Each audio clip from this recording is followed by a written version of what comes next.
用双瞳的颜色看山河的颜色，一壶酒水难买一家园，大意是有残缺，不比一轮明月。沉思一年，一曲宋江雪，对弈的是慈悲。雪落山，将点点落上无名色，烛火微微摇晃，就算去沧桑。如雪落山，将点点落上无名色，城墙冷冷泛光，残局结果全部让身亡。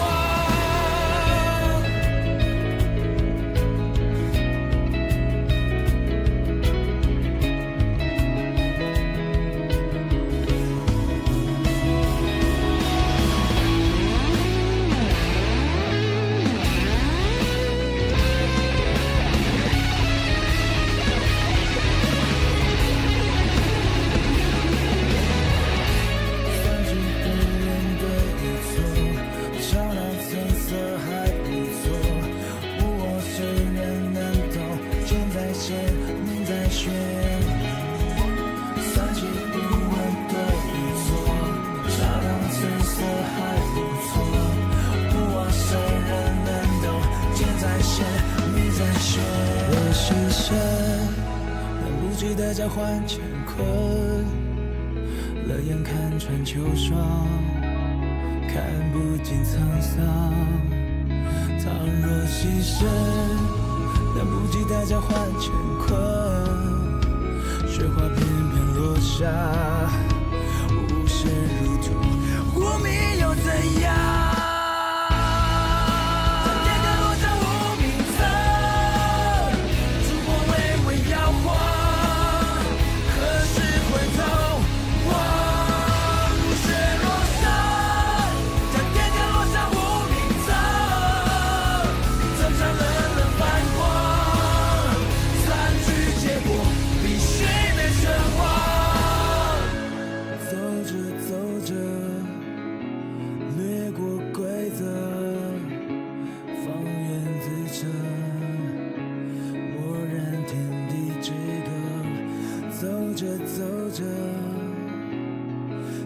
用双瞳的颜色看山河的颜色。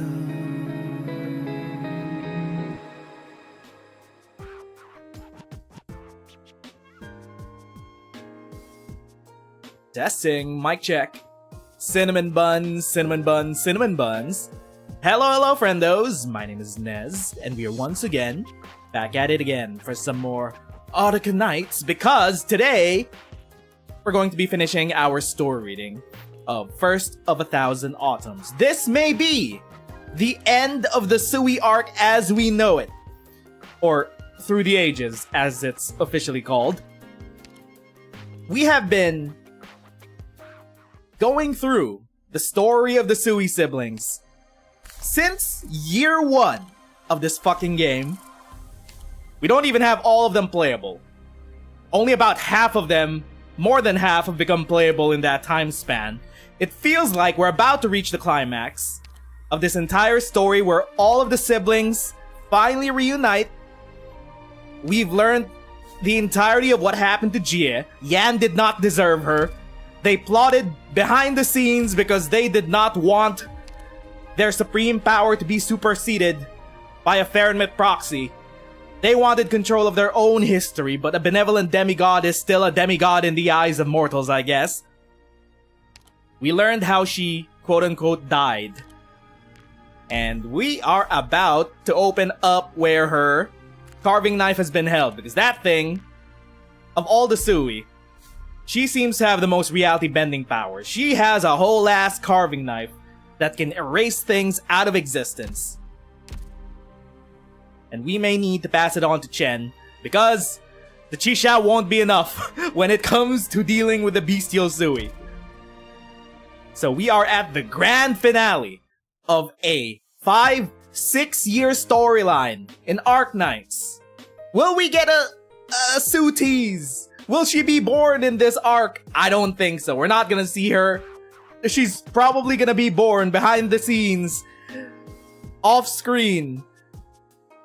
We're never gonna see her in actual Arknights proper. She's just Enfield exclusive, I guess.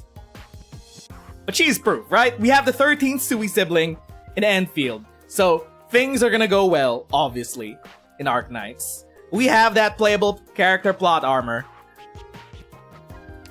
doing the hard work of keeping all of our hopes and dreams alive. However, the bestial Sui though. What will happen when we erase the bestial Sui from existence?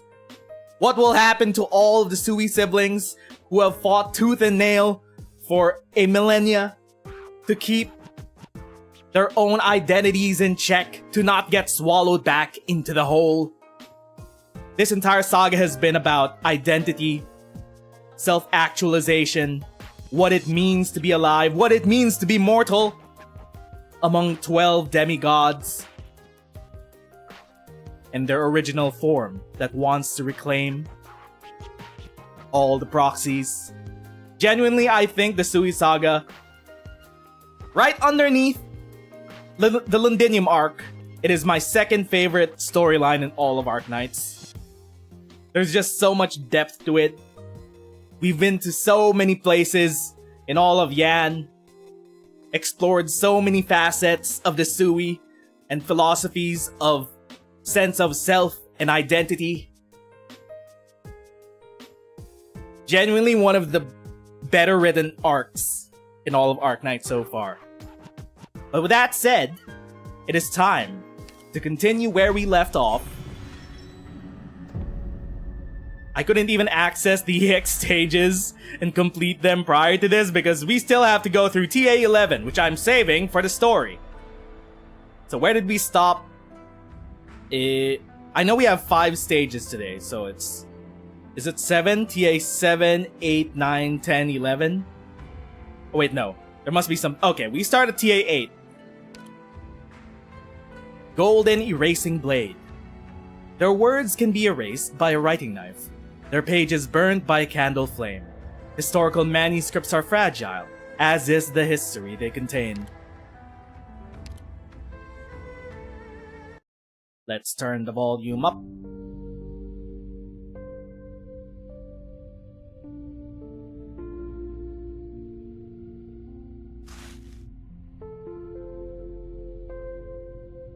Your uniform suits you. Supervisor, Zola reporting. At ease. No need to be too uptight. Your first day on the job. Better that you maintain your youthful energy. Understood, Supervisor. Do you know where we are, Jola? Upon the peaks was the beast cornered and killed. This was a battlefield where we killed a Fahrenheit during the Great Hunt. But... Jola pauses, unsure if he can continue, until he sees the patient gaze of the supervisor. This was also where countless soldiers and civilians lost their lives, where living, breathing people faded into a graveyard of lines of cold numbers between the pages. You have realized something that many candle holders older than you do not. Carry the fire that drives out the shadows of the Fahrenheit, and travel amongst the people to learn their troubles. It was the first candle holder, holding the torch that discovered the existence of the Fahrenheits, that made possible the war, the gods which secured Yan's future. Even today, the existence of Fahrenheits is only known to a select few. But Fahrenheits became common knowledge by Enfield's time, considering the research on the Fahrenheit hearts. Which makes it all the more important that the candle holder's fire remains brightly lit where shadows fall. I will do my utmost to protect the people. I am glad to see your resolve, but let me ask you again. What are the Fahrenheits in your eyes? What are the proxies who live amongst us within the season, on whom we keep a constant watch. The hearts of people are fickle. The hearts of beasts are even more so. So, perhaps some amongst them have once aided Yan, be it out of a whim or true sincerity. But weighing the pros and cons, ultimately, they are different from us. They are enemies. Enemies, you say? Enemies.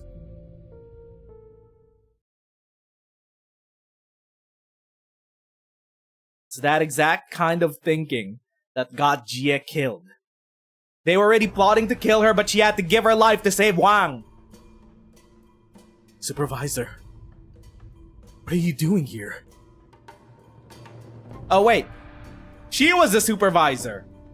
I gave her an old man voice. Also, it's the elf. It's Chun. So she was Jola's supervisor. That question should be mine to ask. Where have you taken the token from the Garden of Grotesqueries after the placation was completed? Something wasn't right at the Sui regulator, and script guys were running amok in the Skymare Pavilion. I wanted to wait for a situation to settle down before seeking your counsel. Then you can give it to me here. I've heard that it was not the usual Jade Rule that was retrieved from the Garden of Grotesqueries this year. I will bring it back to the Sui regulator for further investigation. No. You came out of nowhere, just as we were about to reclaim the knife. Acting on subconscious instinct, Jola finds himself taking a step back from his familiar superior. My. I did not think there would come a day when candleholder Zhuo defied his orders. Cut the crap. You're Chun, head of the Sui regulator. Oh, she's the head now. In current day. A Shanghai Zhong member in the Skymare Pavilion. A highly ranked one too, judging from your attire. Under normal circumstances, the patrol battalion would have faced severe penalties. And this is... Lady Chen. You're Zhuolo's boss. Though I am unworthy of this position, it is my duty. What are you doing here? Waiting for us to walk into a trap? Unfortunately, it is not for you that I'm waiting for. Hand over the token, Zhuola, and you may leave with your friends. We can discuss your association with undesirable elements later. I thought you would tell him to take me in on the spot to make up for his transgressions. We are in the courts of Yan, not some bandit camp. Fine enough for you to say. Who was it who encouraged Jia to enter the Tomb of Sui so that the more dangerous proxy for Yan would die in Wang's place, catapulting her own career in the process? Yan would be ashamed to have a descendant like you. Descendant? Hold up! Wait. Prior to this, we established the connection between elves and Fernmits. Hold up. Are you saying that elves are direct Fernmits? Oh, direct descendants of Fernmits? Fernmits can have sex? Wait, no. Fernmits can have children? Hold up. This kind of changes a lot. Which means... Mumu. What kind of Fernmit was she descended from? Also, space elves. Oh, space elves. They finally make... Oh, it finally makes sense. The presents. That's why there's space elves. They're also descendants of non-Terran Fernmits. This is huge. Casually dropping lore bombs in the middle of the plot. Moyi, the supervisor is not like that. Really? Then why did she become the supervisor so soon after Jia's death? Only a thief sees thieves everywhere. Keep your mouth shut, for you are not worthy to speak her name. The Imperial Court of Yan does not pause or waver for any person or thing. All that it does is measured against the interests of Great Yan. The interests of Great Yan? It seems Lady Chen has something to say. Very well. I will give you 3 minutes, in consideration of the risk that Zhuo ran to retrieve the object from the Garden of Grotesqueries. There is someone I am waiting for anyway. Ask your questions, then leave the token and leave this place. Waiting for someone? Yes, waiting for someone. Who could it be? Wei? Wei Yanwu? Is it the proxy who holds the key? Why do you say that? Oh, she's waiting for Jun. Oh, right, she has the second key. We need both the keys to access Jia's carving knife. Geist run rampant through Baijiao, but Zhuo is the only one who's trying to tackle the script Geist at the source, and on no orders at that. The LGD was never so negligent, even when Wei Yanwu's oversight was at its laxest. The first thing you asked about when you saw Zhuo was not the script Geist, but the token from the Garden of Grotesqueries. You seem to care nothing for your responsibilities. The Sui regulator is not the police. Kuin Baijiao is more qualified than the Sui regulator to deal with the script Geist. She got you there. She could read right through you. Your goals are aligned with the Grand Commandant's. You want the writing knife.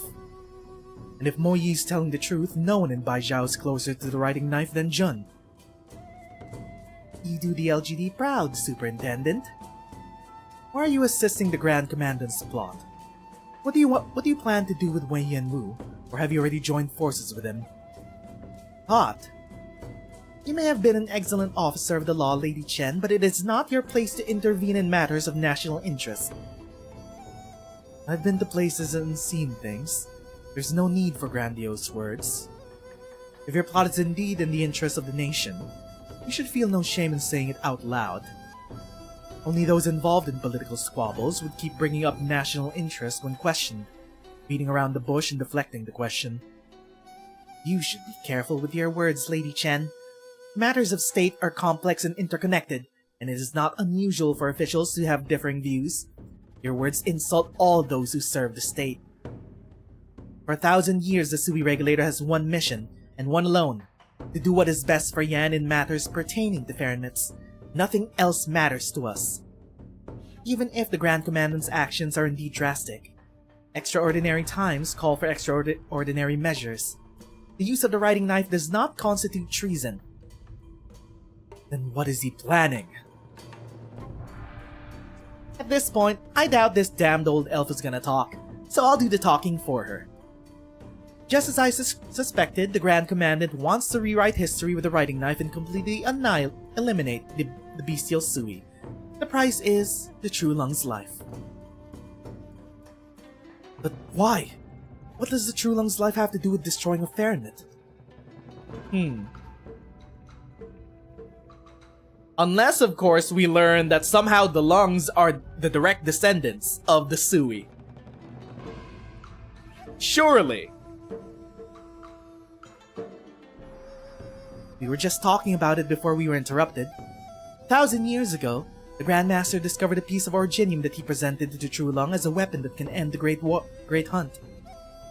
Realizing its importance, the True Lung had his Fangxi perform a ritual that linked it to the True Lung bloodline. Henceforth, the power of the originium may only be harnessed by the reigning True Lung. Oh! They found a way to seize the originium's authority for the True Lung. In the same way that Theresis stole authority from Priestess. Hold up. That True Lung had a bit of a conscience, at least, and he set a condition in the ritual, probably to prevent his descendants from abusing it. The full power of the originium can only be unleashed by sacrificing the life of a True Lung. Hence, it was given the name Bufan. No rebellion. So, the true originium can only be activated if you sacrifice a True Lung. Which is why when Wei Yanwu was recalled back to Baijiao, because either the Emperor is gonna sacrifice himself, or he's gonna sacrifice Wei. But does the True Lung's life to be sacrificed really have to be the Emperor's? Why did the Grand Commandant go to such painstaking lengths to obtain this writing knife if his goal was merely coup? You mean, the Grand Commandant wants to use the writing knife to change the record of who the True Lung is? He's gonna switch it with Wei? And then they're gonna use Wei as a sacrifice. The Grand Preceptor incited the prince to regicide. What is the truth of what happened that night? Who sent the Yulin Guard away? Who actually entered the Emperor's chambers? These things are not specified in the records. I mean, they could have been watching Leiji's event to find out the full story. Therefore, the records of what happened that night can still be rewritten using the writing knife. If the history books in Bufan recognize Lord Wei as the reigning True Lung, then the life of the True Lung obviously refers to Lord Wei's life. I had thought that you were young and that you may have strayed from your righteous path. You should be given the chance to right your wrongs. Regrettably, it seems I cannot allow you to live. Not putting on a show of honesty and uprightness anymore, are we? Supervisor! Hand over the token, Jola. Whatever happens after that is none of your concern. If what Mo Yi says is true, then I voice my dissent to your method, Supervisor. I cannot comply. I don't want to damage this Chimera Pavilion. Don't make me do this. You're talking to the wrong person. I have the token. Chen's vision is obstructed by several maple leaves. The lamplight sways slightly. What?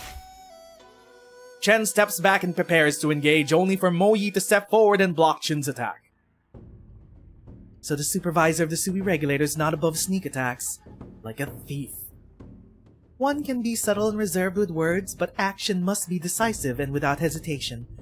It is as true in Wei Qi as it is with all things in life. Supervisor. I've read about the writing knife in the past. In Jia's hands, it can indeed alter history and greatly influence events. But we're not proxies. Hold up, I had to burp. Our tampered historical records will never endure for long. An instant is all it takes to activate Bufan. Besides, after this there will no longer be a disgraced deposed crown prince in Yan.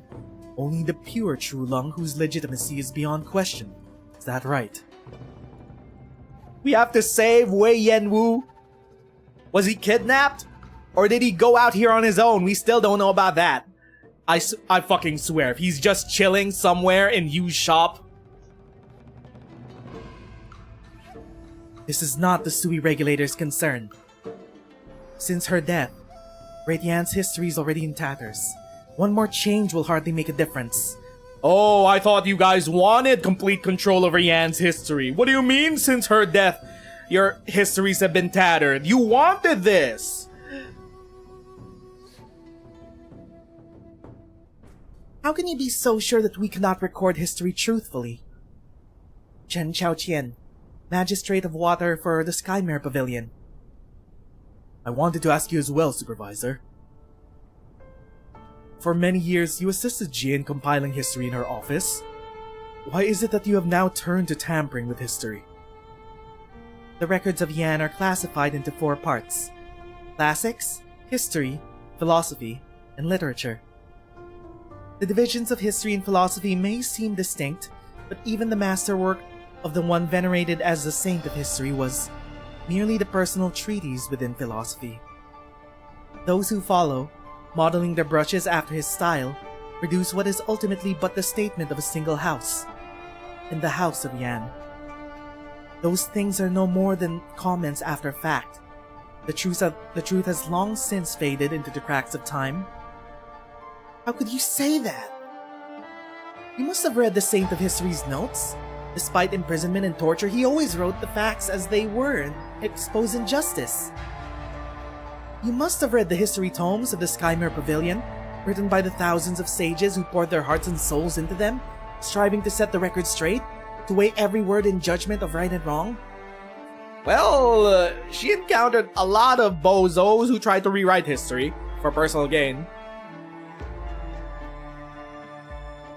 You must have heard of unofficial historians, meticulously investigating and analyzing their sources, coveting not the court's wealth and rank, but striving only to uphold justice for the common people.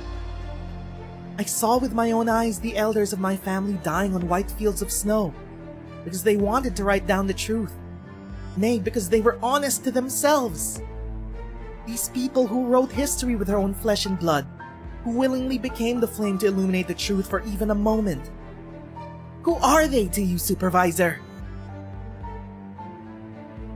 They are the writers. True and false, right and wrong, these things always depend on the stance of the writer, rather than what is actually right. You ought to know, even with the revisions of countless esteemed scholars, the histories we read are still rife with embellishment, omissions, and lies. The ironic thing is, you cannot even call such things evil. The curled leaves make a sharp sound against each other, questioningly, lamentingly. Stand back, chao-chien. You are neither candle holder nor Shanghai Zhong, nor the niece of a deposed crown prince. This is not your fight. Did the Imperial Historical Cabinet truly take up responsibility for writing history after her passing?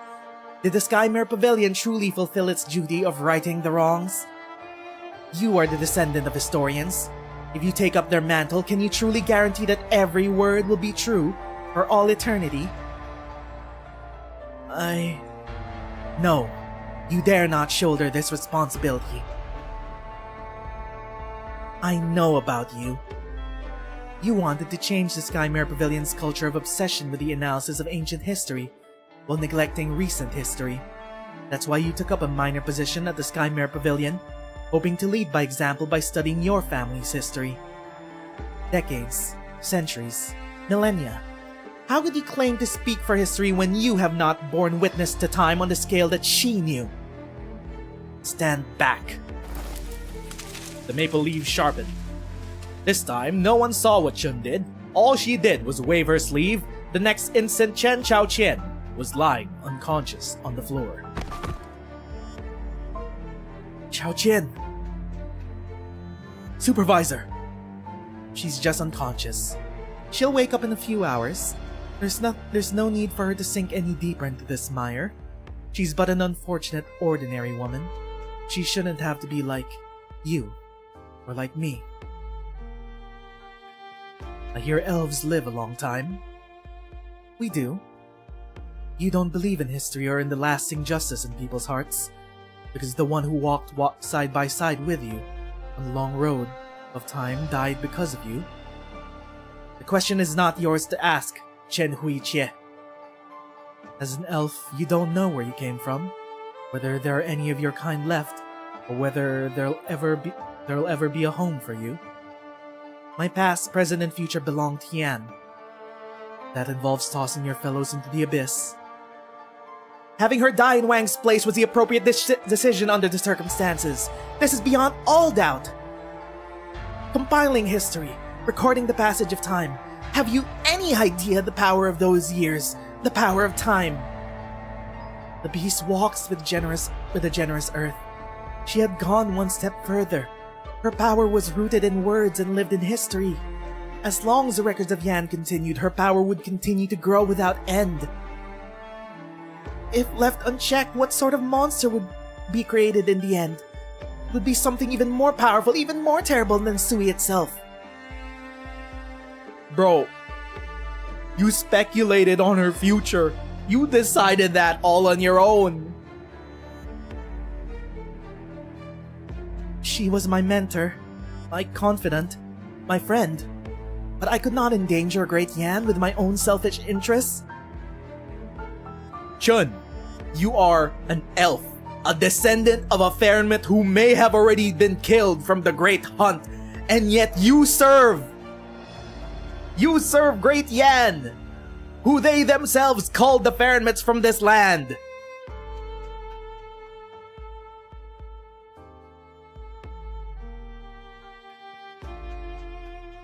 I've seen people like you. People who abandoned their friends, but long to see them again in their dreams, in order to beg for forgiveness.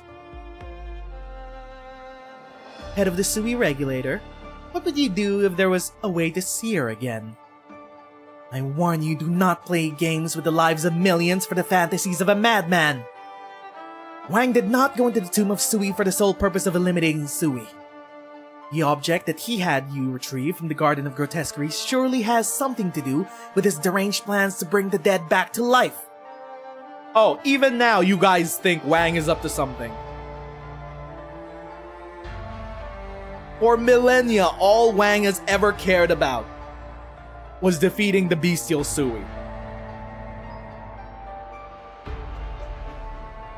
I'm surprised. I thought you would get along with her when you were her candle holder. Isn't there a part of you somewhere that wants his plan to succeed? He already failed 120 years ago. He will fail again. Allowing him to continue on his reckless path will only lead to more disaster. How can I trust a madman who treats heaven and earth as his Weiqi board, and all lives and souls as his pieces? How can I trust a sinner who caused the death of his sister? Hello? Projection much? Hello? You were the one that had to fight your inner demons to tell Jie that, oh, it's okay. People will move on if Jie sacrifices herself. It's okay. You had to lie to yourself about that. Because you yourself couldn't move on from the passing of the elves. Chun is a massive hypocrite. How can I trust the obsession of a ferryman? Says you. Look in the mirror. Look in the sky, Mirror Pavilion. She's definitely projecting. She doesn't want to admit that deep inside, she does want to see Jie again. Because like you, he walked this land, lived in the seasons, and vowed to become human, to become part of this land and those who live upon it. Human? Humans are humans because they live and die. This is why they shine, as the candle's fleeting glow. But don't Fahrenmits also die? Fahrenmits are long-lived, but they are not immortal. As shown by the Great Hunt. If the distinction between Fahrenmits and humans is that the Fahrenmits can't die, the premise is wrong.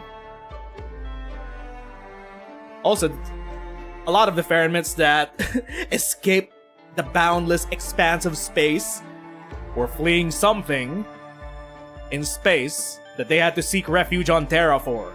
They were afraid of something.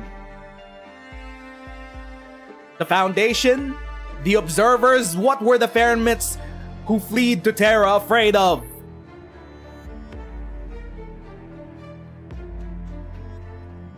She has lived, and she has died. Wang seeks to disturb the slumber of the dead in defiance of the laws of heaven. Even if his delusions somehow come true, how can we be so sure that it is the departed herself who has returned and not a geist, a hollow puppet that only carries her image? You just don't want to believe. That's what I said. She's in denial. Things seldom go the way people want them to do. The outcome may not be exactly what we want, but to be shackled by regret and not even have the courage to take a single step. That is nothing but cowardice. You have a way with words, Chen Hui-Chie. But I don't see how you intend to carry out the justice you speak of. The token and the key, I'm only here for them. Continue to play games with words, and I will crush you before dealing with them. I got the hiccups. Let's see who's crushing who. What about you, Jola? I apologize, but I must cause offense. Huh, so be it. Those who stay near ink get stained. You have made some good friends, Candleholder Zhuo. Do your worst. Spoiler alert, we beat her in gameplay. What was her mechanics again? Immune to control effects. Oh, she stamps people, I remember now. She hits us with the stamps.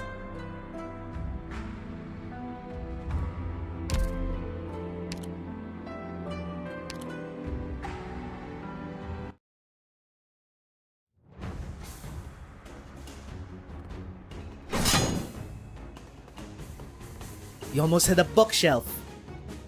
I'm no swordsman and I have no interest in admiring Chishao, but it would be a shame if your sword ruins the collection of the Skymere Pavilion.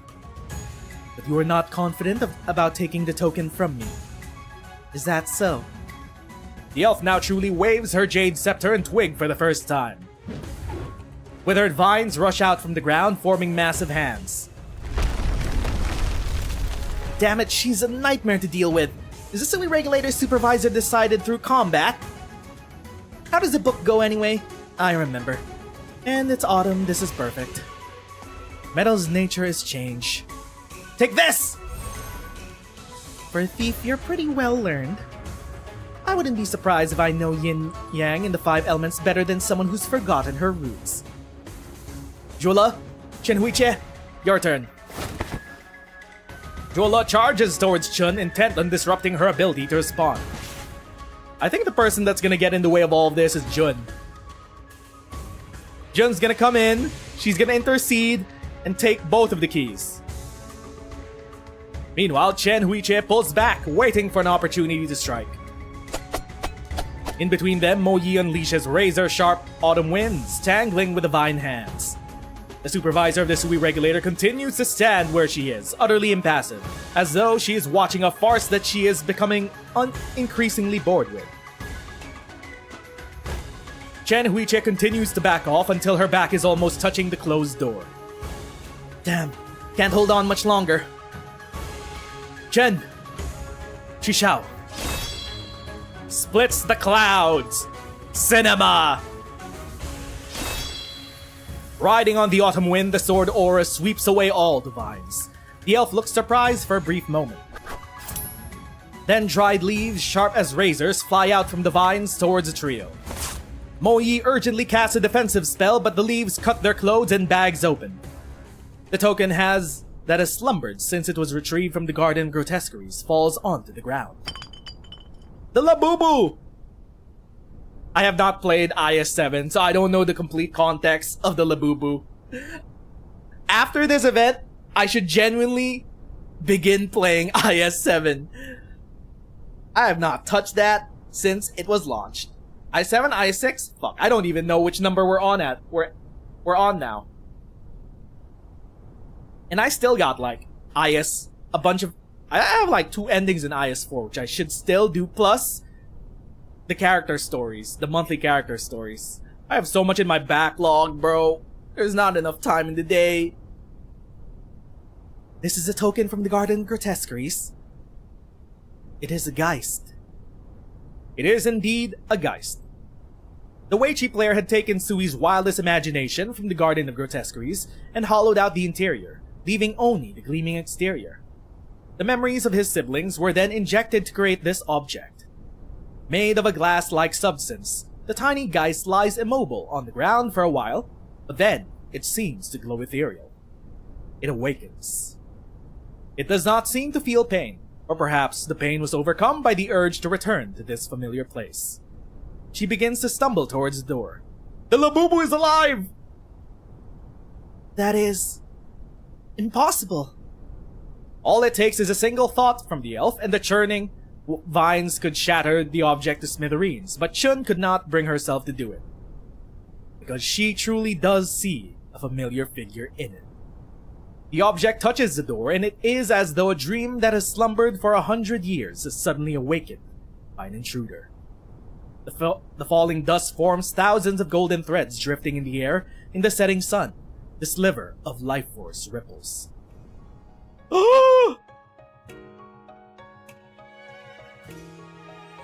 All breaths are held as they see the ethereal figure that drifts between light and shadow in the falling dust. She was in the Labubu! It was... because the Labubu was a Geist of the collective memories of all the proxies about Jie. This is a...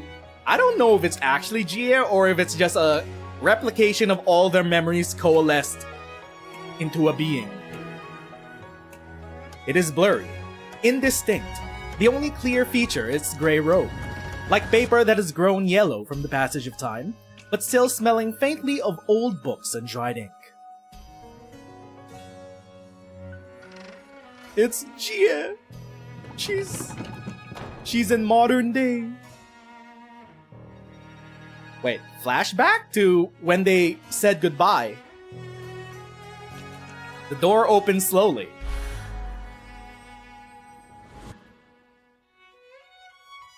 How do you get in if you give me the key? Why should the master of the house need a key? She's beautiful. We miss her so much. She's been haunting the narrative for 6 years. She's made it to current day. The shadow bends slightly, as though trying to pick up the cracked scroll on the desk. Or perhaps it is walking towards the window to open the sash closed for so long, to see if the osmanthus that was young then, if it has bloomed this year. But her movement ultimately freezes between the done and the undone, a faint wisp of melancholy suspended in the sunset.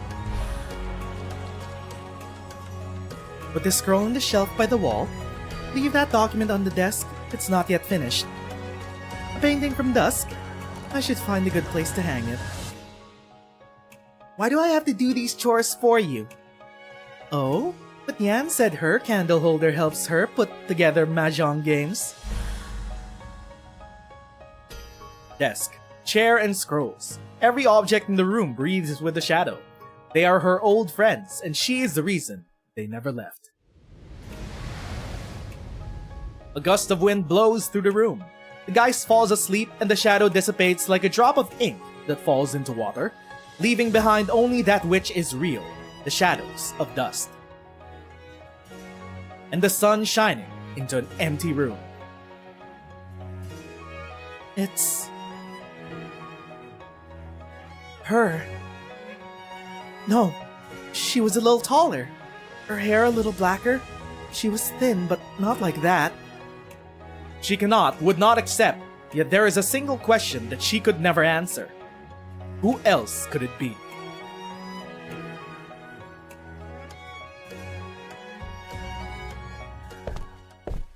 And there's Big Sister. Who else could it be? The stunned elf does not even notice the appearance of the proxy. One who is very much flesh and blood. A lot of flesh and blood. She continues to stand in the same spot, staring in the direction where the shadow disappeared. I came as you asked. But it seems you no longer have anything to say to me. It's her. It's really her. I didn't think there was any trace of her left. There's no doubt about it. It's a sliver of her life force, which those young people retrieved from the Sui remnant's consciousness. As for traces of her existence, they are in the history books, in the Skymere Pavilion, in the countless scholars across the land of Yan. Now, do you still believe that everything we siblings have done since Jia's disappearance is futile, Candleholder Chun? If you can still find a trace of her somewhere, tell her. The long-lived candleholder chokes on her own words. She gazes wordlessly at the study, the interior of which has not changed for a century.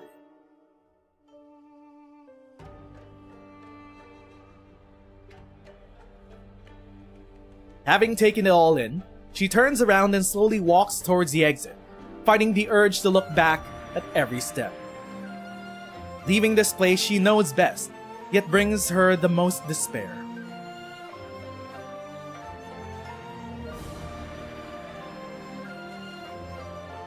I did not know that Wang's obsession was this paranoid yet so deep. I saw you at the city gates. And we meet again. You are Jun. Thank you for protecting her token. Lady Jun. No, Master Jun. I heard you were a close friend of the Grandmaster's, and I have long heard your name spoken of with reference. It is an honor to meet you. Don't try to curry favor with me. I'm not even sure if I had been born at the time of your old carpenter's death. Okay.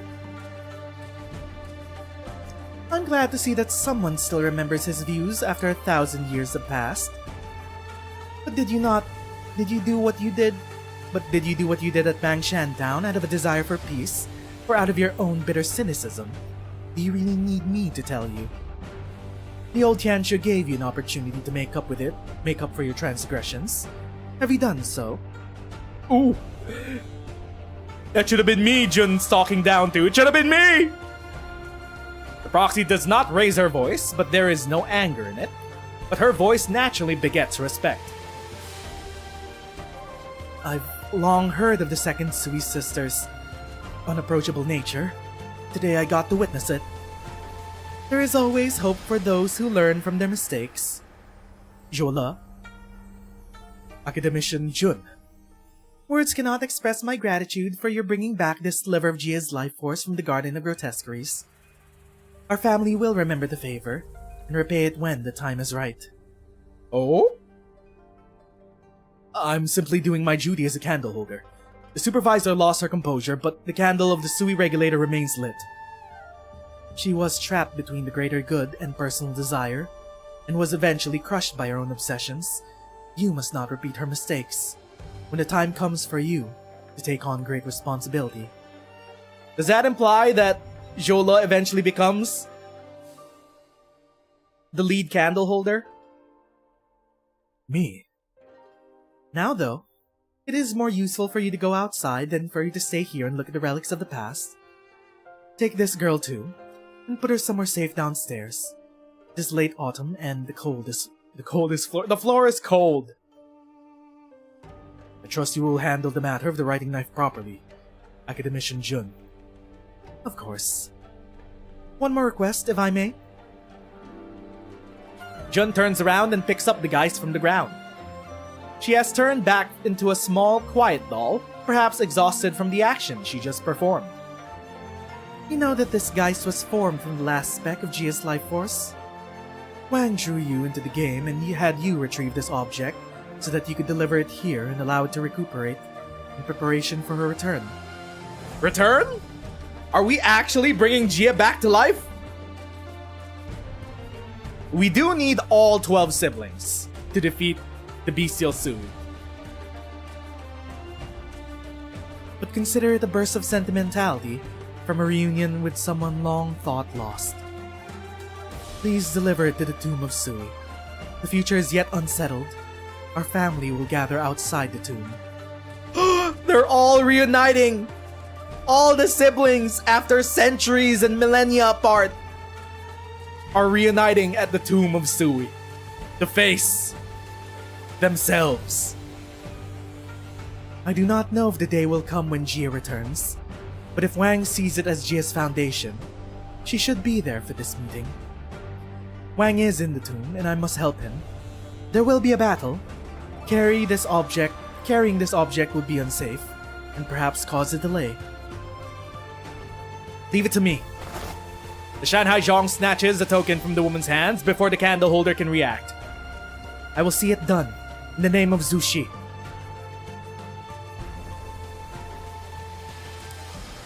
The dignified woman bows deeply to the two youngsters. Hold up. If the Shanhai Zhong, what's his face? Zhu? If Zhu made a deal with Wang to be an ally for when the Sui reawakens, has this entire plot with the Shanhai Zhong partly been a plot to set up things for Wang? There's Ya, of course. Ya is their own issue. I don't know how Ya still fits into all of this. But there are 4 other Fairnments among the Shanhai Zhong that have their own interests in mind. One of them, at least, is allied with Wang and the Sui. Well, Wang, specifically. The dignified woman bows deeply to the two youngsters. Thank you. I'm starting to ship Mo Yi and Jola. What is this? A rival ship to Jola and Amiya? Lady Jun, you blocked the attack against me at the gate and protected Jia's legacy. Has chivalry become a habit of yours? I do what I do for the sake of justice. What is justice? That's a question straight from Academician Jun, who was at the head of the Ministry of Law of Yan. Justice is making sure that Wei Yanwu does not die an unjust death and giving the old case a proper trial. Justice is bringing closure to all that has happened between mother and father, between the imperial family and the House of Chen. Justice is making sure that the proxy who did so much for Great Yan did not die in vain, and giving Great Yan a chance for peace. What about justice for you, as an infected? I've seen so much suffering in my journeys. This land has been too kind to me. I wield my justice for the sake of others. Very well. I can't help you with the justice you seek, but perhaps her relic can. Do you mean the writing knife? Take it. Oh, wait, did she already open? Did she already open the container of the knife without the need for the second key? She had it all along? The justice you seek is closely linked to the incident 40 years ago. You are the only one to whom I can entrust this knife, who can right the wrongs of your family, for your country. There should be closure to the matters of the Chen family, Lord Wei's decision, and the thousands of years of records for the land on which she once lived and breathed. These were the hopes that she placed upon the writing knife. The history of Great Yan should be written by the Yanese people. Come with me.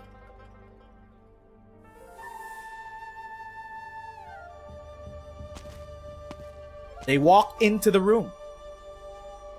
Like revisiting a scene from an old play, Jun slowly walks through the room that has not changed one bit in the past century. Everything is familiar. No one has touched it in 100 years. It's been a while. The writing knife has resurfaced, but it is no longer in your hands. If I have entrusted it to the wrong person, I will shoulder the responsibility for any consequences on your behalf.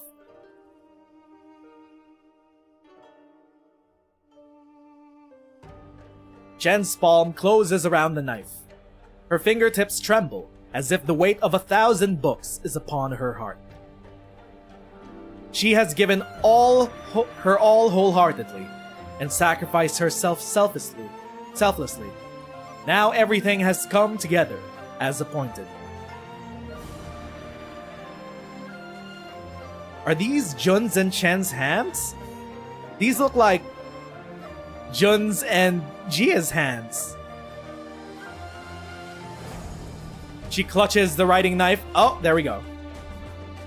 The exchange! The transition! She clutches the writing knife. In her hand, something sinks, and something else burns bright. It is the weight of an era, and a reunion that the knife has long awaited. I hope you will not disappoint. I will not disappoint.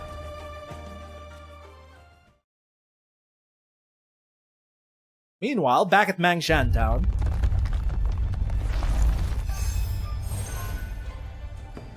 what's going on? These guys just appeared out of nowhere. The annals of Mangshan Town record that similar scenes of rampaging geist were spotted during the turmoil caused by the Sui 120 years ago. Is the bestial Sui awakening? What a headache. Guess it's happened after all. Number 2, you fool. Why are you dilly-dallying? How many times do I have to bail you out? Lin Qingyan. What are your instructions? This is where the guys are most rampant. They must not be allowed to enter Baijiao. You and I will guard this pass. Do not let a single geist through.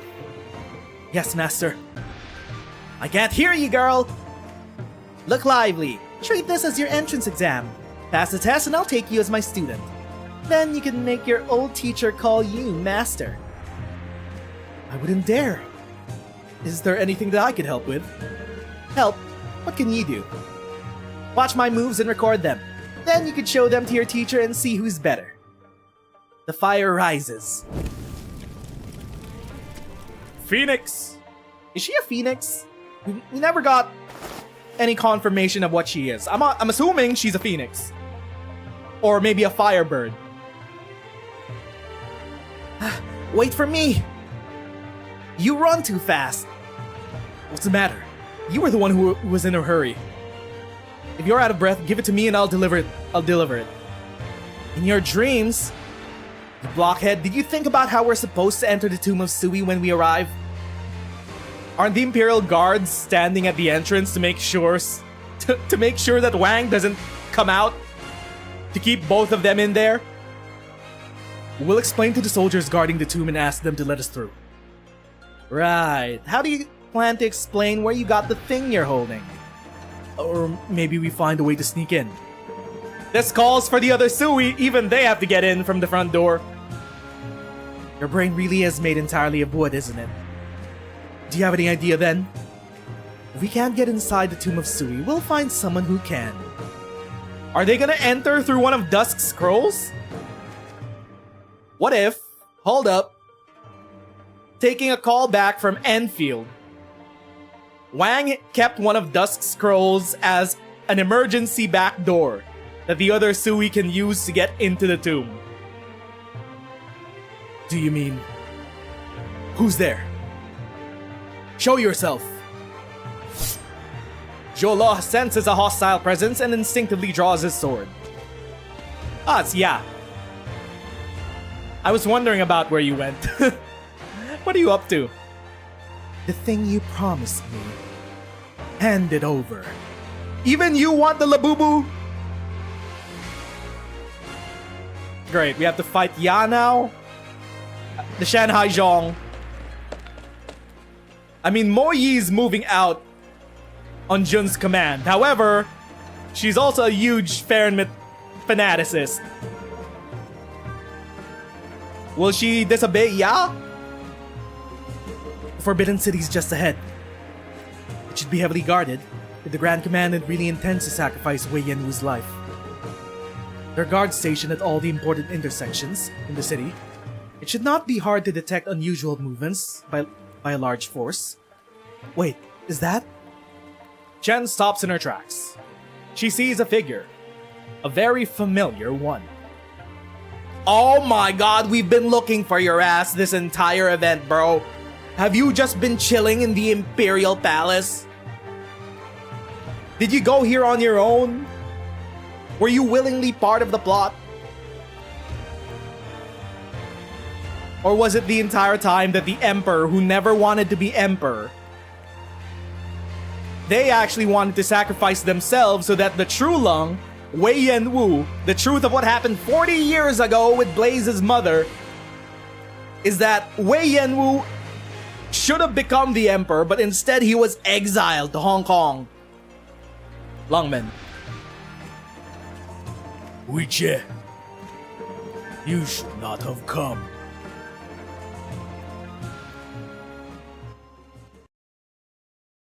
Okay. We sort of called that Wei Yanwu, his disappearance was too abrupt, and there was no violence whatsoever in his disappearance. He left on his own. He's just been chilling, eating gloriously at the Imperial Palace. Just waiting to take the throne.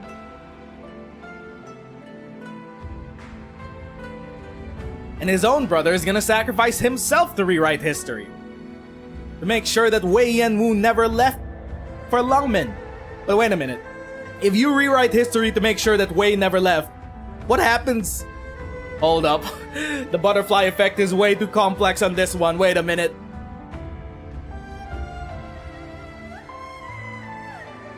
TA-9. Defiant Spirit. No looking back, no regrets with every move.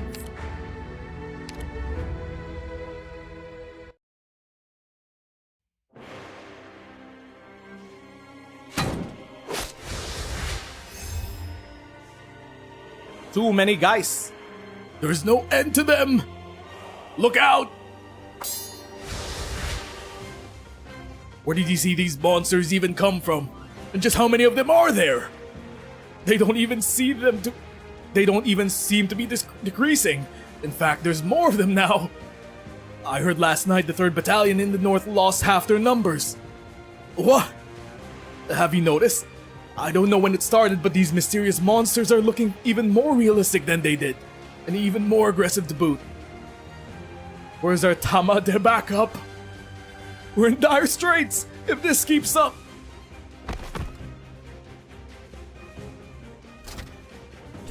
The Imperial Guard is here.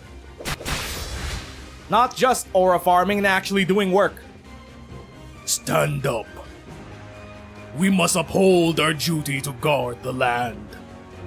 Imperial Guards, all units, form a line and prepare to meet the enemy. There is no retreat until we annihilate all evil inside the city.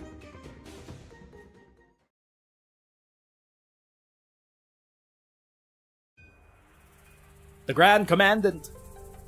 Your Imperial Majesty. Grand Commandant's sickness seems to be gone. This gladdens me. What is it that has you looking at me at this hour? Has your Imperial Majesty forgotten? Just the other day you commanded me to be here for the morning court. I fear you must have slept to delirium. Court is long over. You are late. No, not yet. The day of the full moon is tomorrow.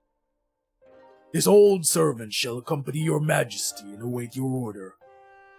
I find myself uncertain why the Grand Commandant wants this done in haste. As a coup? I know not what your majesty awaits, and also what your majesty has planned for the day.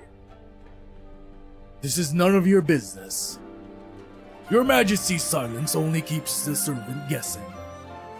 Would your Imperial Majesty truly risk your sacred person to activate Bufan to settle the crisis within the Tomb of Sui? I know not whose slander your majesty has heard to resort to such an ill-advised course. With no counsel offered, am I not capable of making my own decision? 40 years ago, when your majesty ascended the throne, it was the Grand Shooter and I who went with you to survey Bufan. I still remember following our visit to the remote room. 3 whole days came and went without a single court session. To this day, I remain unaware of your majesty's thoughts at that time. I remember then as well. But now I no longer fear the Grand Commandant's deriding me, so perhaps I shall share. I was only thinking. In Yan's 1,000-year history with this object, not even once has there been a single true Lung who used it. If Great Yan were forced to use Bufan while I was on the throne, would I not become the weakest ruler in our history? If you would grant me a presumptuous question, if your Imperial Majesty were to sacrifice yourself for the nation, how would it be run subsequently? Is there a cause for worry? Is my replacement not already in Baizhou as we speak? That was the plan all along. To get Wei Yanwu to replace the Emperor as he sacrifices himself to activate Bufan and kill the bestial Sui. Do we even care about what happens to the Emperor? They've been a background character this entire saga. We only know them as the one that sat on the throne while Wei Yanwu got exiled. Wei Yanwu is his own can of worms, but we know nothing about how good or bad the True Lung is. Should we care?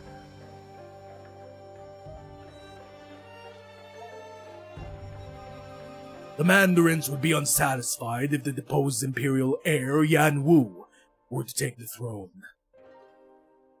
His name is Yan Wu. His government name is Yan Wu. And the country would descend into chaos. What will happen then? The fault will lie on the Mandarin's shoulders. I only wish for your majesty to abandon the thought. Ridiculous. You know well I'm no match for the late emperor, whom you so admired. Why not accept and anticipate my brother's imminent ascension to the throne, where he will be able to realize your ambitions? Oh. He never wanted the throne to begin with, or he's not been able to fulfill the expectations of the late emperor.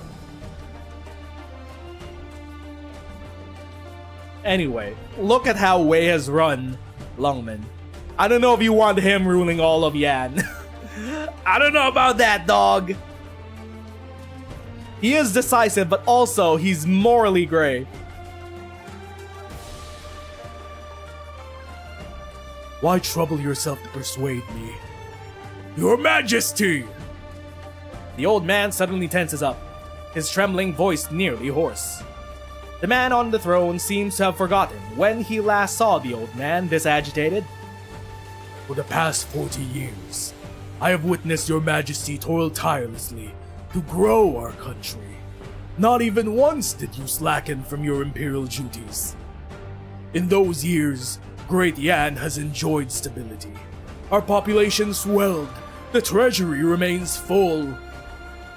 Has there been an era in our history even more prosperous than this one? Or an emperor more capable and benevolent than the one we have now? You make a point, but also these are words coming out of the Grand Commandant, who is state mandated to be glazing the emperor.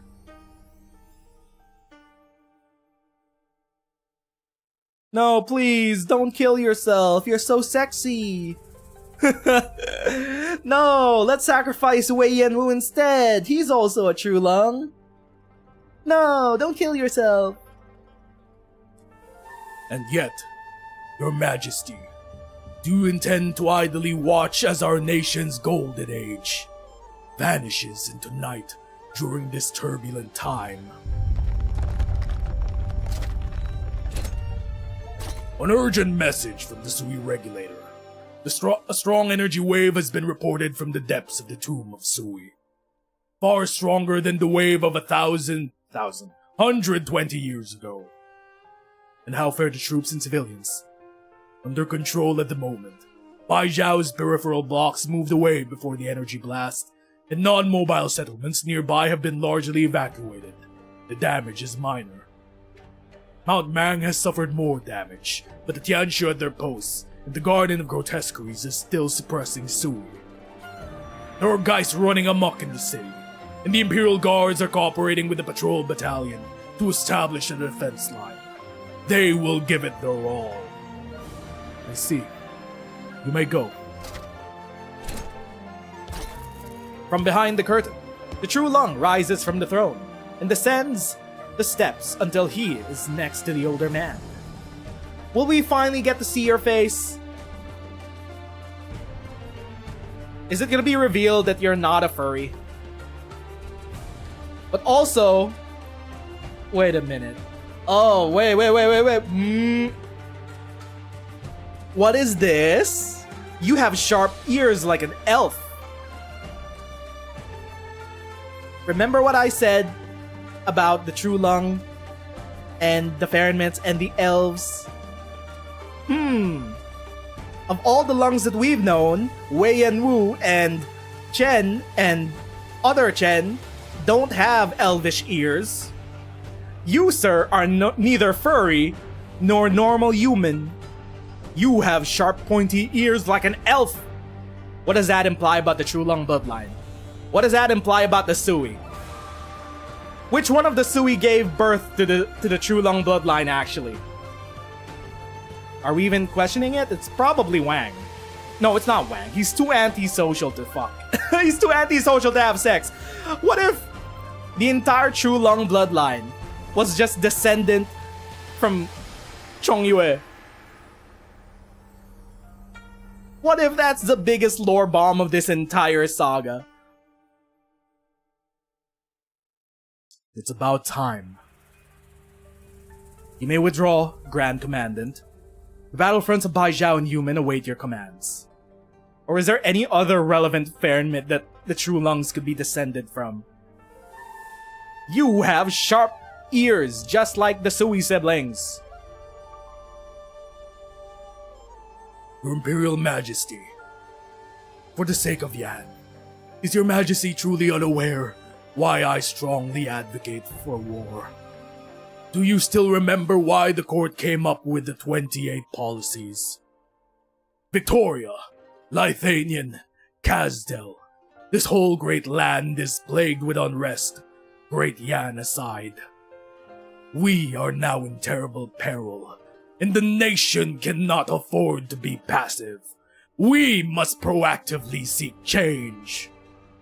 Has your Majesty not learned from what happened in Ursus?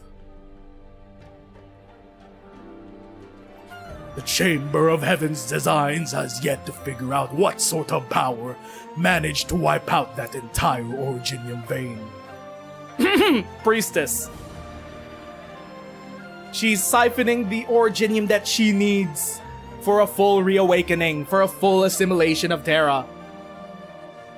The energy crisis.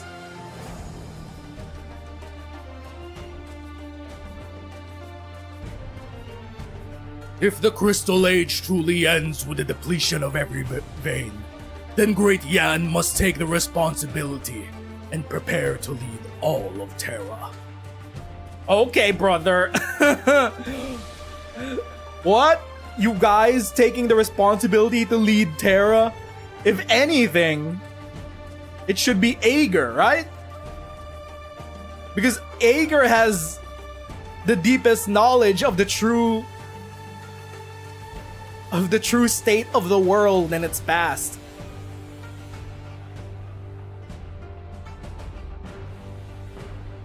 Attack Ursus in the north, repel Victoria in the west, pacify Mitsukue and Kusarigawa in the east, and settle Rimbiliton to the south. Settle? China's invading Australia? Settle? Furthermore, we must keep a close eye on Columbia's developments, as well as possible naval incursions from Ager's own sea.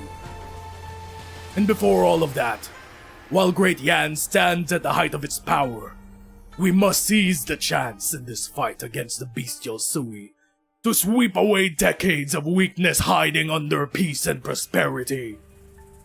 Only then will we manage to stand tall in this chaotic dream, untethered for the next millennium.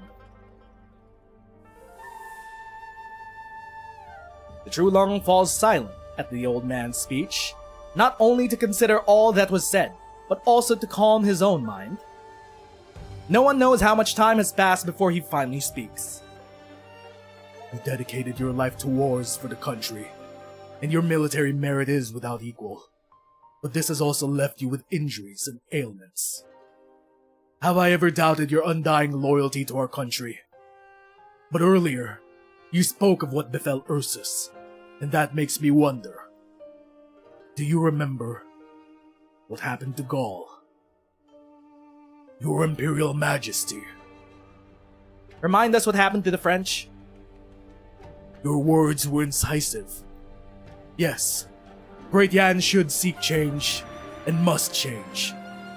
But the way I see it, compared to the lives we may lose to this war with the bestial Sui, what we need even less is a True Lung past his prime, and this power accessible only to the True Lung for the past thousand years. We talk of Great Yan's future, and I must say, my outlook is indeed brighter than yours, Grand Commandant. Has Great Yan these past 40 years lacked for loyalty and righteous men? The Grand Preceptor, Yu Cheng, Wu Chuan, Grand Tutor, and yourself. My officials are loyal, my soldiers are fearless, my people are principled. Where is this weakness hiding under peace and prosperity you speak of?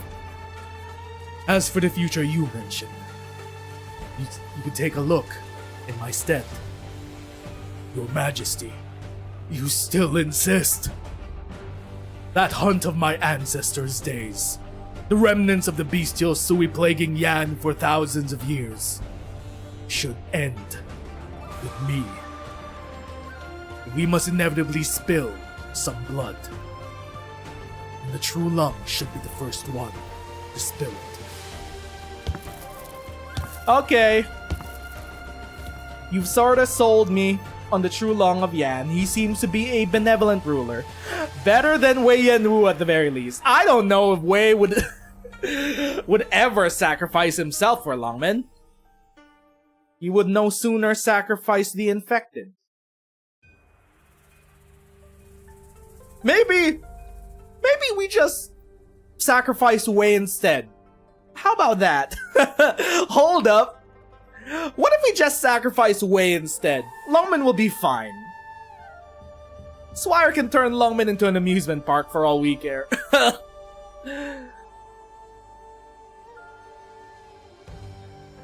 After a short silence, the true Lung walks to the doors. It has been a long time since he stepped out of the palace. Only an old man remains in the vast palace. If I cannot dissuade your majesty, then I can only strive to serve my duty. Send word to Yumen. It's time to make a move. After the brief order, he disconnects the terminal and slowly walks forward. He passes through the curtain, finally stopping before the throne, closing his eyes and staying in a spot, as if waiting for something. Until a cough he can no longer suppress bursts from his throat. The cough is so violent he bends over and has to grab onto the throne for support.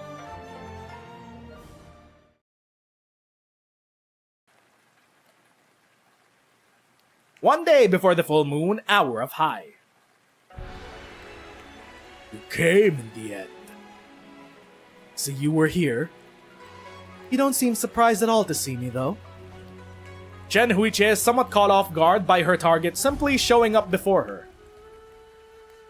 Still the overbearing posture, still the unfathomable look, as if they are not standing in Bai Zhao's forbidden city, but in the backyard of his official residence in Lungmen.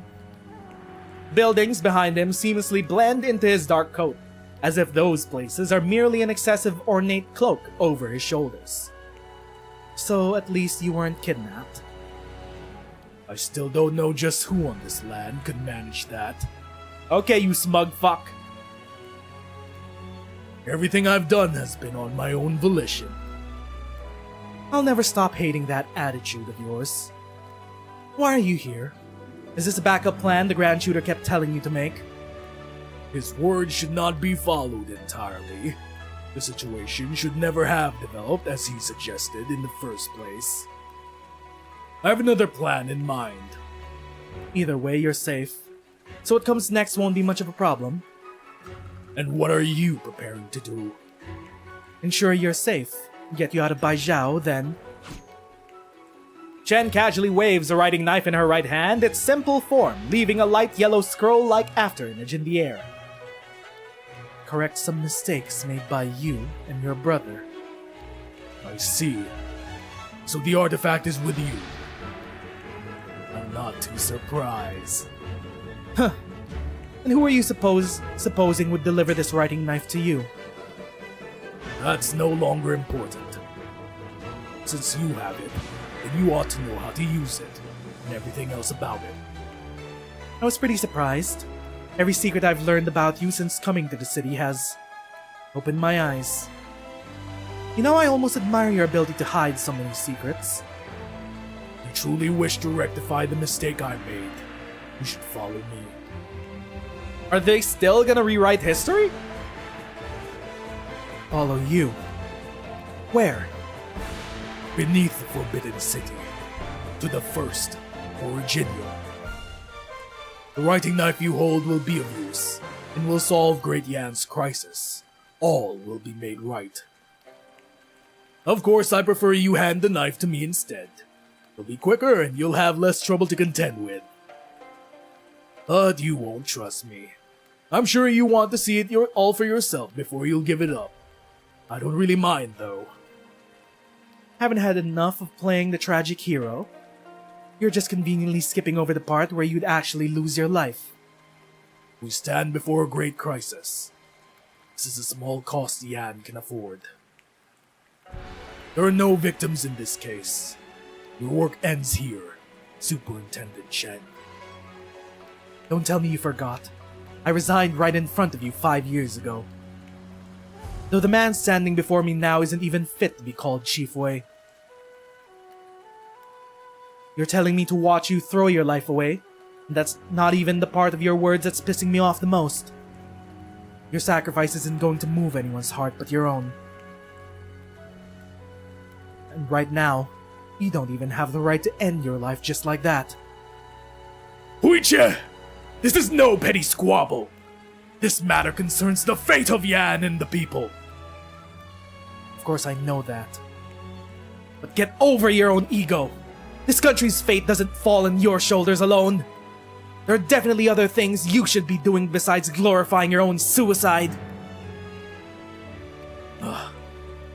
Very well. You don't have to come with me.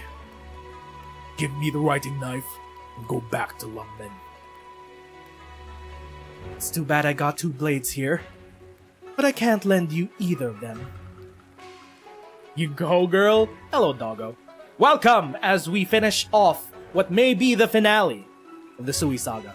Through the ages, 6 years of Arknights writing ends here today, maybe, I don't know.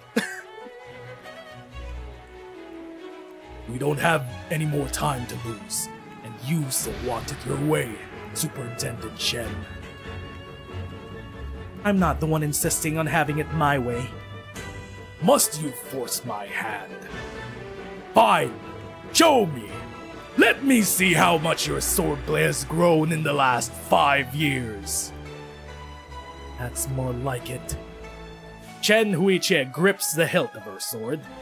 Since she first took up the Qishao, she knew this moment would one day come.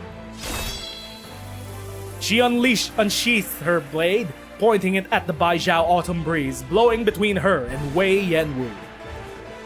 As sword shadows trace, cast off to cast. A duel between ex-Superintendent Chen and ex-Lungmen Chief Wei.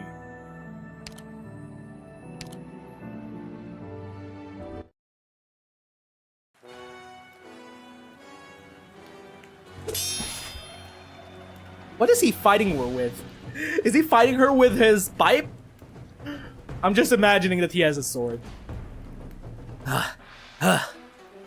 Do you intend to use Heaven's Eye? Scared? Skillful, but not yet the peak of perfection. The Grandmaster once said of your swordplay, your skill has improved much in 5 years, and you've surpassed my expectations in comprehending Qishao's techniques. But you are still one step away from Heaven's Eye. The pipe has a hidden dagger in it? That may be it. What's up, Hermit? You played it again on a fresh account because your 4-year one got unblinded, so you lost everything unbound. It got unbound to your Yostar account? Damn. If only we had a monthly post about Yostar saying, please bind your accounts or else you will lose them. Unfortunate.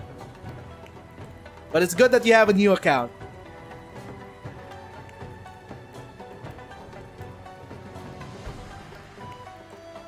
The eye of heaven sees all and nothing. Only when the clouds are parted in heaven's wrathful eye revealed. Let your heart guide the sword, never looking back. Turn around and the sword loses its sharpness, harming the user. I was only reminding you of its form, but I see you remembered it all. But you should be well aware a fog remains in your heart, so the technique is beyond your ability. Is the fog's name Tallulah? Drop your sword. I especially don't want to go that far with you. Will you use it though? If I don't give you the writing knife? Just like you did 35 years ago. Wait. What? Don't force my hand, Hui-che. When you walked out of the Forbidden City 40 years ago, when you decided whether Tal and her father would live or die, did you do it with the technique's ideals? Never looking back. Oh, he meant... Okay, he meant killing Tallulah father. I thought it was about using the knife. You went on a 2-year depression that made you let it go? It's great that you got over it. The power of hope that Arknights instills in us lets us continue even after an account is lost. Cinema, actually.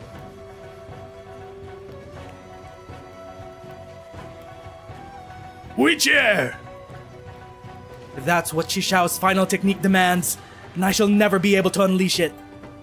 Trial, justice, good and evil, right and wrong. They aren't weights you could easily tell which is better when placed on two sides of a scale. Don't judge a life until its end was never a positive term to use. Same goes for people, and even more so. They shouldn't be used and then unceremoniously abandoned. 6 years.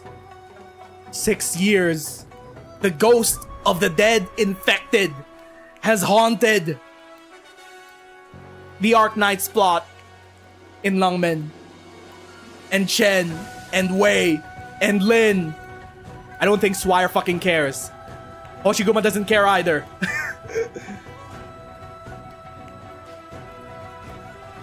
Six years, we're finally getting closure to all the bullshit that happened in the Chernobog arc. Workers in the Victorian siege, warriors in the Ursus tundra, and even the casino bosses in the Solace. All of them understand that. So you are right. I won't use Heaven's Eye. I can't learn it. It's not my blade work. What are you getting at? More than keeping a resolute will to abandon everything, I'd rather pick the path of knowing what I find impossible. Hui-che, you still don't understand! You're right. I don't. I don't actually understand what happened that night. Whether your father actually died by Chixiao or something more sinister. Oh. Oh, hold up. I don't understand what you were thinking. I do know Edward and Tal both bore the curse of their bloodline, while I could only watch from the sidelines. I don't understand why Mother resented you, Father. Even me on her deathbed. I've never fully actually grasped the family tree of Chen. So the mother, Chen's mother, was Wei and the Emperor's sister. She was part of the Trulong bloodline. She remarried and then had Tallulah after Chen.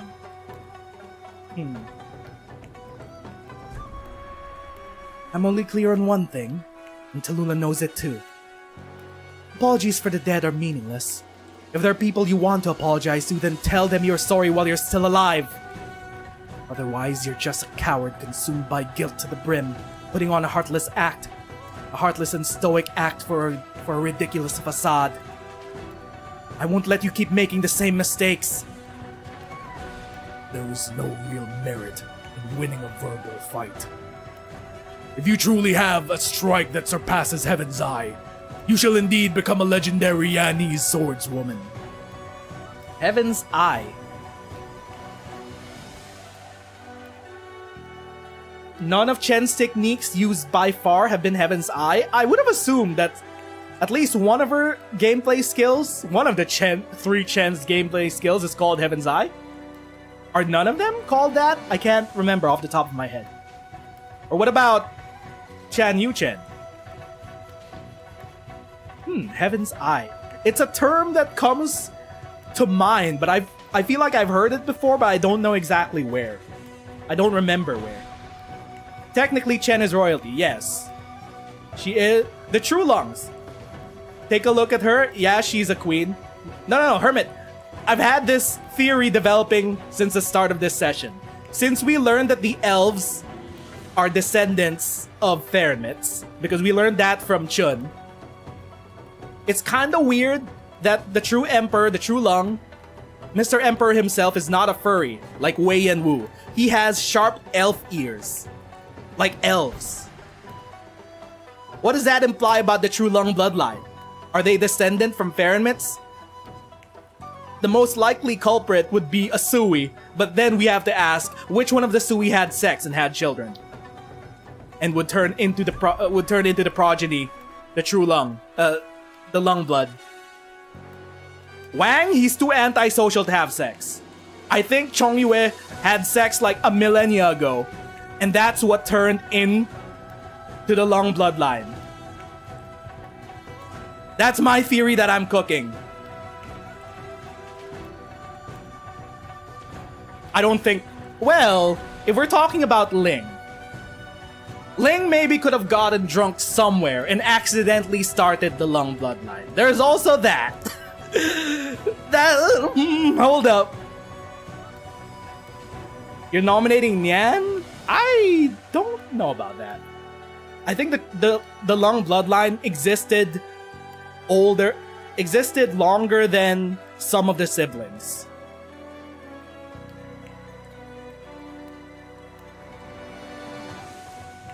Show me. Prove with my blood that you are right. I'll show you. Ooh. Chen silently switches Qi Shao to her left hand and wields the writing knife with her hand. I'll prove that if the dilemma itself is fundamentally wrong, you'll never get the right answer, no matter which side you take. I'll prove that before we reach an inevitable dead end, we can take a step back and consider other options. Oh my, this is closure for the Lungman arc of Chernobog. This is closure. She's talking about everything. The ghosts of the infected of Lungmen haunt this entire conversation. A choice that requires no sacrifice or abandonment, but allows all things to thrive. Like, the subtext of this is also the abandonment of the infected by society. You plan to use Chishao's swordplay with a writing knife? Oh wait, no, this is Wei. You plan to use Chishao's swordplay with a writing knife. You said the techniques of Chishao were all about one state of mind, so it doesn't really matter which sword you use, right? I'm also thinking, Ling might actually be the secret ancestor of the Lungs, considering the blue hair. Hold up. Blue woman ancestry unlocked? I just realized something.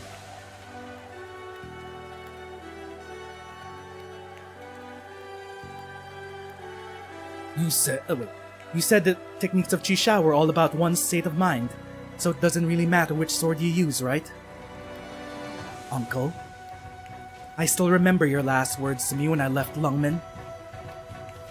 Wei Yanwu's fingers stretch and bend before he finally settles into a sharp form. A gale swirls around him, blowing at his simple robes. Wuche, I'll respect your determination. I won't hold back. Heaven's eye, wrathful eye revealed, never looking back. Even without a physical blade, his fierce form remains like merciless sunlight, never to return once it is shown. Remorse does not linger on his fingers nor in his sword's aura, yet it pervades the air, like mountains of withered leaves in late autumn. Hesitation, regret, self-blame. She knows why the old man before her wields his blade. His pent-up emotions do not have to be expressed in speech for her to empathize with. Then, like a sigh, she thrusts the writing knife out. After the truth comes to light, a judge's long exclamation often feels heavier than the verdict itself. After the sigh, the sharp wind rolling around him dissipates like a fading dream, leaving nothing but a solitary palace, a desolate square, and the two standing in silence before it.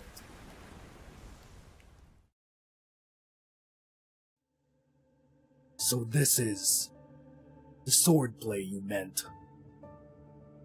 After I came to Baijiao, I heard some stories about my mother. When you left the city, she followed you to Lungmen. I never understood, but now, what other reason was there? She wanted to convince her brothers, her own two siblings, to make up. And now, I think she was probably even more naive than I am. You met someone from the House of Chen. Apparently, the last remaining Chen of a branch house. If anything, well, if the Chens are descended directly from the true lungs, Chen is from the direct bloodline. The other Chen, I forgot her last name. First name, last name. The other Chen is from the branch house. Of all the Chens we see in current day, we can only assume that Branch Chen is the direct ancestor of Chan Yu Chen. I owe your parents and them an apology. There are some things that should be resolved with blood. This family matter that has entangled your entire life and my decades doesn't have to be one of them. You felt regret in the end. You dared only hold the form of Heaven's Eye, but not in its spirit. You know what comes after remorse. The Heaven's Eye you wielded decades ago was before regret reached your heart. You saw all and nothing, never looking back. And when you finally felt it, gnawed at your heart non-stop. You win. Of course you're right. But this way you stake everything on a war that cannot be controlled. Now countless Yanese soldiers and civilians have their lives on the line. Not just you and I. Look, man, this entire conundrum is just down to the Emperor does not trust Wang and the Sui to deal with the bestial Sui. So they're like, we need to use Bufan, the first Originium that we hold authority to. Why not just trust the Sui? You don't need to... Well, I don't really care if Wei sacrifices himself. You don't need to sacrifice anyone to the Bufan. Just trust in the Sui. They've been allies of Yan for millennia. One of them had to die for your sake. Those with power and privilege love hiding their selfishness with big numbers and scary consequences, but obviously there are plenty of other choices besides your death.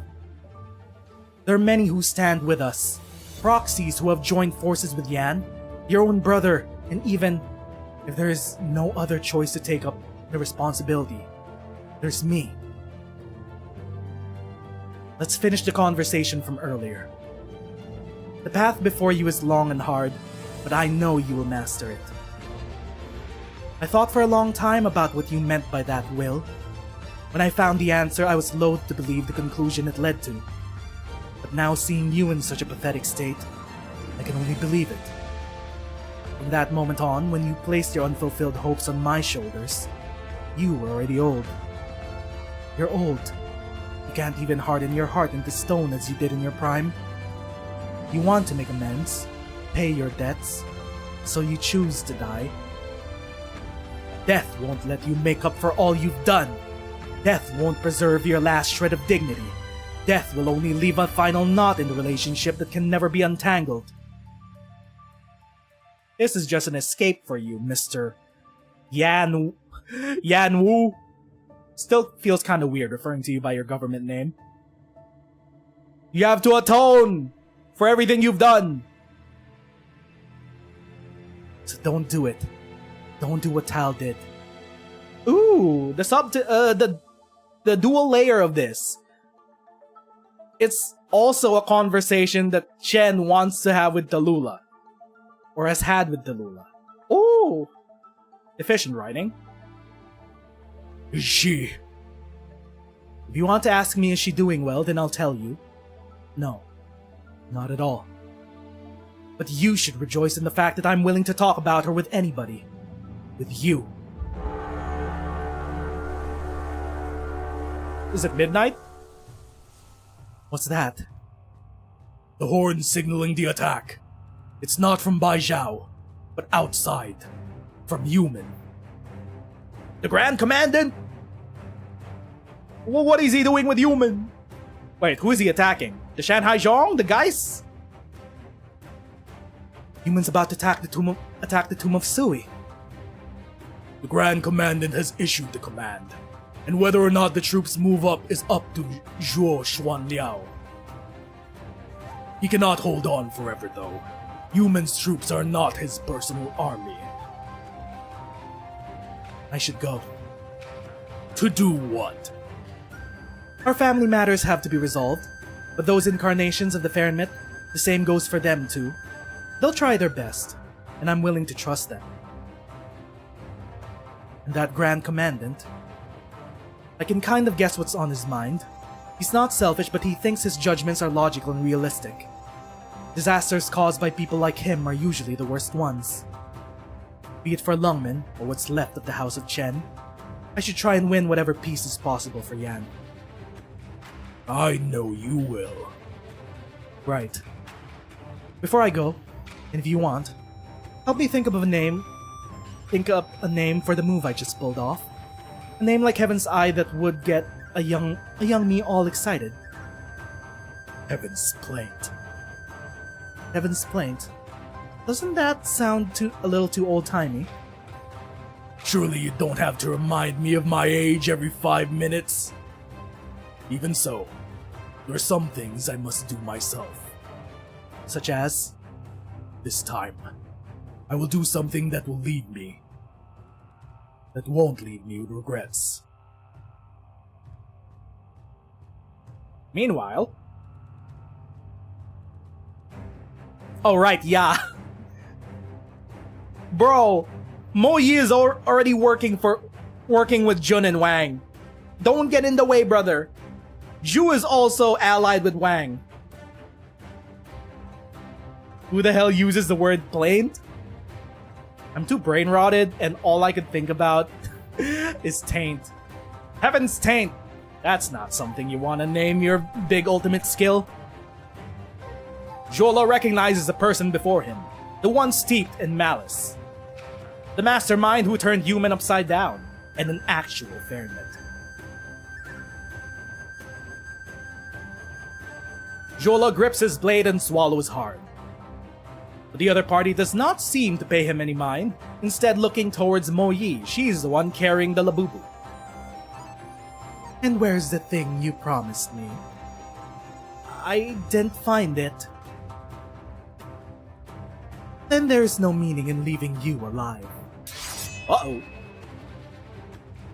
With no hesitation, a long, narrow blade manifests in Ya's hand, dazzling the other two with its silver glint. Wait! Kill me, and you'll never know where the Bufan is. What? Mo Yi, what exactly?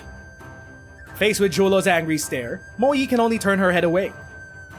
Let me ask you first, what are you planning to do with Bufan once you have it? Just kill Sui? Or do you want the whole city, or even Yan to also die alongside your grudge? That is of no concern to you. I only promise to help you exact revenge against the bestial Sui. But before I give it to you, I need you to promise me something. Your rage can only be directed at the Sui, and once you're done with your vengeance, you'll leave Yan. Absurd. Why should I promise you anything? No particular reason, but I'm not giving it to you unless you agree. You've exhausted my patience with your life. What? Zhuo steps in almost instinctively and takes the blow. He realizes once more just how much power a Farenmit holds. All he feels is his insides churning as blood spurts from his mouth. Zhuo, the Sui regulator will not allow you to harm anyone, even if she is Shanghai Zhong.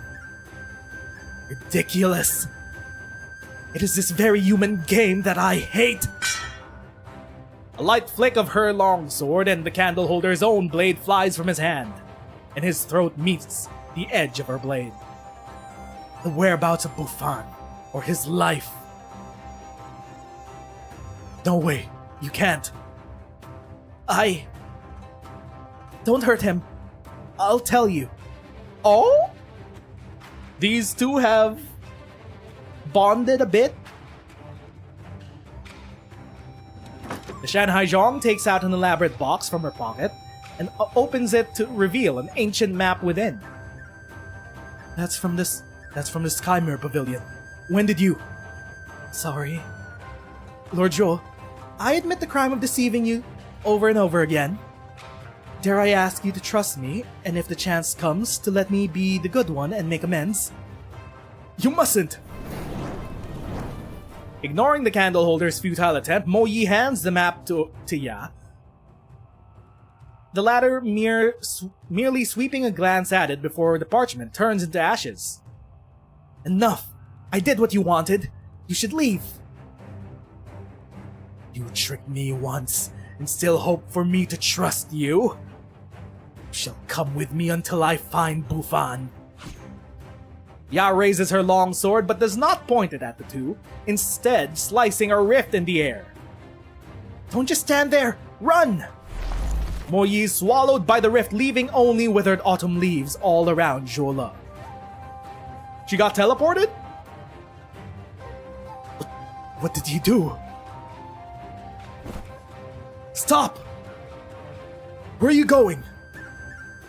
I think it beneath me to make another move on someone I have no business with. If you cherish your life, then leave. Zhuo silently picks up the blade from the floor and steps forward into a fighting stance. Countless times he has done this against formidable foes he thought he could never defeat. So you have a death wish. As if merely following the proxy's murderous intent, a chilling autumnal breeze blows by, and sharp withered leaves cut tiny wounds on Zhuo. Wait. Hold up. Wait. Is Chun a descendant of Ya? I just put two and two together. The same autumn leaf magics that Chun uses? Wait a minute. She's descendant from Ya. Okay. Even more confirmation that Fahrenheit can have sex and have descendants. Because the elves are their descendants. And I think one of the Sui fucked someone and created the line of the true lung.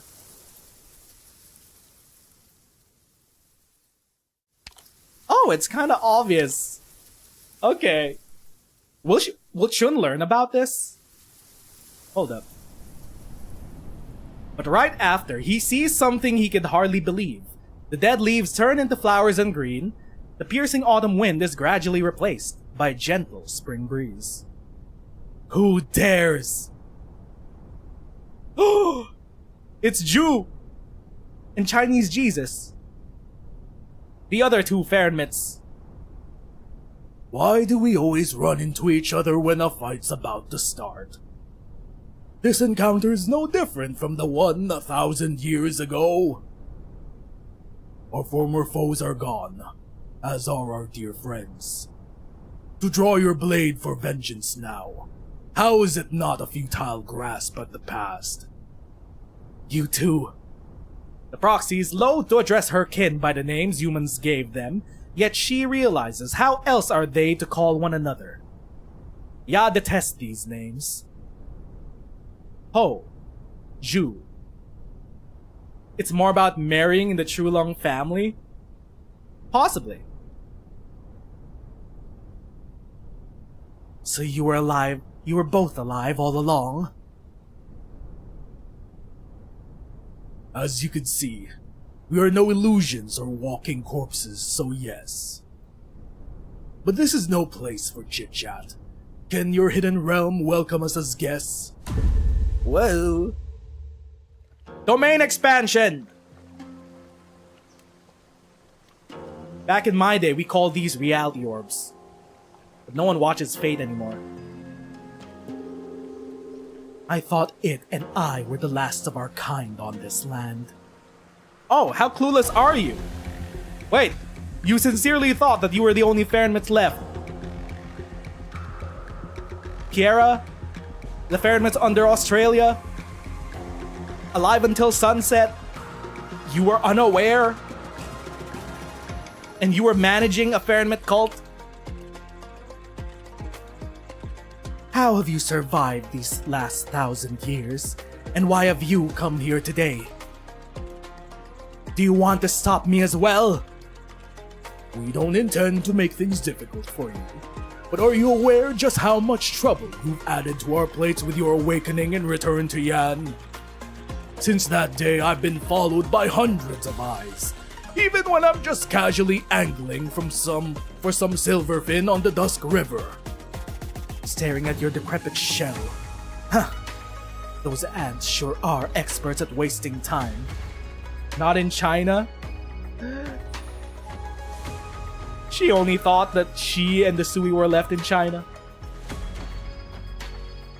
I don't know what they meant when they said, like a few chapters ago, that in the Shanghai Zhong there were 5 Fahrenmits involved. How did Ya only think that only 2 are around when 5 Fahrenmits are involved with the Shanghai Zhong? I don't know what's that about. Ruin Mountain. Maybe it's just Ya's personal information that she personally didn't know. Ruin mountain streams, bodies weak and sick. That's all we are now, and you're no exception. Weak and sick. Yet enough strength to leave another wound on it that will never heal. Is that the only thing you've gained from your long journey?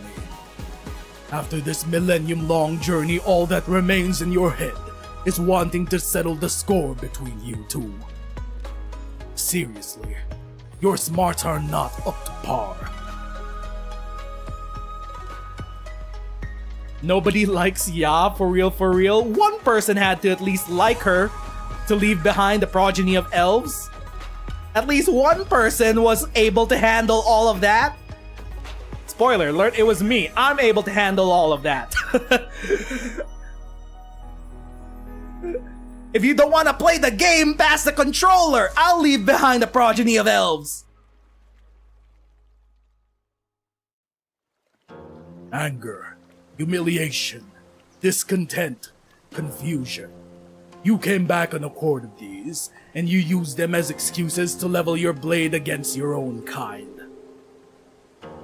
Humanity gave a name to this obsession born of anger. They call it vengeance. You proudly claim to be a Fahrenmit and look upon human emotions with contempt. Yet you've changed. When did you become so obsessed with the boards and games humans play?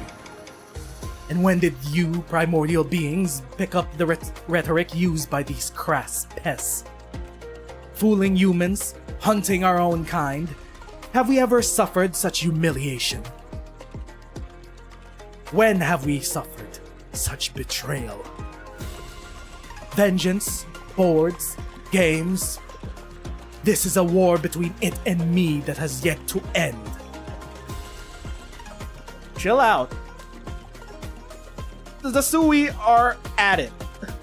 The Sui can take care of the bestial Sui on their own. We don't need you butting in and stealing the Labubu. Land shorn of life, mountains split asunder, rivers choked with crimson. The war at the dawn of time is not worth my remembrance. What? Hold up. Why are they acting like a bitter ex? Because the bestial Sui helped Yan in the Great Hunt to wipe out the Fahrenmits. So yeah, she has a grudge against the bestial Sui. Because the bestial Sui betrayed the other Fahrenmits and helped Yan wipe out the other Chinese Fahrenmits. Also, what did you just drop there in that sentence? What do you mean war at the dawn of time? You're dropping some incredible bullshit right now in the middle of all this. There was a Fahrenheit war? Or a war involving Fahrenheit and something more scary? Put a pin in that. Eons ago, before you granted these insects your cunning, they had long embarked on the wrong path. Now look at you, taking on a form similar to theirs.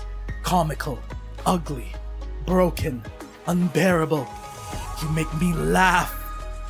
And you, Hole, the ancient bestial Hole, the nature of antiquity, you who once floated between heaven and earth, who have too learned how to live like an ant. One can live as they wish in this realm. Rafting, swimming, fowl watching, fin catching. You're not me, so how would you understand the joy I derive from this land? You find joy in dragging your tail through the mud? Seasons change, life and death come and go. Joy is but a speck, and sorrow the same. To me, these sorrows and joys are but floating weeds on the dusk river. Where the wind blows, I go. If one day a fin beast devours me whole, I shall drift freely for 10,000 miles with the current. If a foul beast snatches me, I shall be lifted up into the highest heavens. Will you raise your weapon against the wind, a fin, a foul beast? To be used or cast aside is of the times. To act or to hide is of my own will. That is what you and I have come to tell you.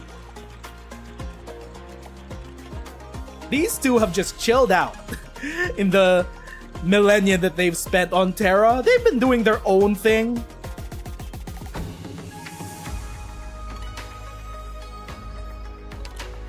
Continue your reckless act, and you shall only meet your end. A Fahrenheit's end, with your shell no more as only ash and dust. Simply put, we pity you, our kin. Pity for your kin? The two of you only leave me with shame. Kin, you say? The two of you as primordial manifestations of nature and rules are groveling at my feet to surrender the ages? Puny, weak, filthy, low. What grants you two rotting corpses the right to call yourselves my kin? I'll lose my body and end as only ash and dust. The destruction in your eyes is, to me, simply a return. A return to the sleepless chaos, the indistinguishable dawn. So what if I am reduced to nothing? What if I am consigned to eternal nothingness? This realm is but a coffin with no borders in sight. 1,000 years I have waited, and the only thing missing is a dark red pattern. Soaked, painted, lined, and carved. A breathtaking pattern made from its flesh and cries. You take this realm as a coffin. It is then not a waste preserving this vast realm when only death awaits you. I dwell within a leaf, but see an entire realm within. All things arise from the mind, and it should stay free and unfettered. This is the same philosophical conundrum that the Sui siblings have. They themselves are self-actualized beings. Even though they are nigh immortal and long-lived, even they fear death. That's the whole point of the Sui sibling reawakening. They fear their death when they're reclaimed back into the bestial Sui. So what is the point of our lives here on this earth? What is the point of finding our passions, finding love in this realm of reality? That's the entire crux of the Sui saga. And they're having the same conversation, but this time it's directed towards Ya. Because Ya never got to enjoy mortal life because she has been stuck with a grudge against the bestial Sui all this time. What is life? What does it mean to be alive? Do we have to spend it until our death, suffering, holding a grudge? Or can we let go and self-actualize?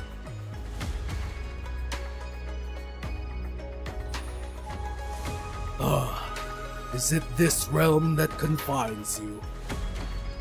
The land trembles from its master's rage. The chill of the cold Jade Mountains grows even sharper from her raging fury. But the old man merely taps his long staff on the water's surface, and a plum blossom blooms on the river that has never melted. Huh. So you wish to face me in my own realm? Arrow's knocked. Yes, use your arrow, your staff, your pest-like forms to smash all that you see as coffins. Then come with me in your sly disciple's stead and take a good look for yourselves. Witness how this 1,000-year feud shall finally end. Ya's figure vanishes into thin air, leaving only Ju and Ho on the frozen river. Ju, I see stopping the war is no longer possible. Are we really going to destroy this realm she has preserved for so many years? Pity for your kin really struck a nerve with Ya, but isn't that why we've been trying to make her see the error of her ways? How can we drive the knife even deeper when she's already wallowing in self-abandonment? So from now on, must we only watch from the sidelines as Wang's plot unfolds? We guided that last once. We saved that candle holder and even stood in for that precious disciple of yours. We've done our part for Wang. He probably knows we can't stop Ya, which is why he even let us involve ourselves in this troublesome affair in the first place. Oh, okay, so that was the deal with Wang. Just distract Ya long enough for us to deal with the bestial Sui. Okay, I see. He really is like it. Only he has a bit more.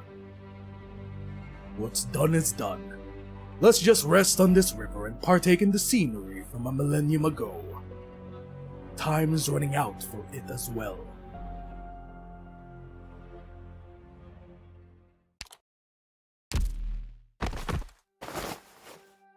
Yo. Wait, I'm back? And you're alive too. Where's Ya? I saw an old man and a person covered with machinery. They stopped Ya, then they all vanished. Someone covered in metal. Don't tell me. Damn it, I was so close. Why am I the only one who hasn't seen him? Oh, is that the Farenmit that you worship? Jew? You're a Jew fanatic? You're a Jew weeb? They implied that Ju and Ho represent nature and... what was that other thing? Hold up. Log. What does Ju and Ho represent? Nature and something.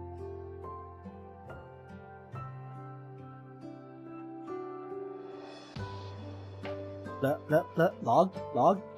I can't find it.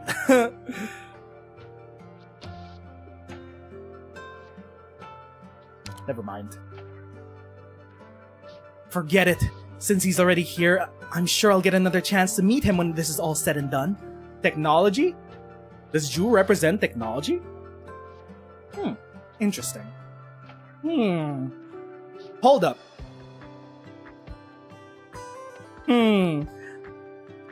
If Ju represents technology, if that form is really their form, could it be that Ju's related to the Presence? The Presence, as far as we know, is a space elf.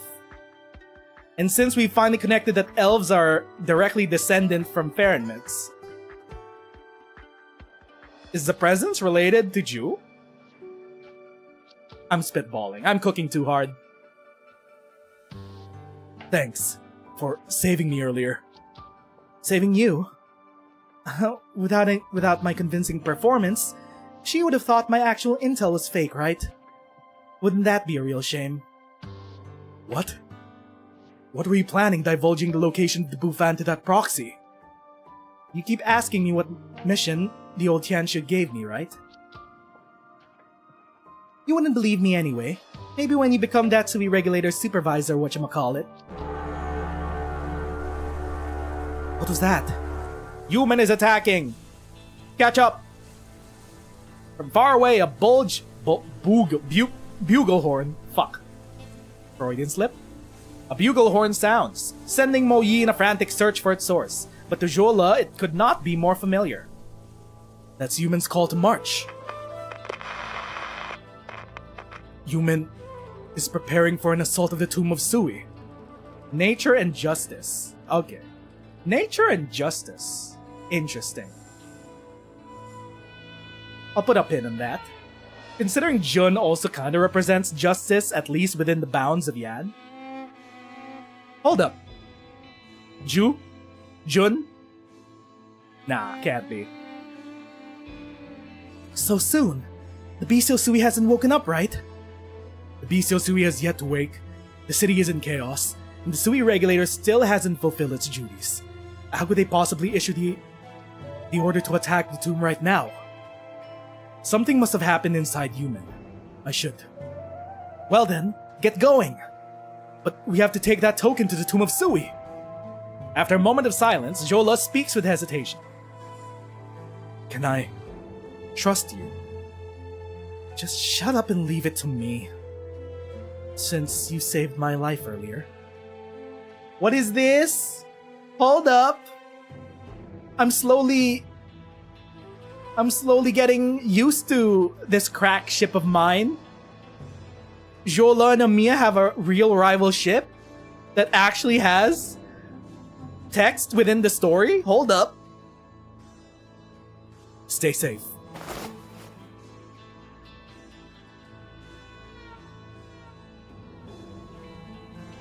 The day of the full moon. Baijiao's outskirts, near the tomb of Sui. An old man stands alone amidst dry grass and withered poplars, silently staring at where the barrens end, in the direction of Baijiao's urban core. Gah, it's been so cold this autumn. What are you doing out here all alone, on a day this cold? Waiting for someone. Oh, have you eaten? Here, I have a bag of buns with me. Fill your belly a little? We can eat once everyone's here. If we're gonna wait for more, then I better prepare a proper meal. Buns won't do. Do you think they'll come back? What do you think? Of course I think they will. I know we rarely come together. We always argue about whenever we do meet. We don't share the same hobbies and have conflicting personalities. But it's times like these that I believe our hearts are all as one. Though even if everyone comes back, can we even... I'll wait with you then. Of all the Sui, Yu's the one that wants to have the reunion the most. He just wants to cook a big meal for his family. Hold up.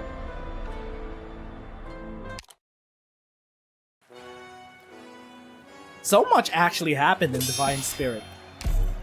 Okay. TA-10. The boss stage. Capping the Sui. The rain fell upon the battlefield for 3 days. Heaven's plaint as the board... Wait, what? Heaven's plaint as the board at last grows clear. I still don't know what that means. What does Heaven's plaint mean? What does it mean? Plaint.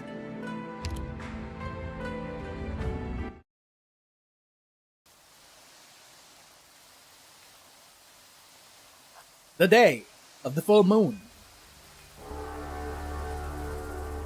The sand blots out the sun.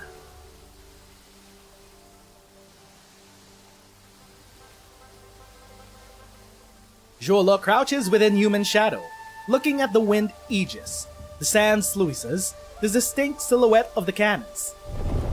The entire city slowly rumbles towards the Tomb of Sui. I always imagined that the Tomb of Sui would just be a big door in a mountain, but is it, I don't know, an actual structure?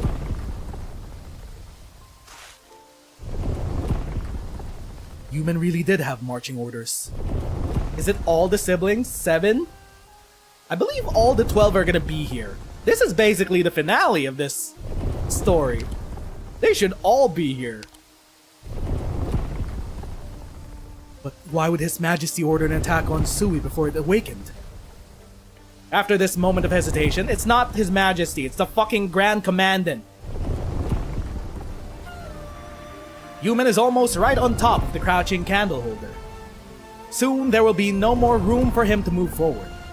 There are only the city walls jutting up perpendicularly from the ground. You wish to leave via the sand sluices. Have you perfected your Qinggong yet? Not to mention once you head out. Never mind. You will see for yourself. Do not think that your fall will excuse you from punishment. It would be one thing if you caused this trouble on your own, but you dragged Qingping into it. General, it was just because Jola... Do not make excuses for him. He should have thought of how to come back before he jumped down. All that bravery, but all he knows is how to fight, and how to make others nearly die of worry.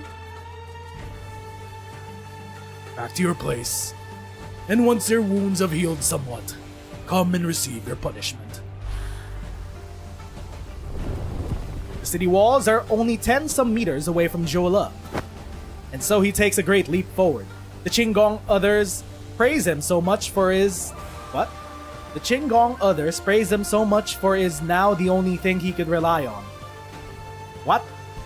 Yostar. Though the sand sluices have not yet started up, the wind aegis has been fully erected. Its smooth walls nearly impossible to find purchase on. A single slip would mean a horrible death. Well, he used this back door once. Halfway up and there are still battlements that he could support himself on, but to go further would be as trapping thousands of caddies to himself. Faster. As he passes through the yellow sand, the young man sees the figures of soldiers manning the walls. Many of them seem to have already forgotten just how long they have stood atop these ramparts. However, with the sudden blast of the horns, they have been tasked with spending the rest of their lives on this new hunt. Faster! Is he climbing up the sand sluices? He's using all his strength to climb up sand.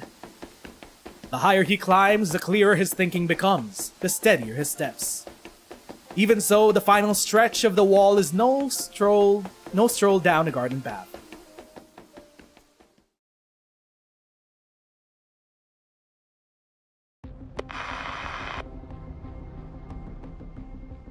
Still 15 kilometers from the tomb. You can't see anything about Sui's movements from here. Still no news from the Sui regulator. Did the higher-ups really give the order to open fire? No, I would never. Yes, understood. Who? My apologies.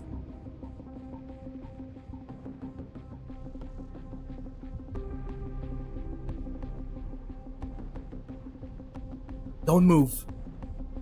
Help! There's a spy! This area is long evacuated. Shout all you like. How would you know? What are you up to? I'm an Imperial envoy. I've come to investigate why Human is taking action without permission. An Imperial envoy? Didn't they already come by earlier? You think you could pretend to be one of them while sneaking around?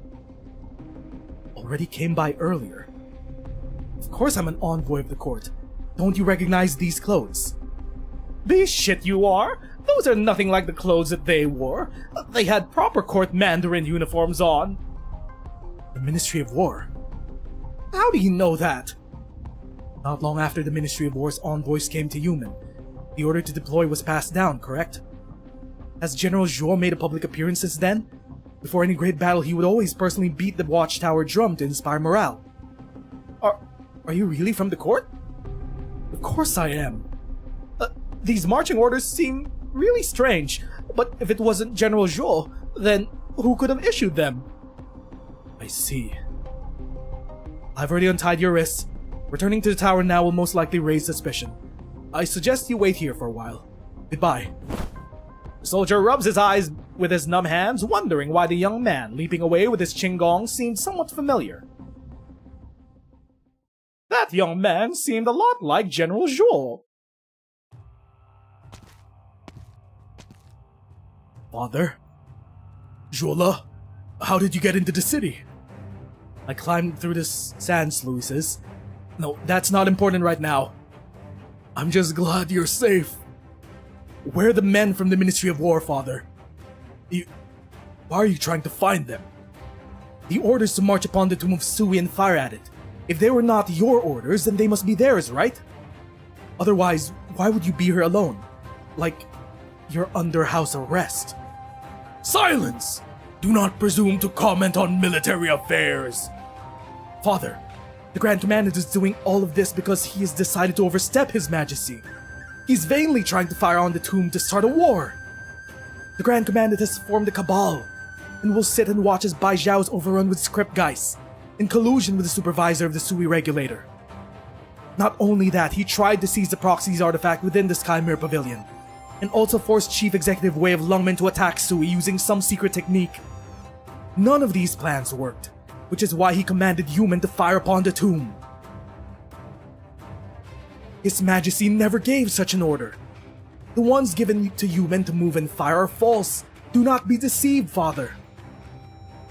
He did all of these things to wage war upon Sui. Surely you believe me, Father. Yes. How could I not? But know this. The tomb lies in front of Yumen, and Bai Zhao behind it. No matter what orders are given, the city must not fall into disarray. Those above want to advance. Those below want to observe. What then do these two forces clash? They will cause panic in the city. If Sui truly were to awaken, the soldiers of Yumen will be decimated. But these soldiers, do they know they fight for the Grand Commandant's false orders, and not the will of Yan? Before a march, the general usually pounds the drums atop the walls to inspire morale. Have you done so, General Zhuo? Without this encouragement from their commander, the men's spirits have not been lifted. On the contrary, they're confused. Are they truly braving Sui's claws to protect Bai Zhao? Or are they in the inevitable first sacrifices at the altar for the belligerent Yan the Grand Commandant envisions? Zhuola. Father, you are not only General Zhuo of Yumen, you are also Lord Exorcist of Yan. We just received reports of a suspicious individual infiltrating Yumen. It appears he stole into your residence. What crime should your son be charged for his trespass into military fortifications, General Zhuo? Just as Zhuo Xuanliao is about to open his mouth to reply, Zhuola steps forward, drawing the sword at his waist halfway. I assume you heard all I said earlier, sir. Considering you can still say such things after that, you must be in league with the Grand Commandant. You're still talking nonsense, you insolent child. Are you going to turn a blind eye to your son's disrespect, General Zhuo?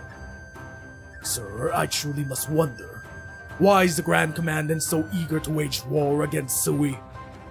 Still questioning your orders even now, General? With Terra in such turmoil, the entirety of the court unanimously passed the 28 policies. But outside those 28, there were two more hidden policies. The first of which is that the Sui menace must be eliminated. If we do not eliminate it now, surely you do not mean to wait until our enemies from abroad are at the gates. I shall tell you the truth, General. It is not only the Grand Commandant who supports the policy. More than half the court mandarins do as well. And what does the Grand Tutor say? What does His Majesty say? It is not your place to ask. It is also a question I have been meaning to ask, sir. Besides the Grand Commandant and the Ministry of War, the mandarins of the 6 ministries and His Majesty, do they know all the facts? Have they agreed to all of this? These are not matters you should concern yourself with, Zhuo Xunliao. You are merely a general. So, they do not know. Soldiers must heed orders, and human cannot be allowed to fall into chaos. Thus, I am willing to be patient and watch as you replace me before battle is met. But what comes next is an age of strife. What if comes next is an age of strife? Would your actions not be drawing Yan into panic, creating new conflict within? I may be a military man, but I'm also the Lord Exorcist of Yan. Forgive me, but I cannot receive such arbitrary orders. You've put your own head in the chopping block. Guards! Arrest this man! It seems you really are all preparing to revolt. Who goes there?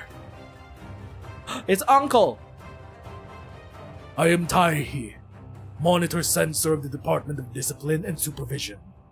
I happen to be here for rest and recuperation, and I must say, I did not expect to find the Ministry of War acting without authorization, causing unrest within human.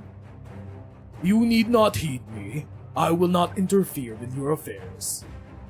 But so long as I leave this room alive, do not believe the events that have taken place today can be treated like they never happened.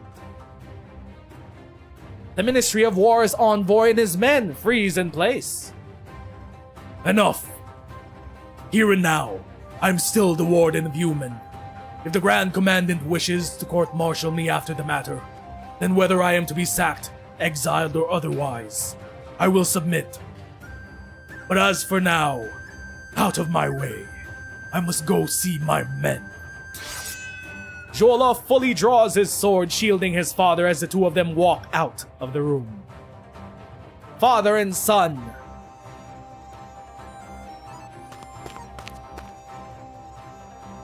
The so-called envoys are now in detention, Father. Good. Next. Grave news, General! The city's communication systems, they've been severed. What? It seems those ministry men picked up where the wind was blowing before they barged into the meeting room. So they performed some sabotage. We're relying on runners right now. I have no idea why this is the voice I gave him. We're rolling with it. The mobility layer still works fine, but there are artillery emplacements all across Human. The order's already been passed down. The orders the men receive keep changing. Begin repairs immediately, and do everything you can to stop the cannons from firing. Wang's still in there. And also, that's where we gotta have a reunion. You can't interrupt a family reunion with cannon fire. Yes, sir. I mean, yes, sir. Tai-He, relay my orders to the mobility layer. It shall be done. Jola, I shall entrust the emplacements within the deepest regions of the city to you. Yes, sir. One more thing. You've done well today.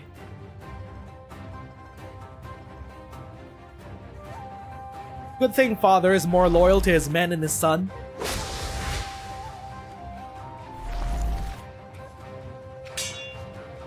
Damn these monsters! There's no end to them! We can't hold out much longer. Another 24 hours has passed, and the fighting continues at the defensive line against the Geist in Baijiao. The strange Geists are like an endless tide, wave after wave, crashing against their defenses. Though they may be cut down, they always reappear, stronger than before. There is no doubt, the force the defenders face now are the God Hunters of days long past. It's been a while since we saw you. When are you becoming a playable character? Why do you got a Sailor Fuku underneath Imperial armor? That's sick character design. Keep your chins up. The battle isn't over yet. This is no time to admit defeat. The sword in her hand is bent, her armor slowly but steadily getting covered in a mass of scars. His Majesty decrees all soldiers, whether patrol battalion, Yulin Guard, or otherwise, are to gradually withdraw from Baijiao's core plate. Join with the troops stationed outside the city, and pull back defenses to a 10-kilometer perimeter around Baijiao. Pull back our defenses? That's ridiculous. The Forbidden City is right behind us. Don't tell me His Majesty is prepared to abandon even the core plate. I double-checked. Those really are His Majesty's orders. Your Majesty, where are you right now?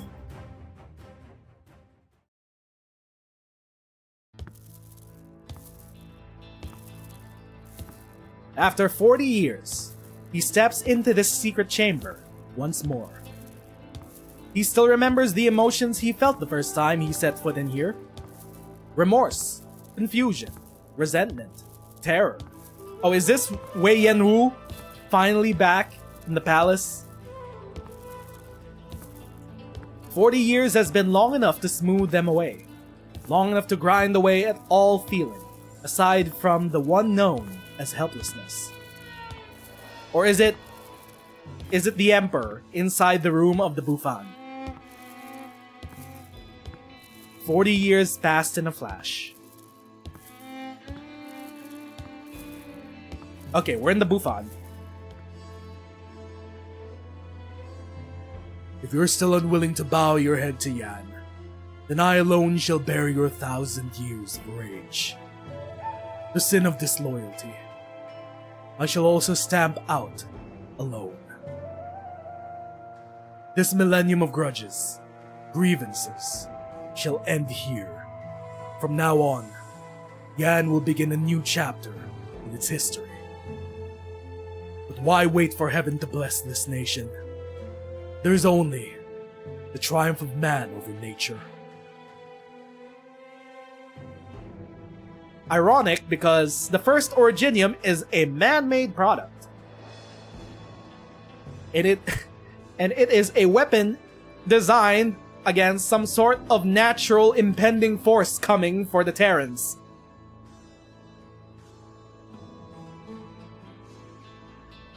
The True Lung looks towards the blazing radiance before him, as if he could see a pair of giant, ancient eyes burning within, burning with a great fury. Hold up, I could see a blurry shape of a Rumbusi over there in that shining light. Is Priestess watching everything from behind the veil?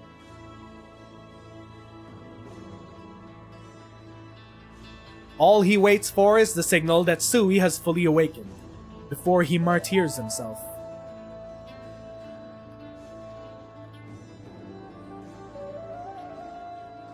Do they intend to rewrite him out of history after he makes the sacrifice?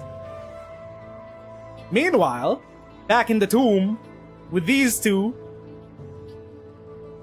the heart-pounding golden light has nearly faded away. All that remains is an afterglow that falls into Wang's palm. So genuinely, they need all 12 of the Sui siblings to vanquish the bestial Sui, which is why we recovered Jia's Labubu from the Garden of Grotesqueries. We need some form of Jia here, along with everyone else. Where's my reunion?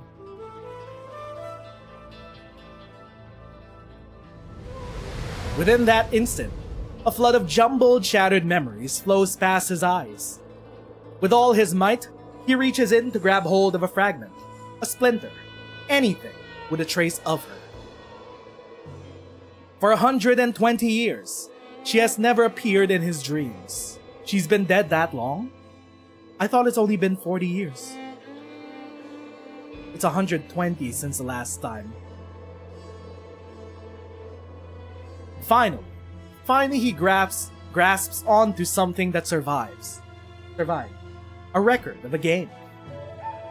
Not some legendary game handed down the ages, but rather a casual game between brother and sister as they chatted. Labubu, The Labubu, the little doll fragment containing the last bit of consciousness of Jie. The little doll geist.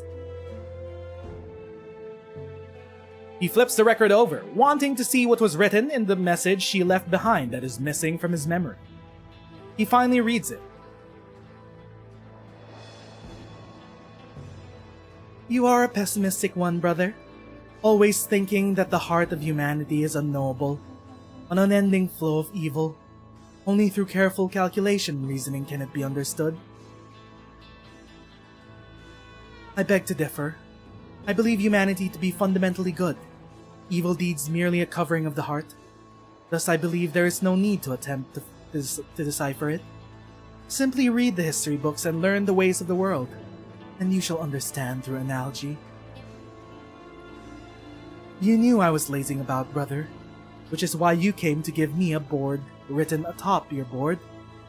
Even before you placed your first stone with a blatant scowl on your face, I knew you had come to poke fun at me.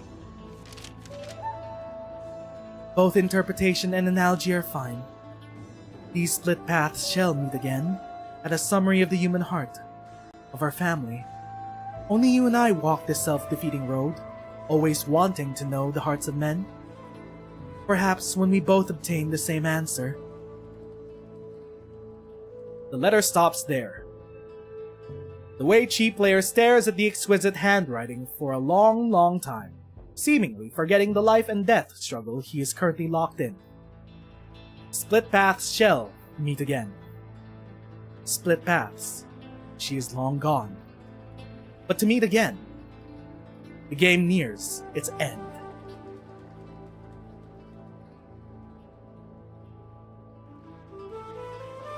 How amusing.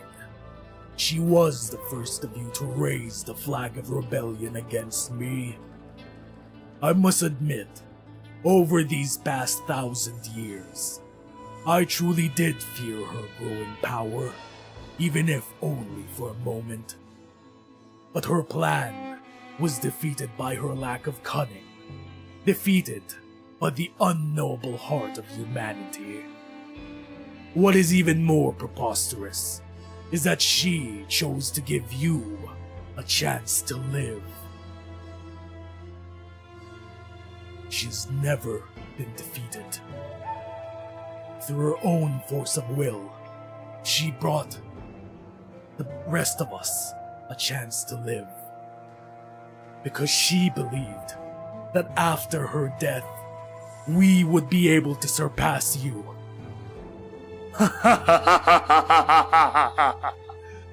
How pitiful. Are you actually feeling regret? You came to do battle with me, so determined to die. But you could not even triumph over your own weakness. Do you care for her?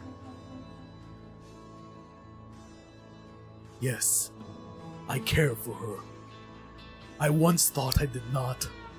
I thought the outcome of our battle should be only the thing I cared for.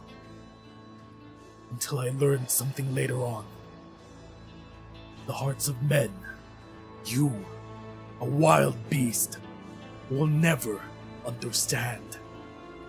And so, you are doomed to pay the price. Enough! So this is to be your final struggle. This is the result of all your careful planning and preparation for 100 years. This amusement that you now present to me. Things will not end any different from the last time. The only difference is that now you are even weaker than before.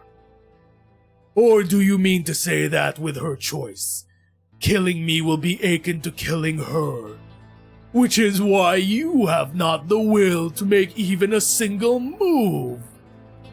Pitiful, pathetic, laughable. But no matter, none of it matters. We can wait here. There is time to wait. Let us see which one of your so-called siblings shall come charging in to die in your stead this time. Surprise, motherfucker! All 11, including Jie, is coming.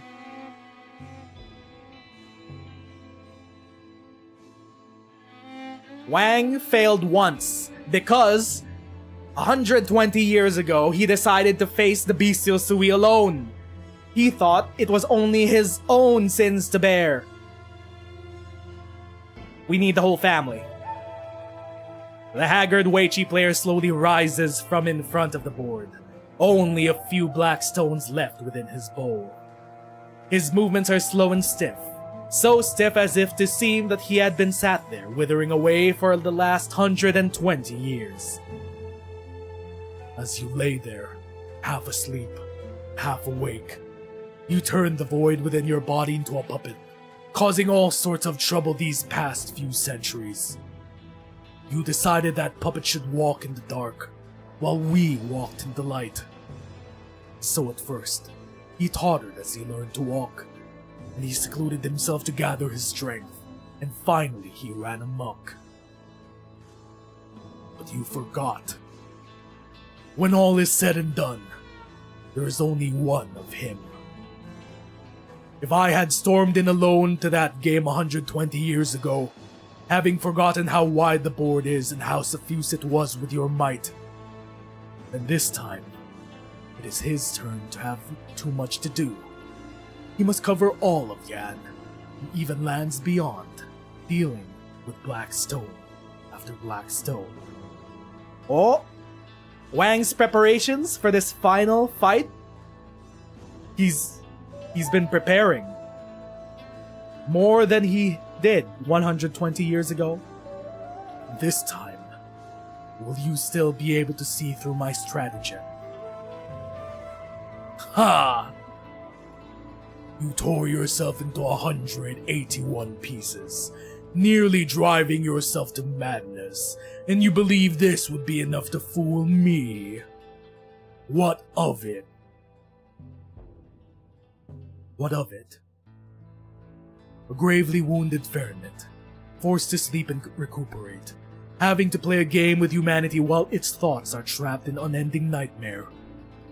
Such depletion will cut away at the root of your life.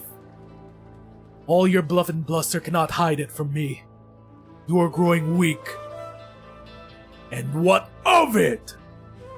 All you have done is walk the same road the first to leave me walked, doing all you can to delay my awakening.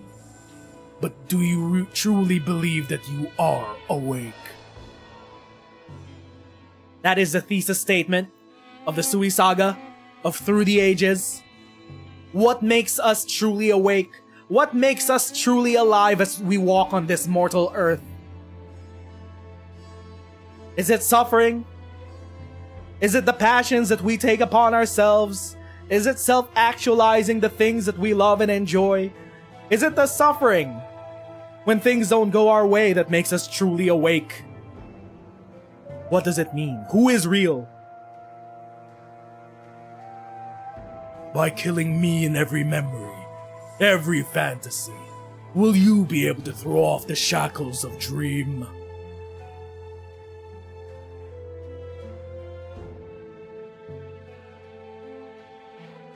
How could the clash between he and it be limited to these confrontations? Countless possibilities, countless imaginings, countless conclusions. Even more things that have transcended cause and effect gently fall through the tomb of Sui like snow. The proxy looks through each and every snowflake, seeing a game that leads to his death in all of them. Enough.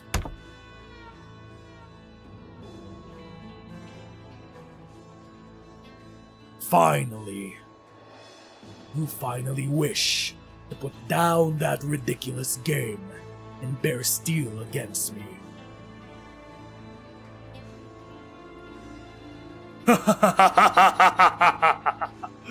Yes! God! This shall be my last bit of sport before I awake.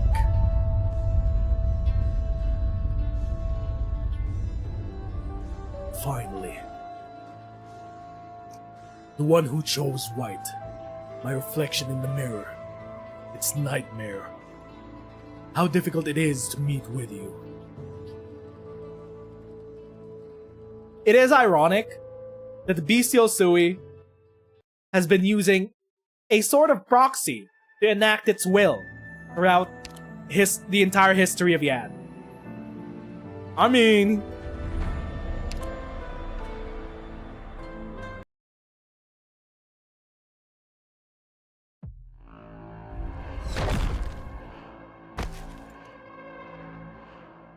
ugh. Pathetic. Just as I expected. The exact same ending once again. You were not bad entertainment by my standards. But let us end it here. I must also thank you for this grand gift you have given me. what? The pretty face? You looking like a decrepit rat man who'd win a Tumblr Sexy Man competition? With your strength, I shall be able to fully awaken and devour the power of U12 whole. The strength you have gathered over the past 1,000 years shall be my nutrients, and I shall become strong, far, far stronger than I was 1,000 years ago. I shall become a true god. I shall rule over this land and lead all those weak insects in breaking through the curtain separating us from the stars, stepping over the ultimate darkness. Bro, why is every motherfucker now obsessed with breaking through the sky pod? Also,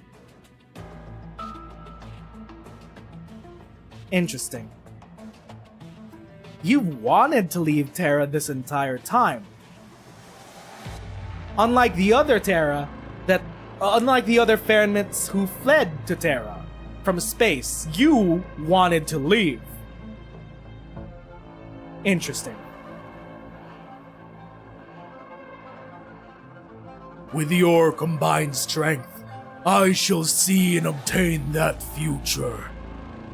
And you, as a part of me, may use my eyes to see it.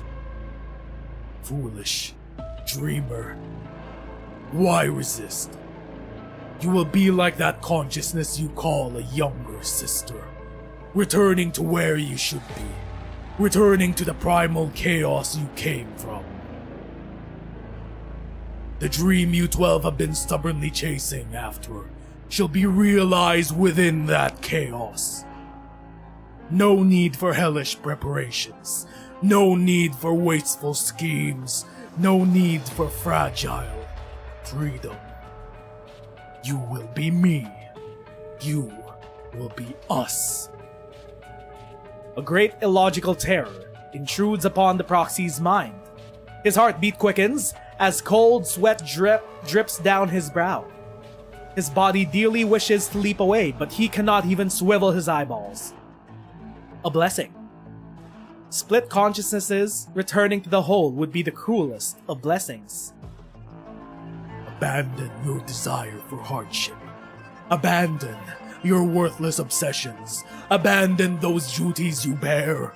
Abandon those clumsy emotions you learn from wretched humanity. No.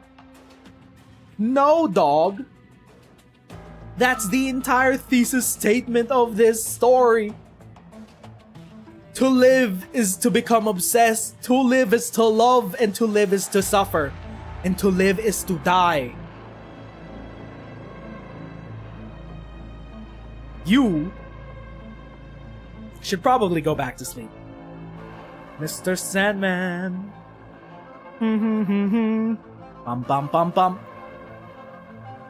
Abandon that which consumes you. Embrace that which nourishes you. Suffering must be eliminated. You shall become a keepsake within my great consciousness, a futile yet respectable memento of the past. To live is to suffer! That's what Heidelin taught me! Suffering eliminated. Pain seeps down from his skin into his marrow. Terror spreads across his body from his backbone. What the proxy can see slowly begins to blur. Close your eyes. Yes, close them. You do not need your own, for my eyes are your eyes. No need to hesitate. Have you not thought this from the very beginning? The mortal realm does not seem as interesting as your siblings said it was.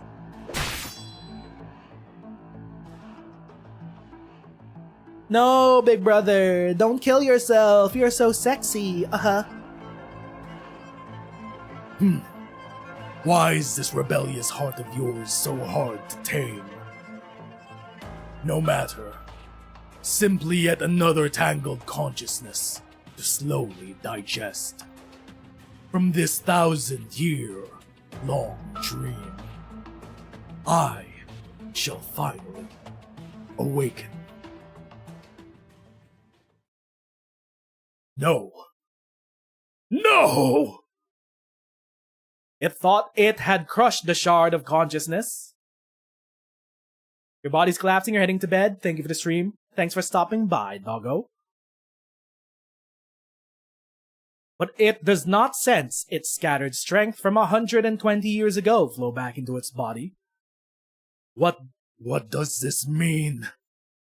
Why am I still in a dream? Hold up, can we just keep it trapped in one of Dusk's paintings? Can we... Hold up. Ling! Yes! I called it 5 seconds before it appeared.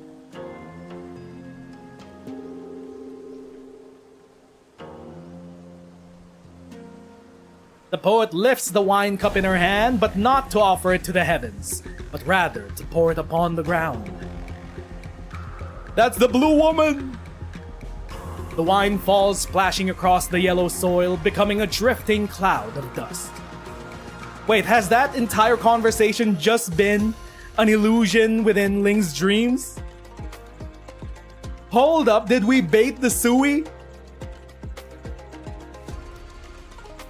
Near a winter and summer since we parted in Shangshu. Ever since I had no time to dream of you, for in the lands of man are many things worth dreaming of more. As for you, using dream, imagination, using things yet to pass to prevail, verily you and he are evenly matched on par with one another. But I seem to see amidst your bout many of my tales and place. Who could see a gulper of cups become now a sorrowful drunk? I completely forgot that Ling speaks like Urianger. The poems of others are fine, but at such a juncture, their style shall not do. I shall help you change a line. How about? After rain's end, petals fall beyond count. In wine's embrace thy freedom is found. What say you, sister dearest? The words of others are fine indeed, and its flow is pleasing. But when you are the one chanting it, its flow far too free, as if you are uninvolved. You, me, Gia, Dusk, consensus has always been out of our reach. Then why not have it be your turn to sing a song? For the me that we share. How about it? No. Oh, still unwilling to break your vow? Gia has still not returned. However, I shall play for you. The bloody battlefield is flooded by a peaceful stream. The ripples upon the water quiver, becoming a pair of giant eyes. Even from within the water, those eyes stare at everything around it. Fierce, pain, near crazed eyes. Yet even so, the musician lightly plucks her strings. Ah, this tune. It seems that rather than being unfond of wine, dear Jun, you are simply... In the middle of the river, the poet toasts alongside the tune, her cheeks flushed red. Ling is not entering the final battle sober. She does not chant to match the tune, but with a bright, clear voice. Yet even so, it is in perfect harmony with the tranquil music. The stars in the sky spin along to the poet, and the musician blending together into a pool of sweet water. From that water appears wines, some bitter, some fragrant. And even those great eyes begin to show signs of intoxication. I invite you to share one last cup of wine. At some point, the tones that started off high and steep gradually deepen, going near inaudible to an inescapable bass, lingering within the water. As for the simple sounds of the instrument, no longer are they quiet and mellow. It is as if only a tenth of the strings were silk, the rest 3 parts longing, 3 parts grief, and 3 parts determination. But in contrast, the poet's recitation grows lighter, higher, as if a whisper, as if a consolation, as if a torrent of rain. Flicking it away will only serve to wet your clothes. One low, one high, one disciplined, one unrestrained. The woman's voice merges with the voice of the instrument, weaving a dream fit to entune a fairyland. I invite you to share one last cup of wine. For beyond the Western Pass, there are no more than mine.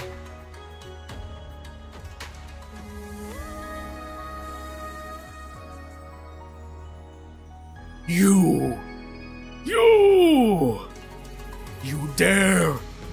dare use such tricks against me! The furious ferment lifts its head, attempting to discern the source of the sound, but to no avail. Its giant bloodshot eyes first flick towards the proxy, still shackled to the ground. After a moment of quiet, it finally realizes that this dream will not be so easy to break free from. It does not care if this is the last of the power of the proxy that is here, or interference from proxies far away. Those great eyes staring at the outside world watch the dream that Ling and Jun weave. As they watch back. Within that confrontation that never happened, its actions, its moves, its weak points, even its psyche, they have seen it all. He has seen it all. Such base deception, such pointless struggles. Before I have my vengeance on Yan, I should kill you all first, one by one. You will not have the chance. From now on, there is only our vengeance against you. Absurd. Ridiculous! Your so-called sisters may have deceived me with dreams and cracked open your shackles. But do you not feel how weak your body is, unfettered though it may be? This time, I shall crush you and all your miserable schemes. In that instant of fear and anger, its enormous body, as great as a mountain, shifts a fraction of an inch. The entire room begins to shatter into rubble. The great structure that suppressed Sui gradually crumbles and collapses. The Awakening.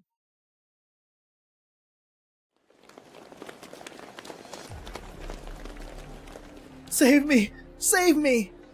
They're back! Those monsters from 100 years ago are back! Don't panic. Don't panic. Form an orderly line and walk cautiously. Why aren't you listening to me? Oh, what to do? What to do? Mr. Pooh, why are there still so many townsfolk who have not evacuated yet? There are still many Geists here. Stay your hand, Tianshu. They're not Geists born from the turmoil of the tomb, but rather the original townsfolk. They're the students of the school? They are my students, yes. I cannot bear to see them lose their lives here, so I beg you to lend me your aid. The old Tianshi is still guarding the mountain pass. I'm afraid I cannot protect them all on my own. I shall do my best to hold back the rebellious guys. Yun Qingping, help Mr. Pu guide everyone away. Surely don't mean to do it all alone, Deputy Minister Lin. Shouldn't you be at the tomb? What are you still doing here? It's long past the garden's closing hours. Why are there still so many tourists here? Mr. Yi? You still remember me? And here I was, worried that you'd forget about me. What with you running circles around about my garden. No need for further chatter. You're all lovers of things, which makes us kindred spirits. You two helped this elderly gentleman see everyone out. I can deal with these things here myself. I know you proxies have extraordinary abilities, Mr. Yi, but these are extraordinary times. I ask that you take care. No need to worry. If I cannot subdue even these apparitions, then I'm not fit to be the master of the Garden of Grotesqueries. If I may, by the way, a request from my humble record-keeping friend? Though you may have come from afar, I regret to say that I have no time to be a proper host. If you have some spare time in the future, I do ask that you come again. But if fate is against us, and you are the last visitors to my garden, I would like you to preserve its sights with your brush and ink. I shall do my utmost. Please stay safe, sir. Oh, he's leaving the garden. Everyone is headed towards the tomb now. It is time. The final act. My. The shaking is far too strong, as well as this resentment. Even though only a fraction of this millennium of hatred and rage is spelled out here, it's still such strength. I dare not imagine what exactly Wang is confronting down there. But even having come to this point, it is still not yet awake, which means our designs with the garden are still in effect. It is a shame, though. I fear the structures within the tomb are almost completely destroyed. I suppose I shall have to put a bit more effort into suppressing it then. You really know how to cause quite a stir, Wang. These guys are, in the end, formed from your fury. I have no desire to entertain such vulgar creations, nor am I interested in collecting them. All I can say is that they will be a little hard to handle. Proxy looks up towards the once peaceful town at the foot of the mountain, now devastated and in ruins. Even a layabout has times when he is angered. I cannot forgive such destruction. Now, how much of this account shall be considered yours, Wang?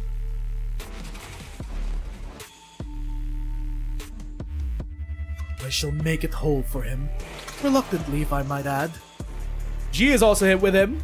Oh, the two brothers. Still though, G seems like the least developed of all the siblings throughout the story so far. G. Wang chased me away, so with nowhere to go, I came to help you. Seriously? It doesn't really matter. I suppose I shall owe you a great deal if you were to help me with this big mess today. Since when have you been concerned about what you owe me? Why, I would never. It is simply because you are magnanimous, our third eldest brother, that you find it embarrassing to settle accounts with our younger siblings. Huh. Shall I help you suppress Sui, or help you look after Mangshan Town? First we deal with the Geist and protect the town. We still have time to suppress it. There are two of us after all. With enough speed, neither issue needs to wait. Rather greedy of you though. Hardly the first time you have seen my greed. True. If I had not dropped by today, all those exotic plants, fine woods, strange stones you painstakingly gathered would be ruined. Which would be quite the pity. Well, I need only come and ask you for more later.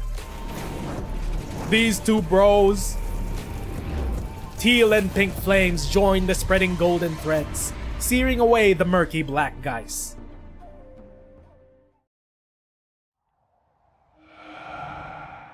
Everyone is working together. What a pain. We just got here, and all these things popped out of nowhere. There's no end to them either. They just keep coming like Niswa that's been soaking for so long. Just hide somewhere behind me, Grand Shooter. I'm not too good at fighting. Nearly whacked you a few times here. It's a half-baked plan, but all I could do is... Still talking about food, kid. Who is this? Which sibling is this? Why did I even ask?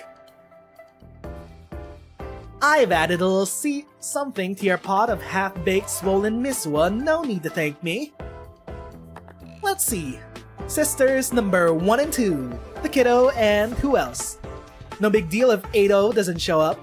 What about G? I've got a little something for him too. Now forget it. Heed me, Dark Devastator! Quantum Firecracker, Quantum Launcher, Quantum Rumbler, Quantum Cannon, lock onto 30 meters around the kid and... Fire at will! Fire at everything! Is she on a battleship? Nyan brought a whole ass battleship? Fire! Fire!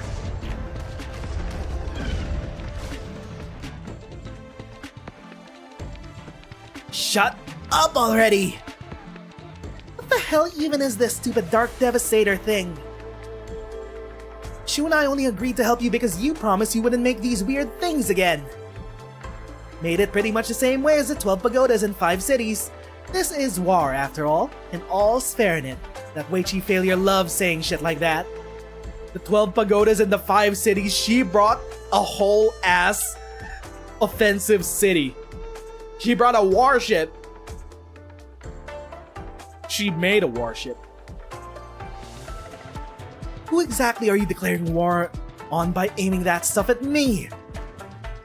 Get her under control, Shu. This isn't what you promised earlier. Once this is over, don't forget to make an apology. Sorry. These firecrackers really do remind me of Da Huang, though. They are subdued during the Shenong festival, but when the new year arrives, the firecrackers they light up might even be fiercer than the ones Nyan just used. Right? A family reunion should be more lively! If you had fired that barrage earlier, it would have fallen at Yu's feet. Hold up, wait a minute. Is this not... I just realized, this is not a battleship. It has arms. Why does this battleship have arms? Did she bring a mech? Hold up. Wait! It's the Nyan Beast. Oh, fuck! It's a callback to the very first Tsui event about the Nyan Beast. The New Year Nyan Beast. Oh! Cinema. Chekhov's gun loaded 6 years ago, finally firing off. Take a break and let Dusk play with it. She's been waiting for a while now. Me? I don't want to touch that thing. So, should I continue? Give it to me. It's Dusk's turn on the controller. She gets to play with the giant mech now. If I let you keep firing that stuff, you're gonna burst everyone's eardrums. These 3 women raised in Enfield. Shu, Nyan, Dusk, you're finally here. Long time no see, kiddo. Dinner ready yet? We aren't done with work yet, Nyan. How could you be only thinking of Yu's cooking? One's not gonna affect the other. Alright, we never did give them a heads up that we'd be meeting here. Hey, Grand Shooter, it should be fine, right? Extraordinary times call for extraordinary measures. If you are able to resolve this guy's crisis together, then shall be an act of great merit. Then that shall be an act of great merit. I always knew you weren't the dried up stick in the mud that you look like. Say, Grand Shooter, do you think our business with Yan has been a good one? Perhaps it would not be considered business in Yan's eyes. Making a friend is far more important than doing business. Huh. Those are some wise words. Next time those old fogies from the Ministry of Works come to pester me, I can throw them in the face. Everyone who should be here is here. Let's take a head count of the ones who aren't here yet. Are we right in front of the tomb? I'm assuming we are, since this is a meeting place. Whoa, is this Yan's New Year celebration? Who is this? Which sibling is this? This is just like how Master said they'd celebrate it. Lanterns, banners, and screaming firecrackers. Though I don't see any lanterns, this is the first time I've seen many firecrackers though. Alright, time to land. Land? Watch out, Yan! Someone just flew over my head. I think they're going to land right next to you. What? Bro. We only have like a couple chapters left in this event. We're introducing a new character? Who the hell are you? Based on your gear, I'm guessing you're... Ni hao. I'm Taraxacum. I'm from Sargon, and I'm an apprentice under my master, though usually I just drive the cart. You're Sargonian. Interesting. Taraxacum. What? Why? How? Alright. My master's called Fang. Figured it'd be number 10. And didn't expect a shy guy like him to have a cheery apprentice like you. Have we met Fang yet? I don't think we've met him yet. Is he not appearing? I'm Yan, the 9th, which means I'm his older sister. Let's give you a quick rundown. Those two chatting over there are Shu, the 6th, and our youngest brother, Yu. The one on top of the Dark Devastator splashing ink everywhere trying to melt away the geist, that's our youngest sister, Dusk. Ji and Yi, the 7th and 8th, are probably on that mountain over there, while our big sister Ling and second sister Jun went off to nap who knows where after some drinks. Nope, they're helping Wang. Then on their feet, there's number 2, Wang. Strictly speaking, today's party is all on him. Okay. What if we just bring the battlefield to them? What if we just destroy the earth and bring the Sui to them? We don't need to go down into the tomb. Wait a sec. Got to introducing the family. If you're here, where's the big 1-0? It's not that my master didn't return. He asked me to give you this. What? Steelyard scale? What? Are we still saving a Sui for more content? What? Although, we are establishing that there is a Sui in Sargon. We're gonna meet them the next time we head into Sargon, which is most likely going to be when we head to the Golden City with TT and Pepe. What if... Oh. Oh. Okay. Target ferryman about to arrive at a critical position. It's still moving forward. No time to wait for reinforcements from the other cities. We attack the moment it takes its step. We beat them once 1,000 years ago, so no excuses. Has the body risen? The ancient titan lurches forward, powered by the confusion and anger of a rousing age-old slumber. Okay, it's out. It's out in the air. It suddenly notices, by its hind claw, a minuscule, near imperceptible existence. Don't go any further. Turn back. Wait, is this Sui or is this one of the Shanghai Zhong ferrymen? I know, the way she players summoned you. I don't want to speak ill of my elder brother. He might not be thinking of exploiting you for no reason or throwing your lives away. Wait a minute, is this Ju? Is this Ju and Ho? Have they taken their ferryman forms to fight off Sui? Or is this a different one? Is this one of the 2 mysterious other ferrymans involved with the Shanghai Zhong? You're heavily wounded. I have my ways to heal you. Is this Fang? We're not being given a sprite. I'm assuming this is Fang. If you insist on continuing forward, I always have ways to make you feel pain. 100-fold, 1,000-fold, though I would really rather not. Turn back. I can heal your wounds and help you find a new home. Just don't cause any more trouble, any more death and destruction. What is going on here? Okay, the transitions make me assume that it's found. Then Master gave me the scale and told me to deliver it to you quick. He hasn't gone anywhere, he's still where he was earlier, looking this way. Got it. He's still too scared to come. Scared this meeting would be the last. But he still wants to help us out a bit, and that Weichi failure. So in the end, he decided to be real awkward and send you over, while he waits on some mountaintop somewhere. Man, our family can be such a pain in the ass. On the other hand, I didn't think dried up old Tenor would learn some proper bedside manner. Did he pick up that silver tongue in your part of Sargon? Not really. Damn shame then. I'd also like to learn how to speak good better. Maybe then my next movie's funding and lead actor wouldn't jump ship halfway through. What the? There's still people rushing over to start a war? Everyone turns their heads towards a nearby city. A city that is slowly but inexorably heading towards their gathering. It's human! Can't just stand by and watch as a bunch of jerks stir shit up. How about we see how the Dark Devastator matches up against human? No, bad idea. Getting in a fight like this seems a little, impolite. Leave it to me. Who is this? Oh, Chen. Chen! Finally feeding all of the Sui.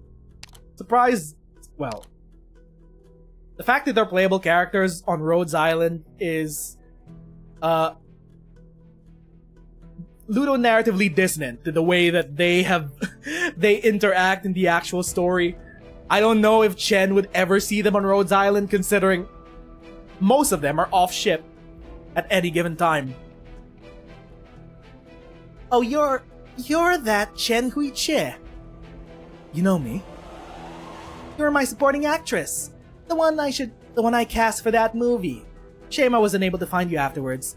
Or most of the rest of the cast. So I had to delay the shoot. Do you mean the movie that Lava was talking about? We're calling back all the way to her B movie. So many callbacks to the very first event. Little Lava told you about it. Great. We've got the money-guzzling Dark Devastator on scene, and now you're here too. Wait, you have that thing that she left behind. That's why I'm here. How do you plan on stopping that city? With my sword. It wasn't part of my original travel plans, but I've stopped human before. I know a little bit about its structure and weak points. I heard that master swordsmen don't see things as things, but rather weak points and flaws. You one of those masters? You've been watching too many movies. There are things only you and your family can do. Likewise, I have things I can't shirk from. Believe in me, like how I believe in all of you. Chen Huiche turns to face the nomadic city rumbling towards her. She can see the weaponry lining the walls, the soldiers atop the observation posts, and the Tianshu with their furrowed brows. She believes that they can see her too. But they simply stand there. But simply standing there will be not enough. She takes a small step back. She looks at the entirety of the city's structure. Its treads, the wind aegis, the sand sluices, the watchtowers, the gates. She knows where this blow should fall. A sword of heaven's plaint. Bid dawn is cast. The writing knife in her hand is not pointed at any one part of human, but rather up towards the sky.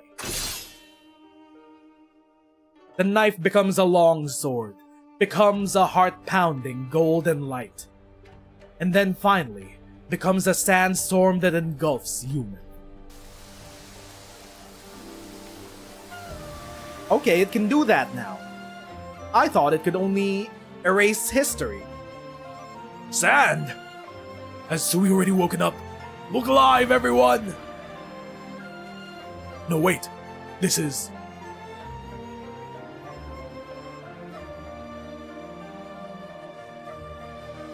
The storm that swallowed up heaven and earth is not made of coarse sand. but rather gentle golden snowflakes. They fall onto the soldiers' bodies, their hands and faces. The snowflakes melt, and out of nowhere they hear the beating of a drum. Those memories, near buried away by the sands, suddenly become crystal clear. They remember a catastrophe, and those who stood within it. A poet who drank wine and spouted poetry in its face, or maybe someone who made a lonely exit once everything was done. They remember the emotions that surged through their minds back then. They worked as one. They fought as one. And for a moment they forget the confusion and puzzlement pressing down on them as one. They stop whatever they are doing, silently listening to the pounding of the drum. They count the number of beats, count all the calamities human faced across all the years, big and small. Until the 18th rousing farewell boom resounds. The entire weather-beaten city is like an old man overwhelmed by memory. One who slows to a crawl, then stops. She summoned history.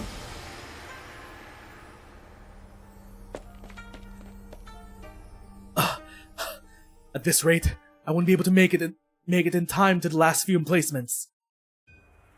Why are we stopped? Don't tell me the artillery already. A power cut? The spent candleholder realizes that he has stumbled upon a stroke of luck.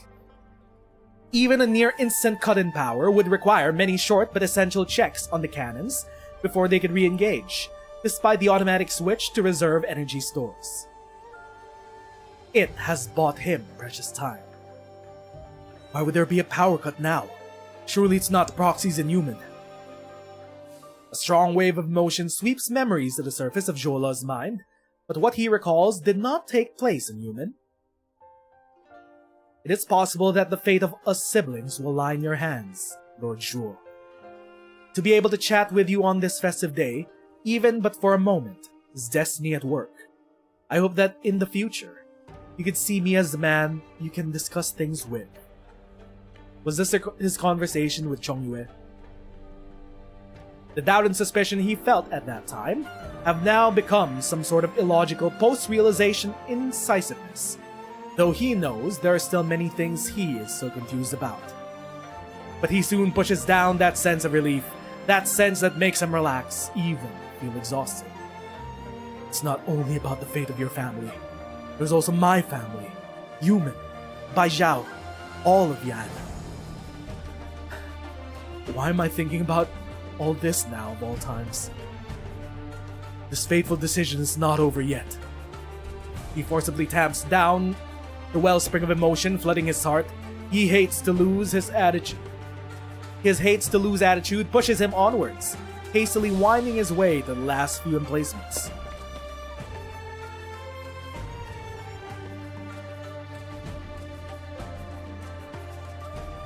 The golden sands that filled the sky gradually disperse. The radiance fades, turning the blade in Chen's hand back into an ordinary writing knife. To the side, Yu stoops down, grasping a pinch of soft golden snow-like sand. Through a daze, he looks at the golden sheen, a sheen he has not seen in over 100 years. What he remembers is the older sister he last met over a century ago. But as for what Chen sees, she sees a parting far away, the distant, frigid north. The snowflakes melt away. Those newly bright memories slowly fade again. She saw her parting with Tallulah, returning to their worn and shabby states. All that remains is a sigh on the lips.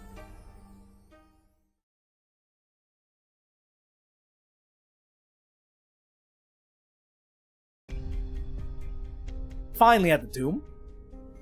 Can we finally deliver the Labubu? Finally here. This is the tomb of Sui. Despite having some knowledge of it for a while now, actually seeing such an enormous structure in person leaves her shocked. With Bai Zhao in turmoil, all its soldiers have been recalled to fight the Geist lining the streets. Across the door is an abyss that none dare look at. I was pretty eager to accept this mission, but how do I actually get in?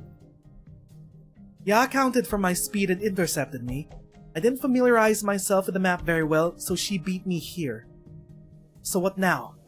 Do I just knock on the door? Allow me. Ah!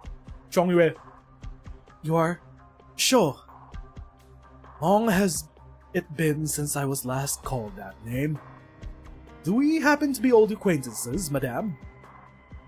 I happen to be a friend of one of your students.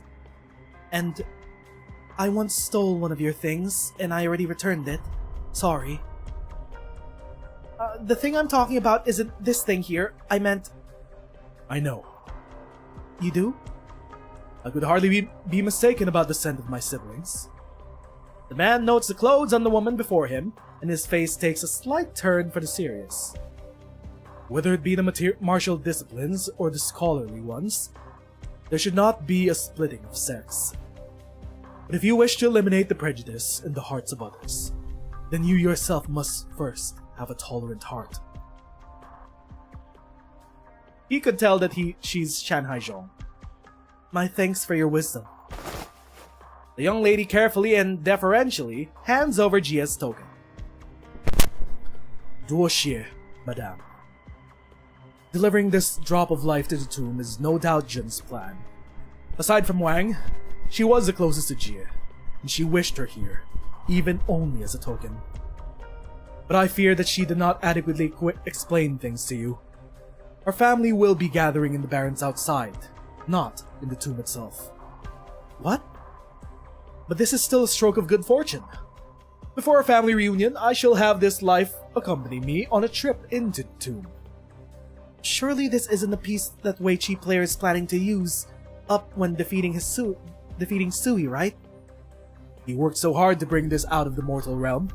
How could I betray his intention by consuming it? It is simply to bring him peace of mind, nothing more.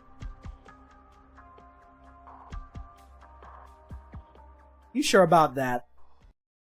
All 12 siblings, finally reunited in some fashion. Ji and Yi are all the way in Mangshan town. Fang is kind of a coward. He's at the borders, but he's around. And most of everyone is at the point of contact. Hold up.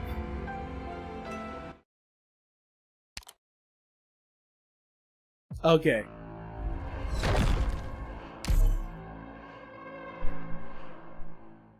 Two chapters left. Also, we haven't done this stage yet. We saved it for this story reading to finally see what the story stage is about. I will be right back to refill my water. This really does feel like the finale of the entire story.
Okay, we are ready with TA-11, Eternal Cycle.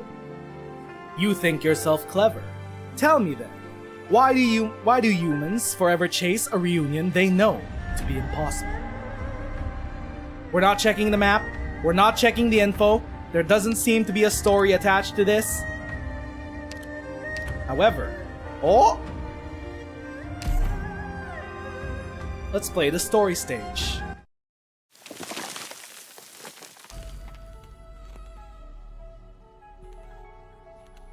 The climax of the entire Sui saga. Traitors! You 12, each and every one of you, plan to betray me, yes? Indeed, none of us will submit to becoming a part of you. We have lived as ourselves. This is why we are different from you. Lived as humans. You see yourselves as humans. Whoops, I hit the mic. And try to bring delusions varied to bear against me. You relied on the power you stole from me, ingratiating yourselves with those puny insects. But you still had to humble yourselves, hiding your claws and fangs to make yourselves look harmless. Is that what you mean by living as a human? You still do not understand. You can never understand, for you have never lived. And I am well aware from where your arrogance stems. With but a glance, you can look from the beginning of time to its end. Though your consciousness has traversed the great void for eons, you have never had kin you could converse with. You are simply a god, declaring itself supreme over a pitiful plot of empty space. I know full well what this feeling is like. Until the day someone gave me a name. Oh my god, we got the full rock opera playing. You are nobody's fate. Not the people of this land, or we 12. And there is one thing you will never understand. Against someone who was already nothing to his name. Fate is utterly powerless. Oh, the vocals are coming in. Wang, you don't have nothing to your name, you have your family. You have devoted yourself to protecting your family from this fate for a millennia. That is your obsession. You don't have nothing. You fought everything for your everything. Farewell. Since you dare repeat your foolish challenge, I do not mind shattering your delusions once more. I killed you once 120 years ago. I shall kill you again, but with a flick of my wrist. Is that meant to scare me? I'm already accustomed to losing. I've already lost too many precious things. I have lost the entire board. My dignity, my honor, my trust, my freedom, myself, my family. Did you really think someone with nothing more to lose would be afraid? But you, are you not afraid you will suffer another ignominious defeat, like 1,000 years ago? Is this fear not what makes you hesitate to step forward? A jest at this hour. You desire in vain to replace me, to steal away my body. Why would I allow you to do as you please? I need only stir this body awake first. The pyramid extends its talons as great as mountains. Countless pyramids and countless tombs extend their talons. Countless talons as great as mountains and point them towards the same proxy.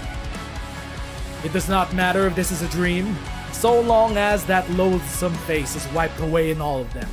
There will be nothing left to stop its awakening.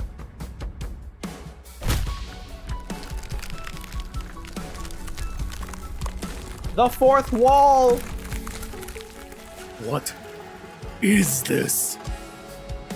An incomparably brutal blow slams into its body, a strength it is familiar with. It knows that in its split second, it has lost its connection with its enormous body. Who could cause such harm to its form? Is it Ju? The space shakes, then warps and tears. As if 1,000 years worth of martial prowess has been channeled into a single strike, ripping apart the edges of the dream. Is it the Dark Devastator? Nope, never mind. It's Big Brother. Why are you always so meddlesome? I knew you would say that. I also promised that, were things to arrive at this stage, I will be with you. Besides, I also wanted to bring her to meet you, to let you know that all your years of planning were not for naught. Through the boundary between dream and reality, Wang sees the token Chongyue clutches to his bosom. And then their eyes meet. You should leave. Live. Live. And come back to us. I will not make you any promises. The distance between them stretches with speed.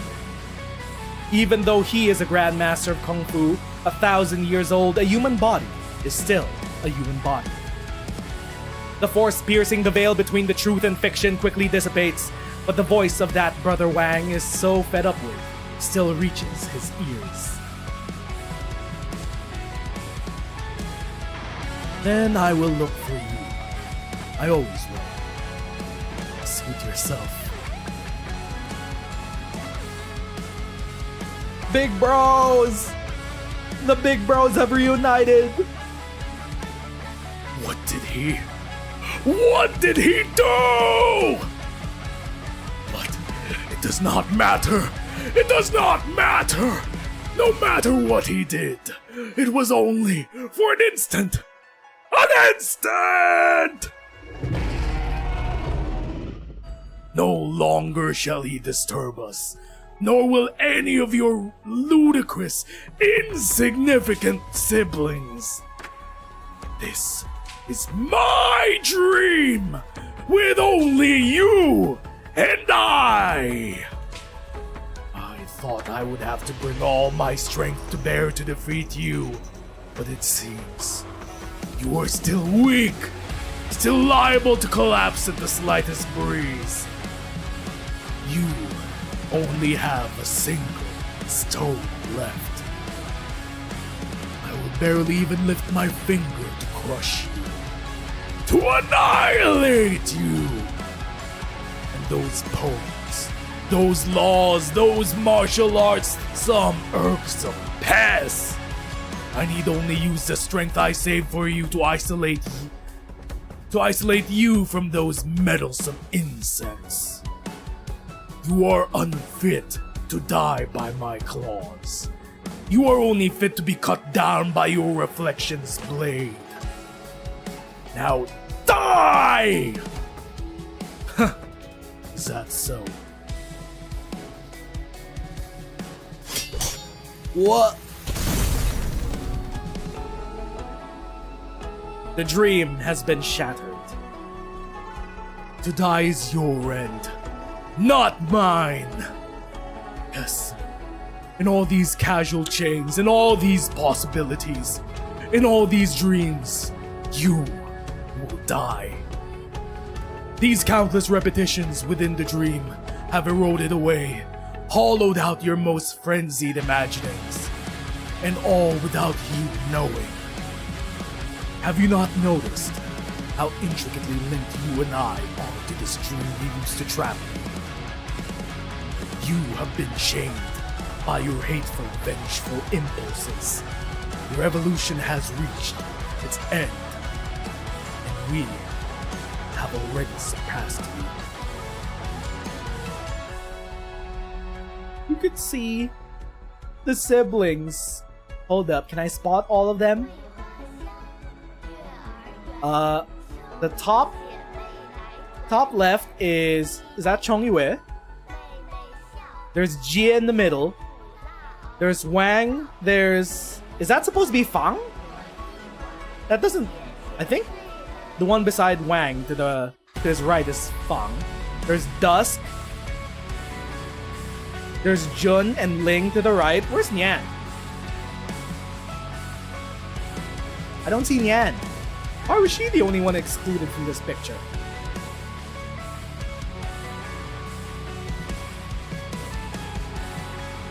I will take your place. And how will you do that? With your isolated stones and with your body so ready to fall apart? Dare assume I only have my stones and this body of mine. The near-dead proxy uses the last of his strength to lift his sword. The deranged Fairmid gives one last howl of rage.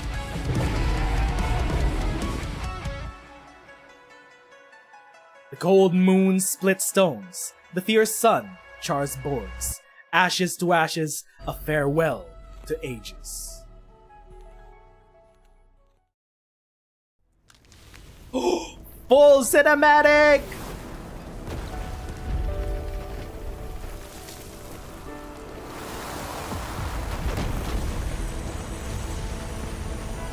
Cinema.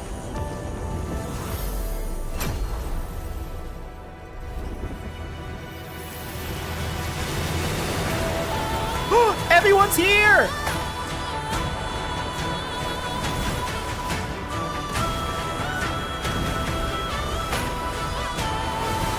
Yo!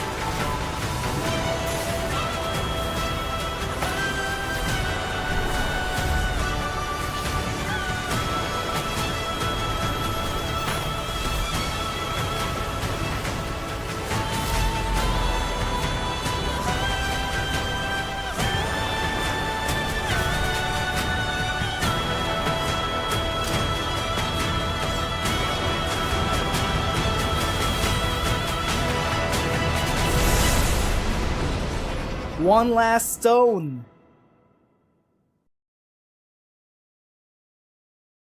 Cinema.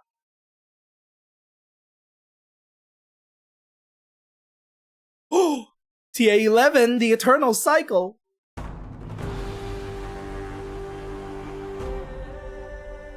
Enough! This farce of a game must end.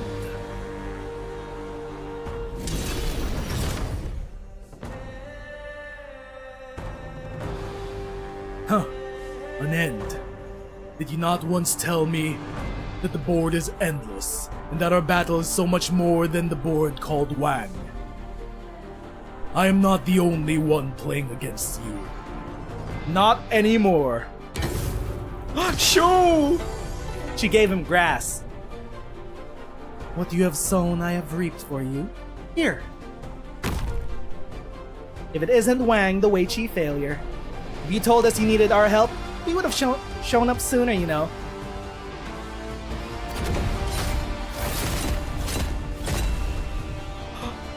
They gave him shelter with the grass and Nyan's defense buff?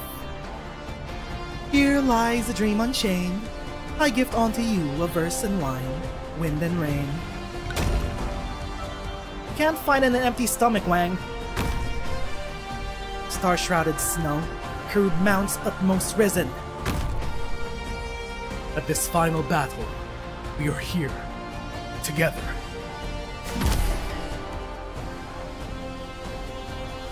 They have all found their own paths. Each and every one of them has triumphed over you. Fuck! I'm about to cry. Leaving you in the dust.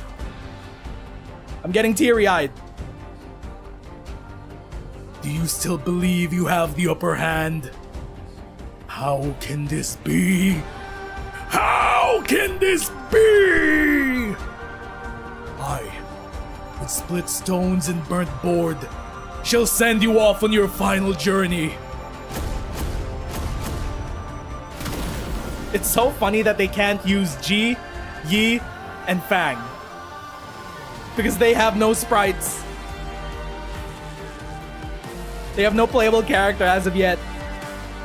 No, it is not over yet. There is still time. There's still a chance. Fly upon your transcendence, your own paths. Those are simply the power that they have stolen from me. Ow. I bit my tongue while I sneezed. Fuck.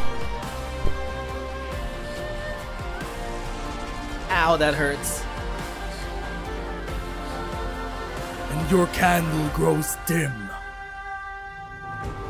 My candle grows dim, as does yours. You have squandered your memories. Now upon this faraway board, we are all equally insignificant. What? You dare? You cannot! We no longer need you. The people of this land no longer need you. Even the evolution in the future upon which you fixate no longer need you. Sue doesn't need to meet her old man. A 13th Sui sibling is going to be born, never having known the fear of the bestial Sui, and there's nothing you can do anything about it. When your opponent no longer needs you, your fate is sealed.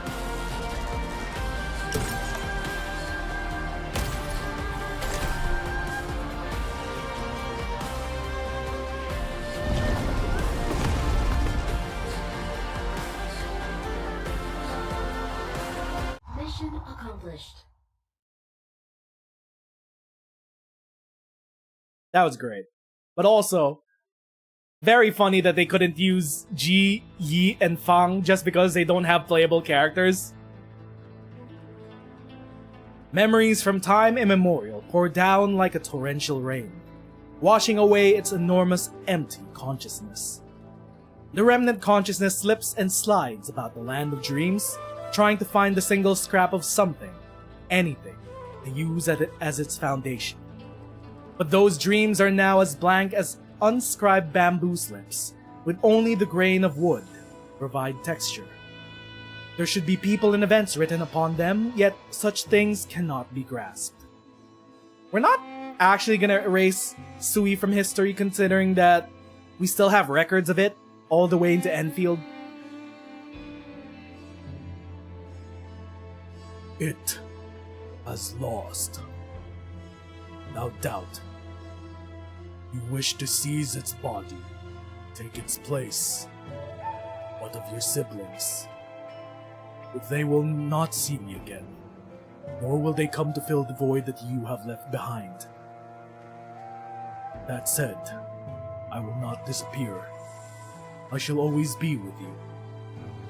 No matter who sits upon the corporeal throne, a void shall form. Since you have no intention of filling it, I shall haunt this place eternally. Until you become a playable character in Enfield. I don't know, man. To torment the master of this body. To usurp its will. To torment its mind. Are but two sides of the same Tongbao. There will be something to fill your vacancy. All that is left for you now is emotion. Abundant emotion. And that matters not in the face of the shattered consciousness. If it did matter, its rage would have filled it long ago. Huh. That will not be a worry. The one replacing you shall be far more terrifying than you have ever been. You're not replacing anyone. You're a playable character. What are we doing here? Proxy steps forward, leaving the white creation behind him. The Ferryman, about to drown in its own hollow mind, lets out a bitter cry. Soon, even the cry filled with pain and defiance dies down, leaving only an echo reverberating throughout the room.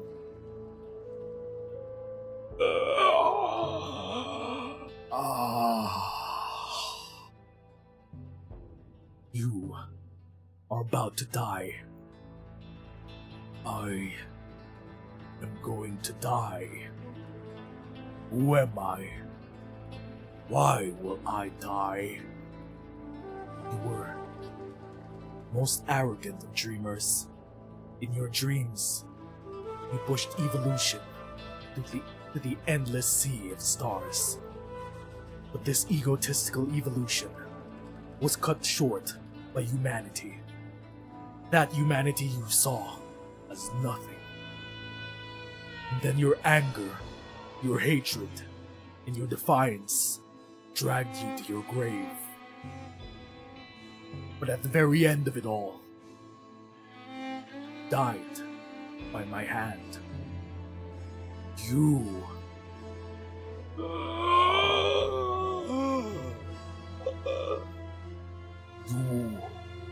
will destroy the future. No? He's creating a different one. For a 13th. That future of evolution that escapes ruination and through infinite expansion touches the face of the void. Wait, what? Hold up. Roll it back. What do you mean by that? Escapes ruination. What did the Fairnets fear in the Great Void?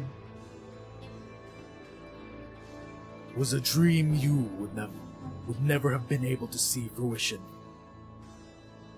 Evolution will not stop because of your death.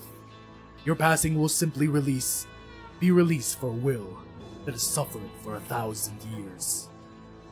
If you truly yearn for that future where the stars shine only for you. He lifts up the last of his stones. In his hand, they slowly lose their forms, turning into a blade. It looks on as he lifts up the last of his stones. He throws them up to the sky, up towards the boundless heavens. He takes the last of his congealed sharpness and thrusts it into its eye. It watches as those black stones become a galaxy that flows towards it. Till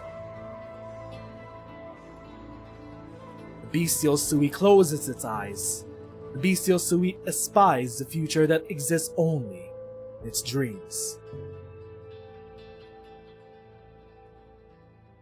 May you dream well. The entire room begins to shake, before ultimately collapsing. The forms of Proxy and Fairnets slowly merge together. No longer shall they be parted. Here, a new Sui is born. So, is Wang taking over the bestial Sui self? How does that work? Actually, wait. No, that does work. Considering what we know about Kiara, Kiara has a bestial Sui self. However, she has a proxy that she walks the earth on. Ah, it makes sense, okay. So Wang is taking over the bestial Sui's consciousness. Makes sense. Still hanging in there, Shu. This is no big deal. It's just that handling this many of its minions takes a toll. Hey Dusk, fire that way. There seem to be tons of guys over there.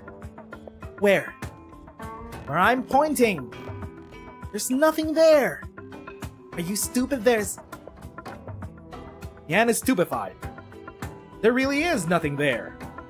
And not just there, it is as though someone has sneakily wiped away a blot of ink, staining the ground. The rampaging guys of just a moment ago are nowhere to be seen.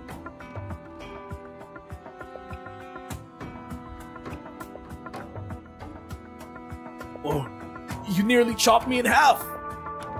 I'm obviously trying to chop that thing in half. But, where'd the monster go? Understood.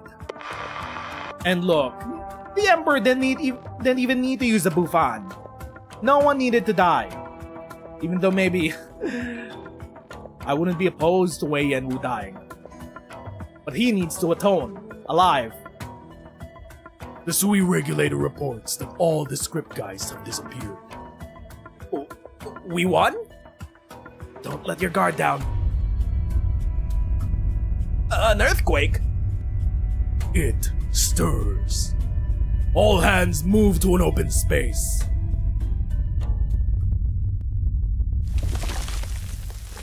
Hold up, if they use the Bufan now, they're gonna kill Wang. The shaking from afar arrives. The time has come. No, we're done. We beat the bestial Sui. No need to use the Bufan, Wang's in there. The True Lung grasps the jade seal used to start the device. It might just be his imagination running wild, but he feels a connection between the machine and the blood running through his veins. During this moment of hesitation, a great shadow appears before him, nearly covering the entirety of the Originium's radiance.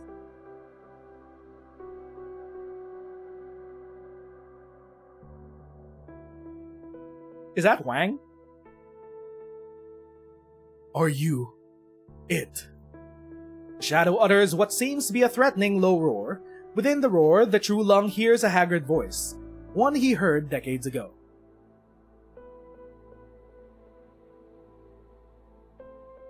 No, you are no longer it. But how many of its memories and dreams, its thoughts and feelings have you inherited? Will you be an aid to Yan in the future? Or will you bring only misfortune? Are you he, or an all-new Sui?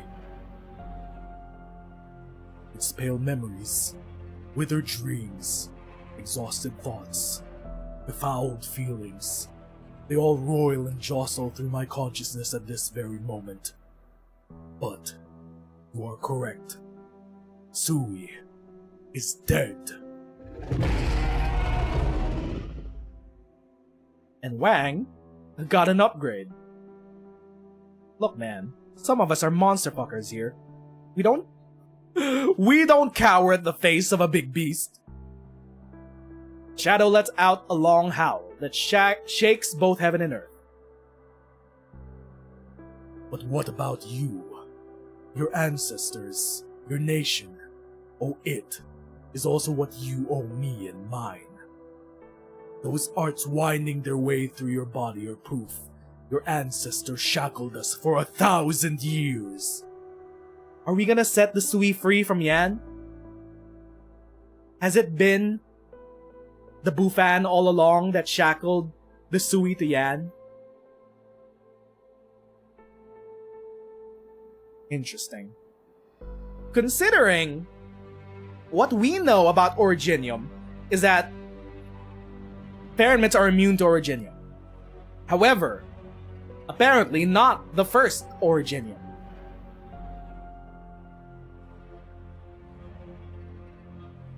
Though these memories be faded, these dreams be wilted, these thoughts be decayed, these feelings be rotted away, this rage of 1,000 years still burns bright as the sun.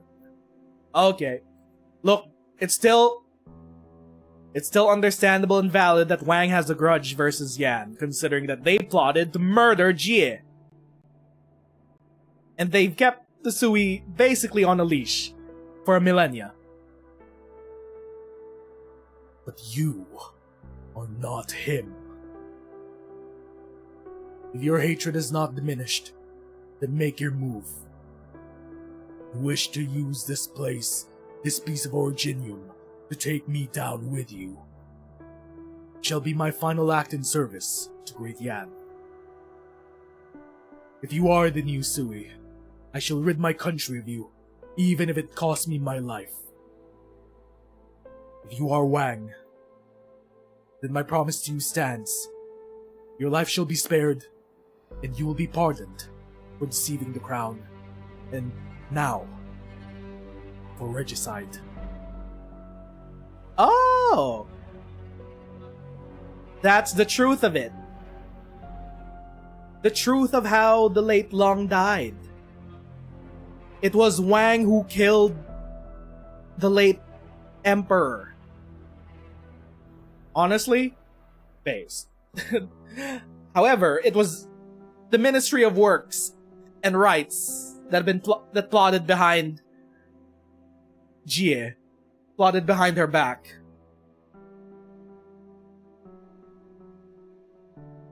I shall also pardon myself for the crime of unclarity of thought, which led to suspicion between parent and child, the scattering of kin, the formation of factions, and unrest that rocked the nation.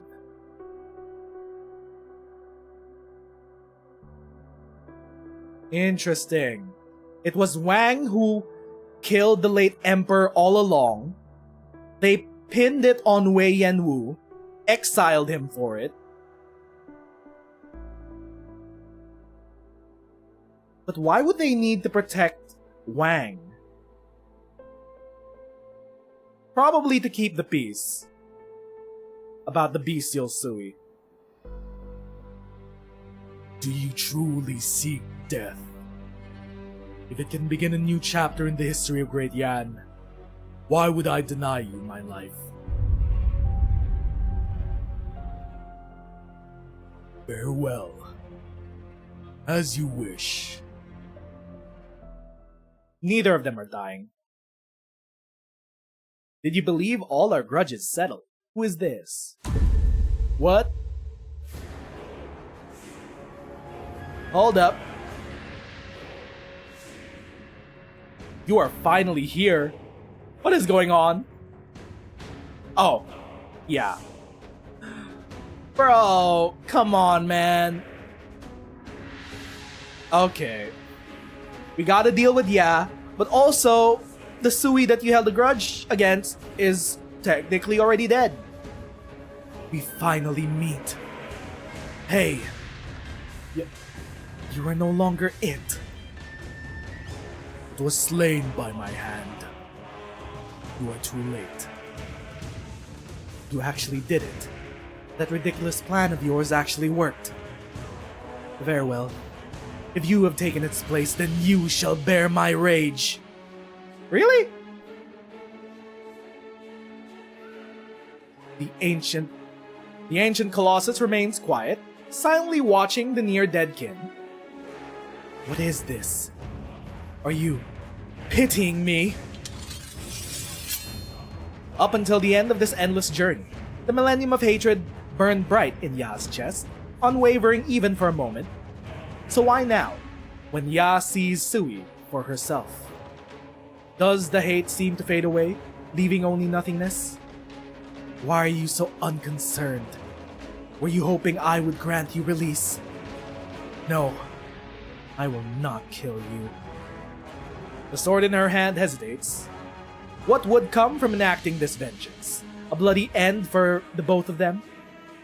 Why take up arms? Why betray them?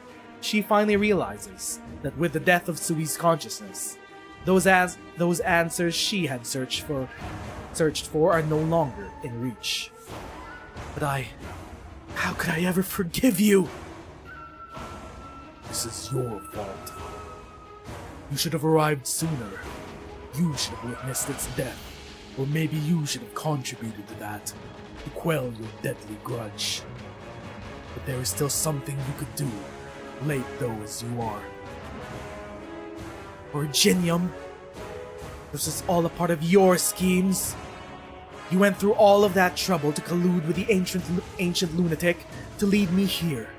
Just want me to connect this room with that ugly stone. The choice is still yours. Choose vengeance, and you can do what you have dreamed of countless times. Take the ugly stone, and give this vessel an eternity of torment. Or since you are about to die anyway, why not simply leave? Ya's dying? The Farinmit, so close to its limits, is about to thrust its sword into the boundless body of Sui. That sword so mighty against humanity, yet all too weak against its kin. But the moment before Ya does so, that anger, burning for 1,000 years, finally slips away. In her reverie, Ya looks closely at the Sui that is no longer Sui, and then Ya howls with laughter. I can handle all of that. Pass the controller, I can handle all of that.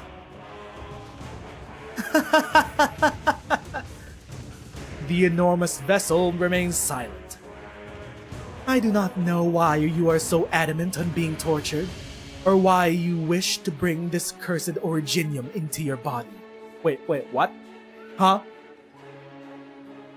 All I know is that is what you want.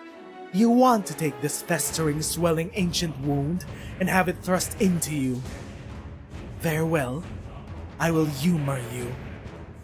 For you are not Sui but Wang, the Sui Slayer, and so I shall help you. I shall help you repay its sins over endless time. But ha! In such a vessel such as this, even the strongest spirits will be worn away and assimilated, ultimately becoming like it. When that time comes, I shall return. Shall have my vengeance by slaying you with my own 2 hands.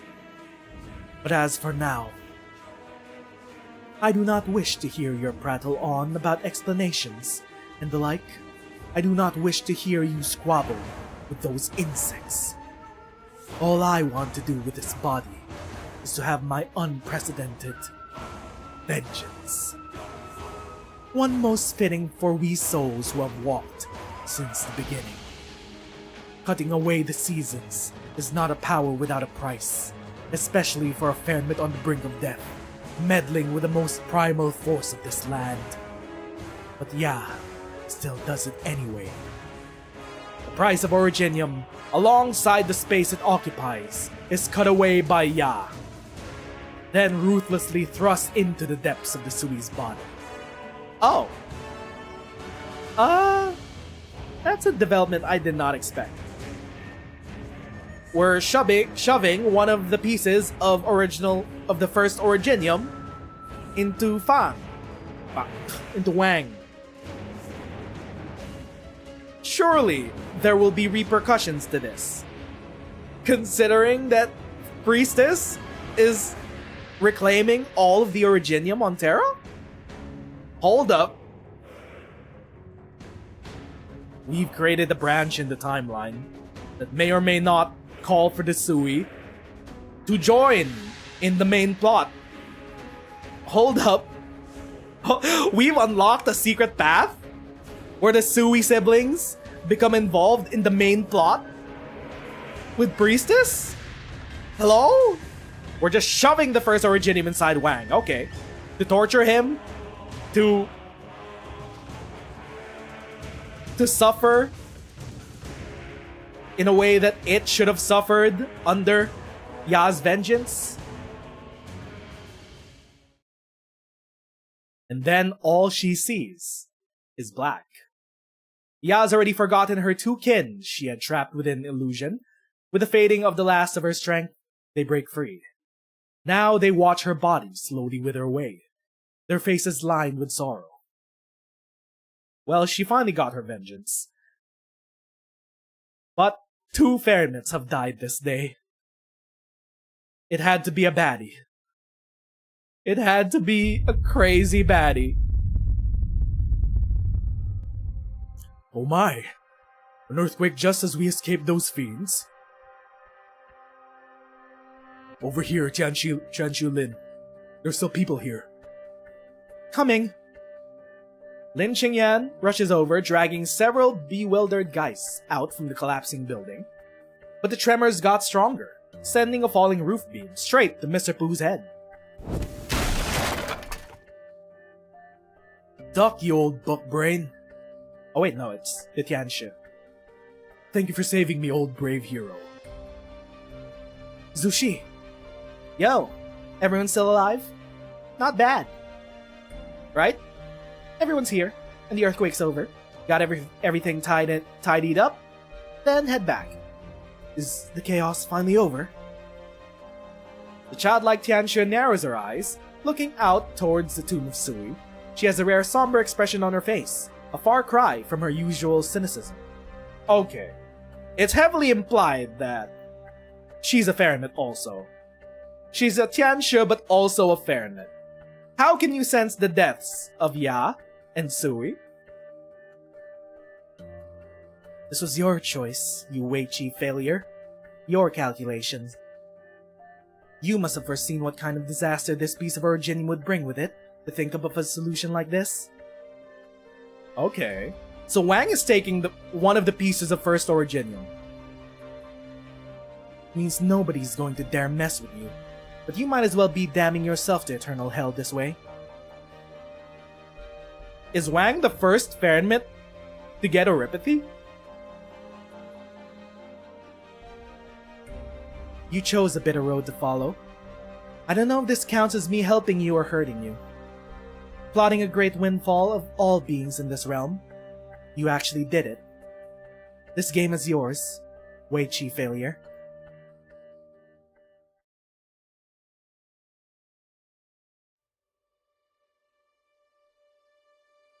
The enormous shadow, the crazed woman, the originium's orange glare. Everything begins to fade from the True Lung's sight. He finally understands what the proxy's ultimate plan was. Fairness, originium. At the cost of near-eternal torment, Wang ascended the seat of Sui and accepted Ya's vengeance.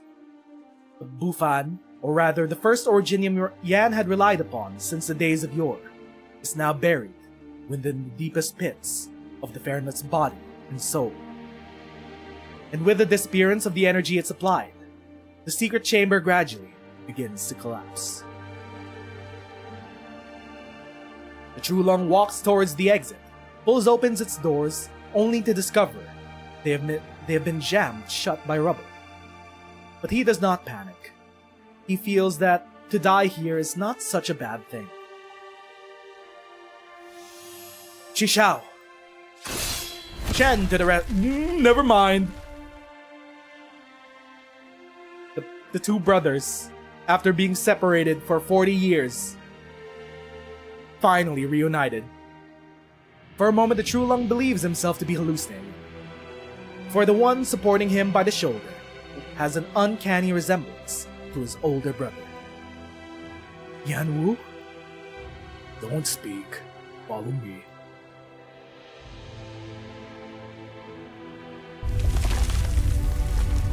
Like the room behind it, the blood-red hidden passage begins to crumble away in the wake of Bufan's disappearance. The True Lung leans against Wei Yanwu's shoulder, doing his best to match his pace. But he still feels like this is all a dying dream. A meeting his estranged brother that his feeble consciousness conjured up. He tries to think back to his younger days, when he made mischief with his brother as they ran through the hallways of the palace. What season was it? Was it autumn? No, it was not that cold, so it must have been. It has been too long. He no longer remembers it clearly.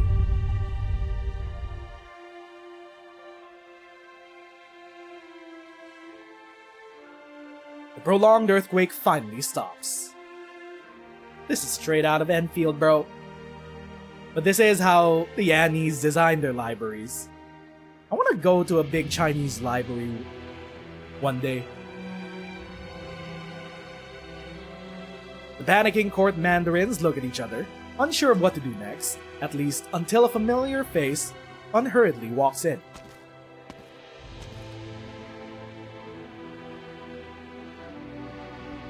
Oh, Chun. Your Fahrenheit finally passed away, and you didn't even know it. You didn't even know that Ya was your Fahrenheit, was your ancestor.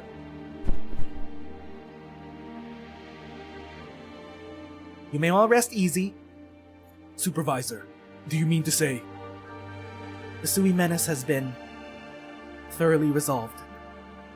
I ask you all to return to your posts The chaos is over, but there are still many things in Baijiao that require our attention. The Imperial Guard standing behind her add a little gravitas to her declaration. After some hesitation, the Mandarins tidy their clothes and hats before they walk out the doors. Once the last of them have left, Chun nods at the guards. They stand aside, but they keep their eyes locked onto her. He did it. Eliminating Sui and finding you. He did both of them. Finding you.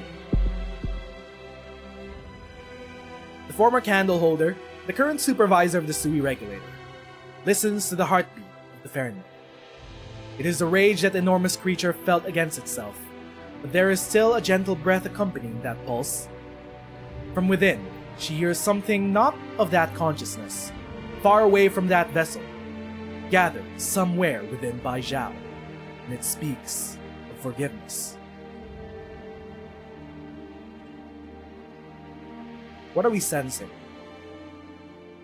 Are we sensing the other siblings, or was that Ya, the last heartbeat of Ya? Within the Grand Palace, there is now only a single withered old man. Ever since the Chulung descended underground, he has waited here, listening to the reports from Yumen, the uproar in Baijiao, and the declaration from the Sui regulator to the entire city that all is now well. His coughing has only grown more violent, his waist more stooped. By the time the declaration, he can no longer support himself. He is forced to sit on the ground, leaning against the throne. At first he felt anger, then worry, but now he only feels exhaustion. Memories from near 100 years ago, when he was instated by the current Chulung's father, words are hard this late into the game, forced themselves to the surface. It was midwinter, when the snow swirled through the air. Then the Chulung was still far from being addled, happy to sit about the fireplace with the newly promoted Mandarin and discuss all things great happening under heaven. Contact between Laterano and Iberia, the war between Colombia and Victoria, Ursus's desire for conquest, the turmoil in Higashi, the mysterious weapons of Kazdo, and Sui. As it was not excised the first time, the Chulung was resolute in having the second attempt come with no mistakes. Yan would obtain the bones of Sui, and with near double the amount of energy, and it eliminated, the age of Yan will have arrived. Spoiler alert! The first Originium is now inside his belly. Their talks became so fervent that the Emperor stood up and struck out barefoot into the snow, using his finger to brandish Qishao as he spoke of what grand ambitions he had for Yan's future. We both are exalted to distant thought, aspiring to the sky and the bright moon. And then he could no longer wait for the day that the Chulung would blow the horn to call the Sui's eradication. He could only wait for that Chulung's mind to deteriorate until all had abandoned him. Whoa! Hold up! One of the mysterious women who was also the head of the Sui regulator? Are you also a Chen? Or are you different? Your ears are kinda furry. We never got to see the Emperor's real face. For now. And then you also could not wait for the current Chulung's return. You could not prove to him that all you have done was not of your own selfish reasons, but for the future of Yan. Through his murky eyes, the old man believes the one standing before him can only be the Emperor he has awaited for so long, but the voice his ringing ears catch says otherwise. The entire court knows your cold is merely a pretext.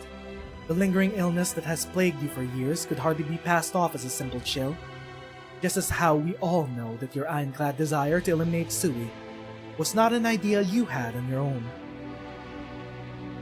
You once held great esteem and approval, but now the dust has settled. Those who followed you. The old man can no longer hear. His throat shudders. All he wants to do is to speak those words pent up in his heart. Look here, the doddering old fool who started this chaos stands here, awaiting your majesty's judgment. Your words will not be heard by anyone. Hold up. What?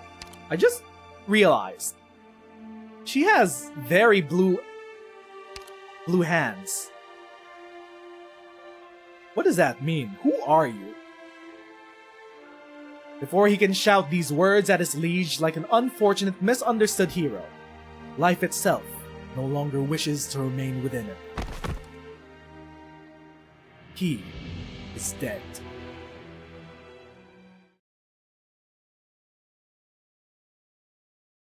Can we finally have a real reunion? Wow, this place sure changed a lot. Finally tearing down this eyesore of a tomb. Had the same idea 5 centuries ago. Can't believe you're in the mood to talk like that. We still don't know what it's like inside. Well, it's obvious, isn't it? We're alive, which means he's not dead. Wang, he definitely succeeded. I heard upon the wind that Brother Eldest had already entered. 'Twould not be long before he drags him out. If you ought to ask him then. He kept many things hidden from us. He cannot escape from his sentence. Oh. Oh, all the siblings have cornered Wang. Damn, Jun, still as strict as ever. Speaking of, he can't be the only one who's thinking. We've never had a family gathering this big before. Feels a bit strange having so many of us in one place. Agreed. If you're going to eat together, then I'll be heading back. Nuh-uh, we all agreed to a reunion dinner. Yan Dusk, don't even think about running away. Alright. Can't exactly say no to my baby brother's cooking. Say my name with respect first. Imagine. Hold up! These two bozos have also deigned to arrive. Imagine the birth of Su in the near future. I mean, at minimum, she's 150 years old. She's the youngest of the 13 siblings. Is she considered a sibling or a daughter now that the consciousness is gone? Is she gonna be born from Wang? Hold up. Or is she gonna be born from the Fahrenheit heart that Shu, Dusk, and Yan developed? Hold up. Elephant in the room? We didn't even use the Fahrenheit heart. It was a backup plan, an escape route, to avoid being sucked back in to the bestial Sui. How happy am I to see you all hale and hearty. Oh damn, you two are covered in dirt and... as long as you're alive. Which reminds me, last time a certain someone was acting all cool and determined, and look, he's doing perfectly fine. Ow! Why are you pinching me, Shu? Sister, you've returned. My apologies for worrying you. Those two inside should have been out by now, right? Look over there.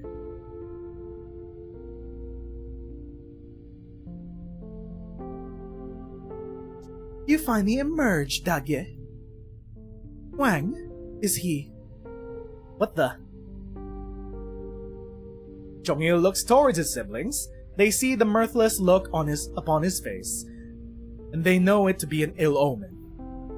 He restrains himself from letting out a sigh that would be tantamount to a declaration.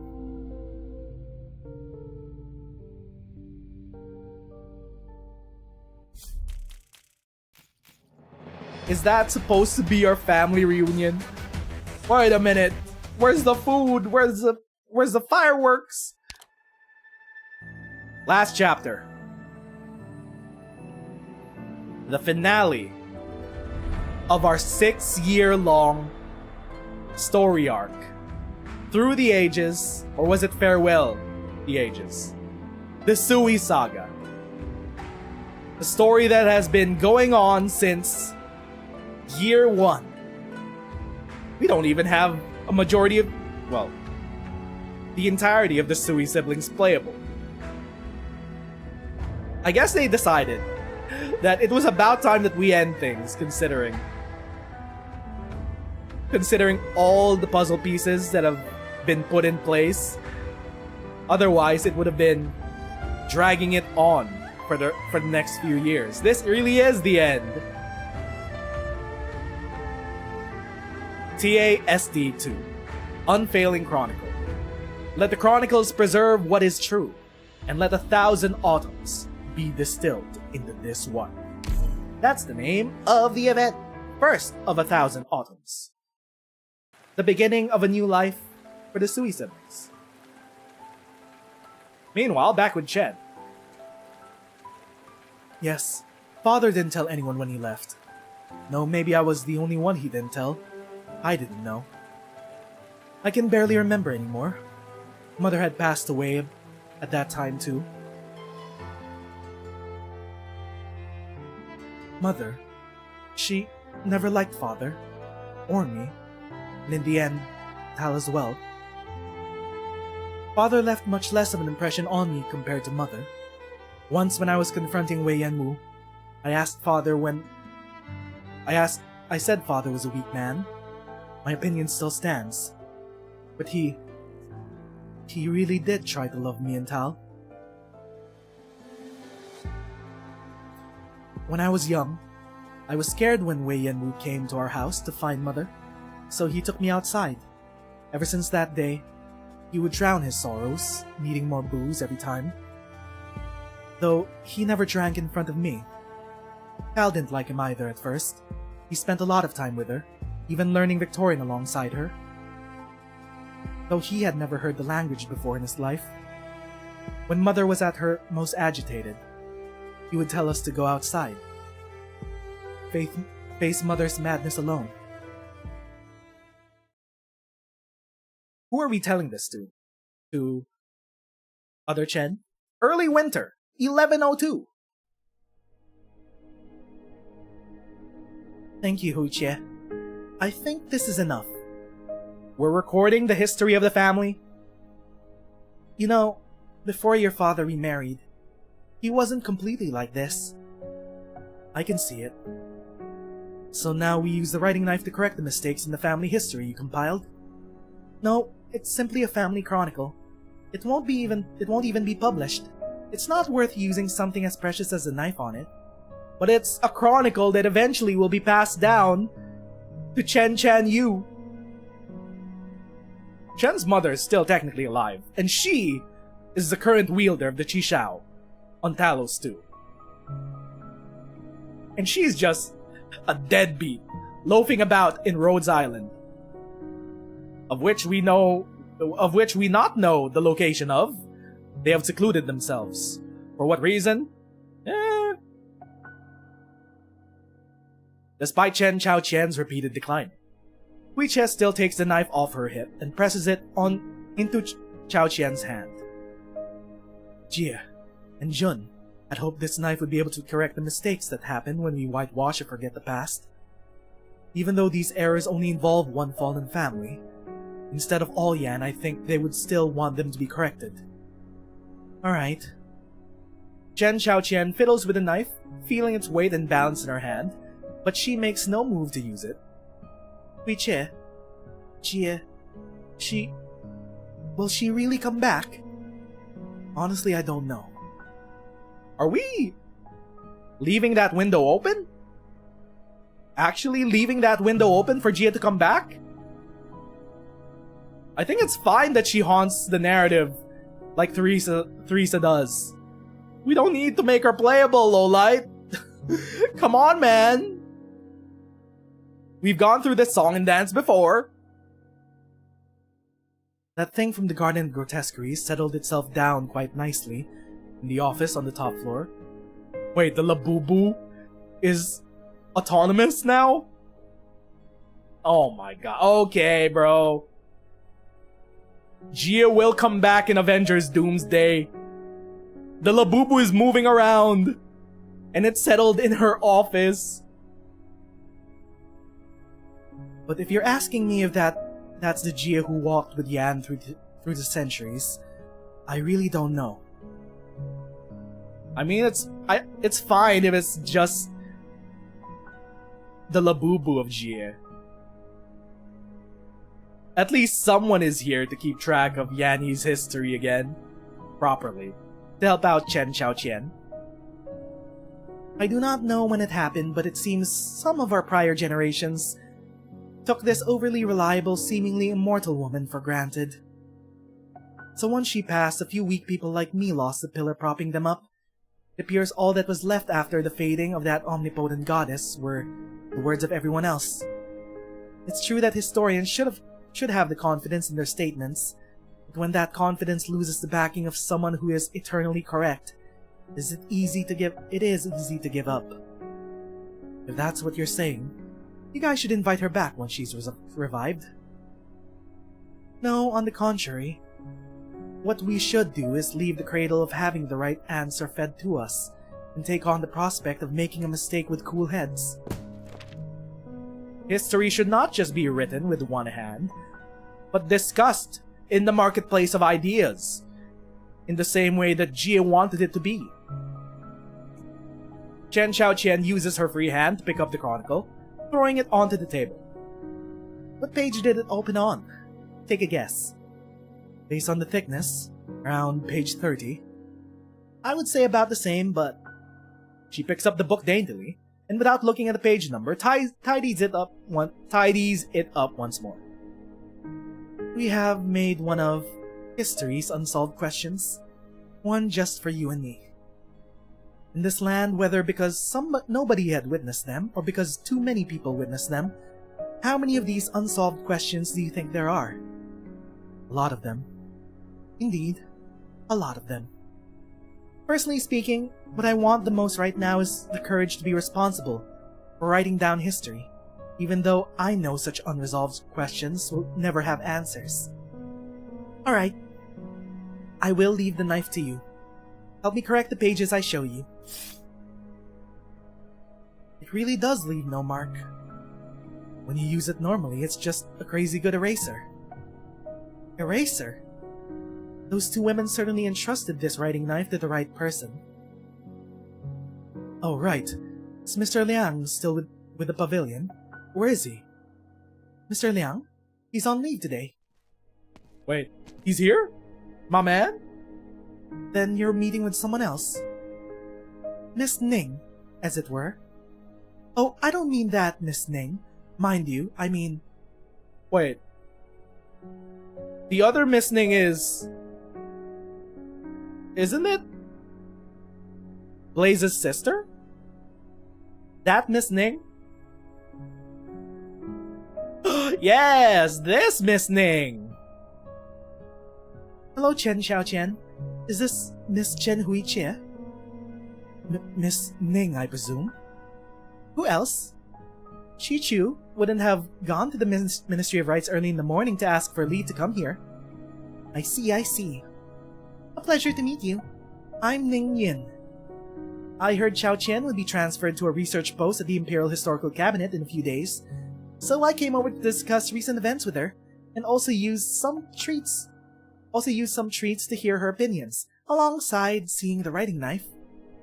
My colleagues at the cabinet are pulling out all the stops. They want to take advantage of the fresh winds of early winter to do some words are hard. Fuck, last chapter, let's go. Innovative research. Sip of water.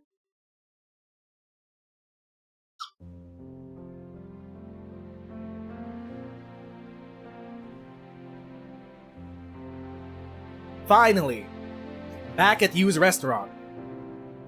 What? Fang still doesn't want to come over. But the kiddo made this hot pot, not me. I didn't even throw in any weird herbs and roots. My master says there are still many suffering from disease across the land. He believes that in being able to avert this disaster, he's much more fortunate than the sick. But he also says he'll be in Yan for a while, so he'll be ever nearby. He'll come see you. Right, so Fang is the doctor of the siblings. He's a Sargonian doctor. Curious. Good to know. Okay, if that's all, Master is rather pressed for time, so I should head off. Hold it. Yan pulls out a lunchbox packed full of food from somewhere. Tell him that if he doesn't eat it all, he's not allowed to slink out of Yan. Got it. No laughing. There's one for you too. This time it is Shu who offers a finely wrapped bundle. Upon hearing you were from Sargon, our eldest brother became rather interested, telling you a few things about your food. Little you had to make a few guesses, and he put his own personal spin on things, but he managed to make a whole bag's worth. We thought it was rather good, but we're unsure if it is to your taste. Please take it. Consider it our gift to you. Oh, xie. Thank you, everyone.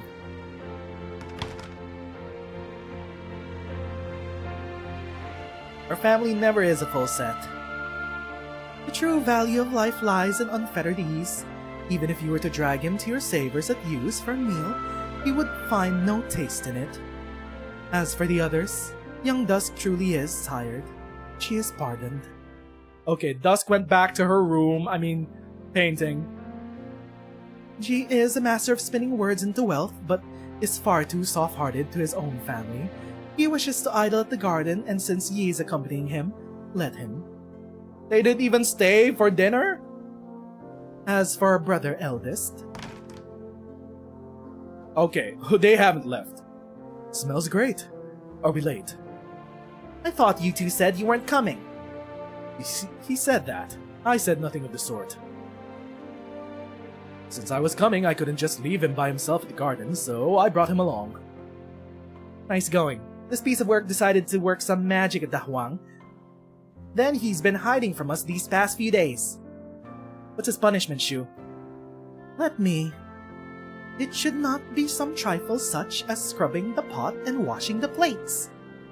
Then, no letting him off without an apology either. Too boring.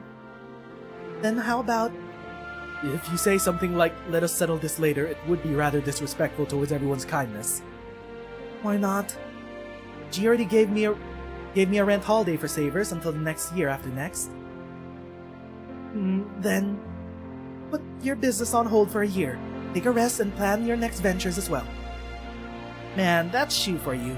Always managing to find a way to let people off easy no matter what we think of. Letting him off easy? I haven't finished yet. Within this year, G, what you owe others and are able to repay, you must repay. I shall keep it in mind. Alright then, everyone take your seats. Mumbling. I know, I just sleep a bit longer. Oh wait, no, never mind. Oh, okay, they all came out of their room. Everyone is here. This is a full reunion, except for Fang.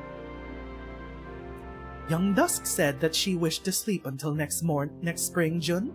Why force her here? She has no taste in bedrooms. I was just leaving the Skymere Pavilion when I saw her sprawled out on the ground, deep asleep. I even shouted at her to no avail, so I had no choice but to bring her here. As she spoke, the slumbering dusk splayed out across Jun's back suddenly dissolves into a scroll. Didn't think that my little sister knew how to work some magic too. Also, that's the thing. The Fermits don't use arts. It's straight up magic.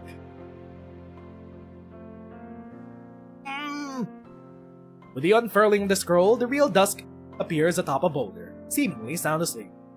The others also see that the thing sealing Nyan's mouth shut is a talisman. None dare make a move, fearing the next mouth to be sealed would be their own. In the end, it is Ji who cautiously peels the talisman off Nyan. It reads, "You guys eat while I sleep. Don't wake me unless Wang comes back." Aww. Her favorite is Wang. Also, to Nyan, no firecrackers, or I'll use my talismans to seal your entire body.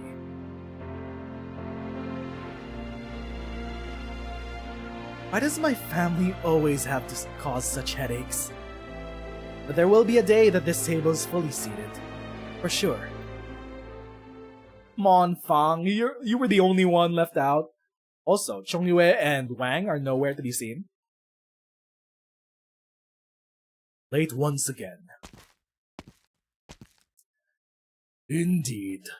Oh, Wei Yanwu has reclaimed his government name. Far too late.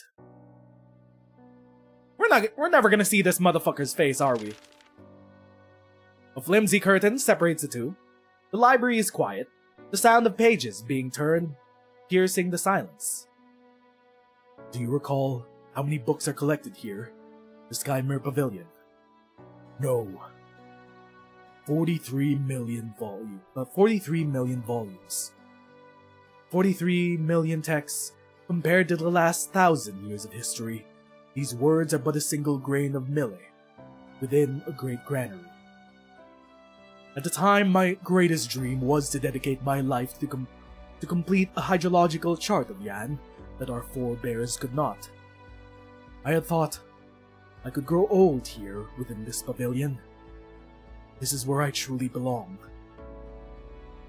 You wanted to be a historian. Meanwhile, Wei Yanwu was supposed to be the emperor. Except, we had to blame it on someone, and apparently not Wang. We had to cover up that Wang killed the late emperor, their father. So we had to put the blame on the older brother. But it would not have been what was best for Great Yan. The past is heavy, so heavy that no one can shoulder its weight, but also so heavy that no one can put it down. So much so that it should not have been born alone. There will always be someone to bear it. You ought to hate me. I do. Are you going to say that you have never hated me? I really did think that there would come a day that I should die by your hand. I even thought that it was the only way things would end when we meet. All I wanted to ask you was, after you left Baizhou, did you ever suspect that everything that happened was orchestrated by me to frame you?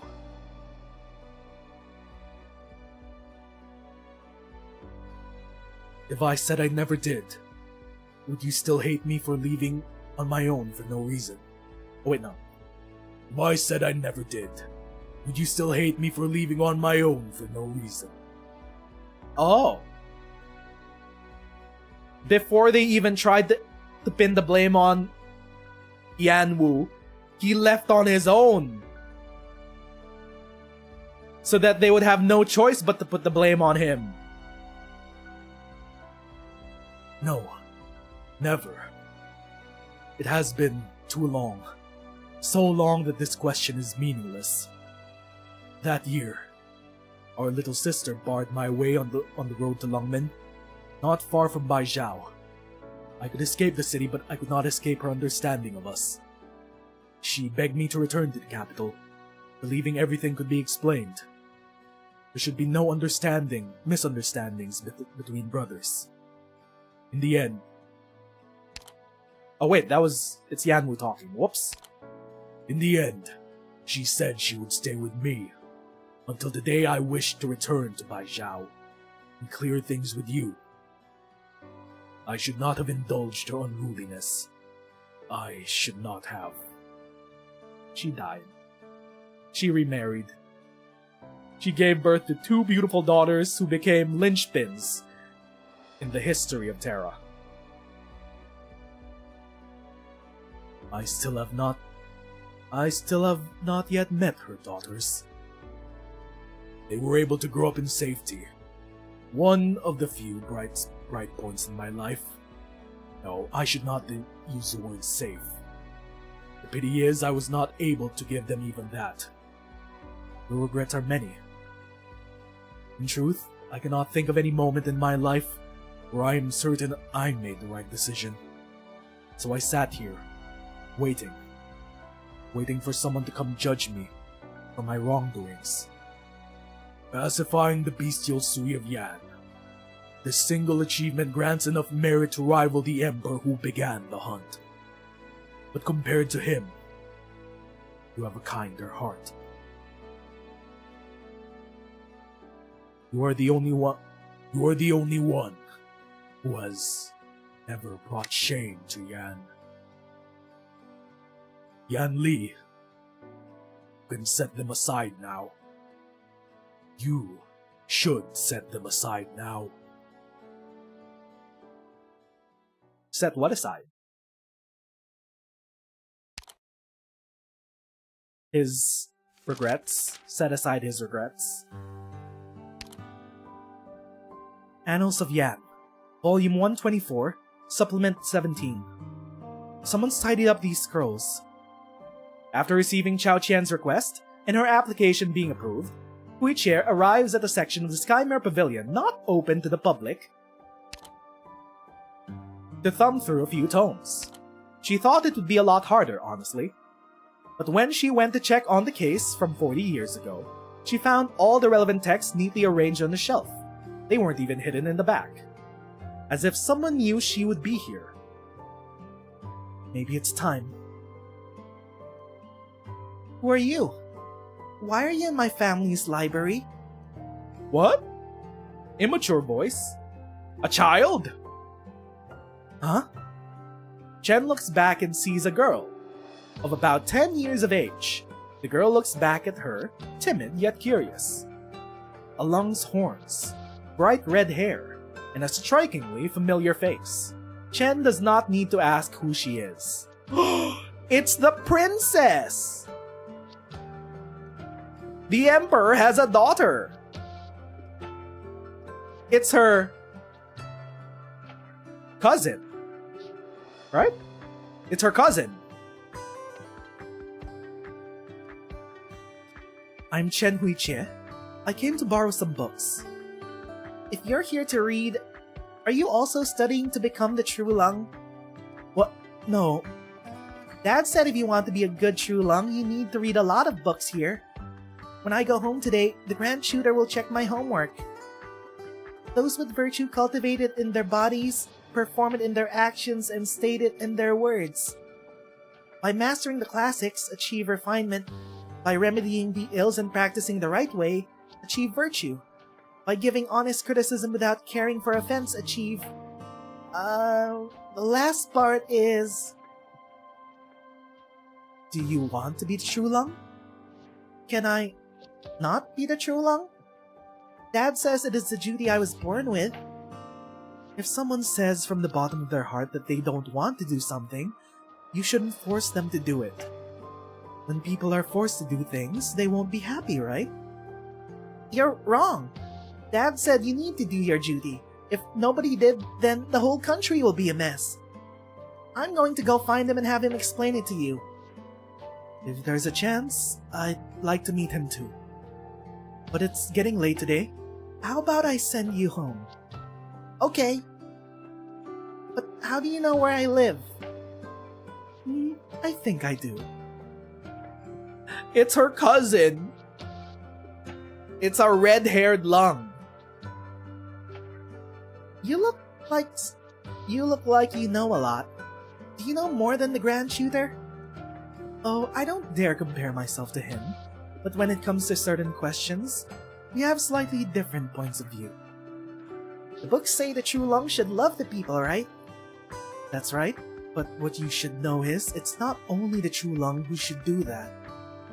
Love your mother, father, and teachers, your siblings, and your friends and companions. You have the right to love everyone, no matter who you are. Dad also said because the true lung is the most powerful person in the country, I need to be cautious about every word and every action. It's the same with making friends, so I don't have any. No, you should be allowed to make friends with people you like. Remember, taking such great authority leaving in the hands of a single person and making them shoulder it alone, this in itself is wrong. It's not fair to most people, and it's not fair to that person either. I don't understand what you're saying. Can you stay and explain it to me more? Once you grow up and you'll understand. Once you grow up, maybe you can make a change. So grow up quick.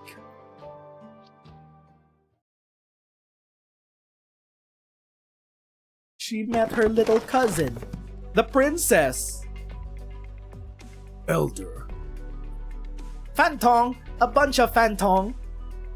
I waited in the north for nearly 400 years, and this is all the progress by Zhao's Tianxia Bureau made on Originium research. Tianxia today are utterly incompetent. Okay, she's 400 years old. Interesting.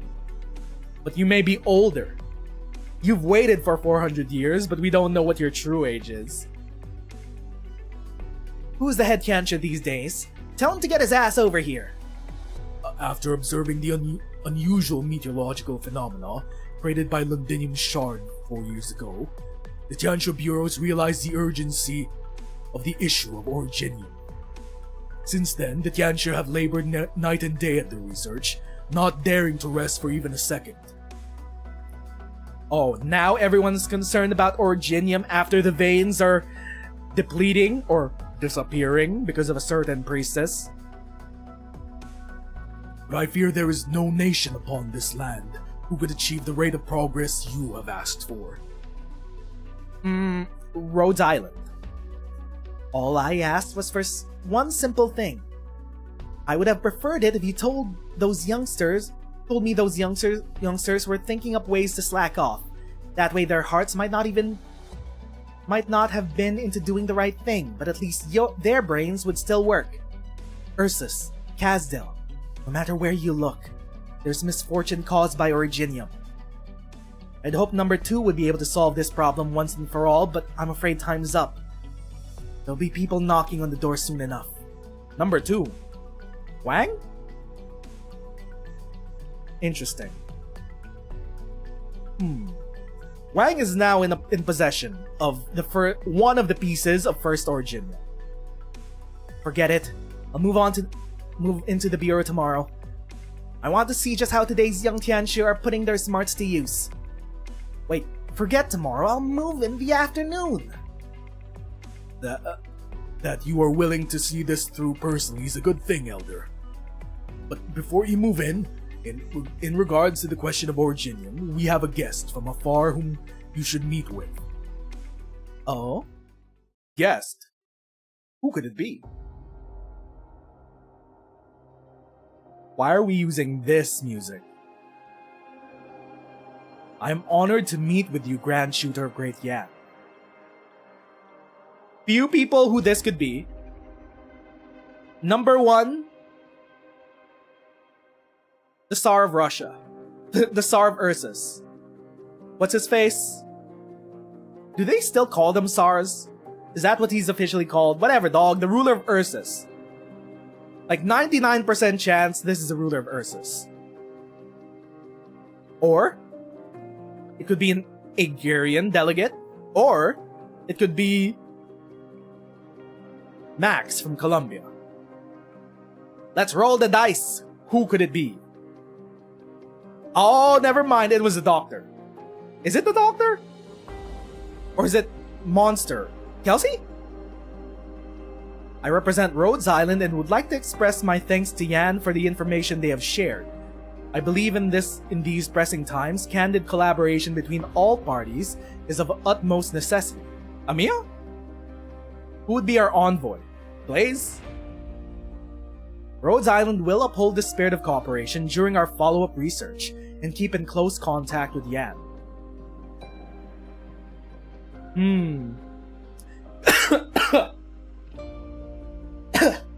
Considering that Geronite in the future is developed jointly with Originium research, this is interesting. First, allow me to elaborate on Rhodes Island's position regarding the Originium question. We don't get to find out who that was. But also, we're contacting all the major nations about the first Originium. We already have Wishadel in Kazdel. She's got that piece in check. We don't know where the other... How many pieces are there? 3 or 4? One of them's inside Wang. One's in Kazdel.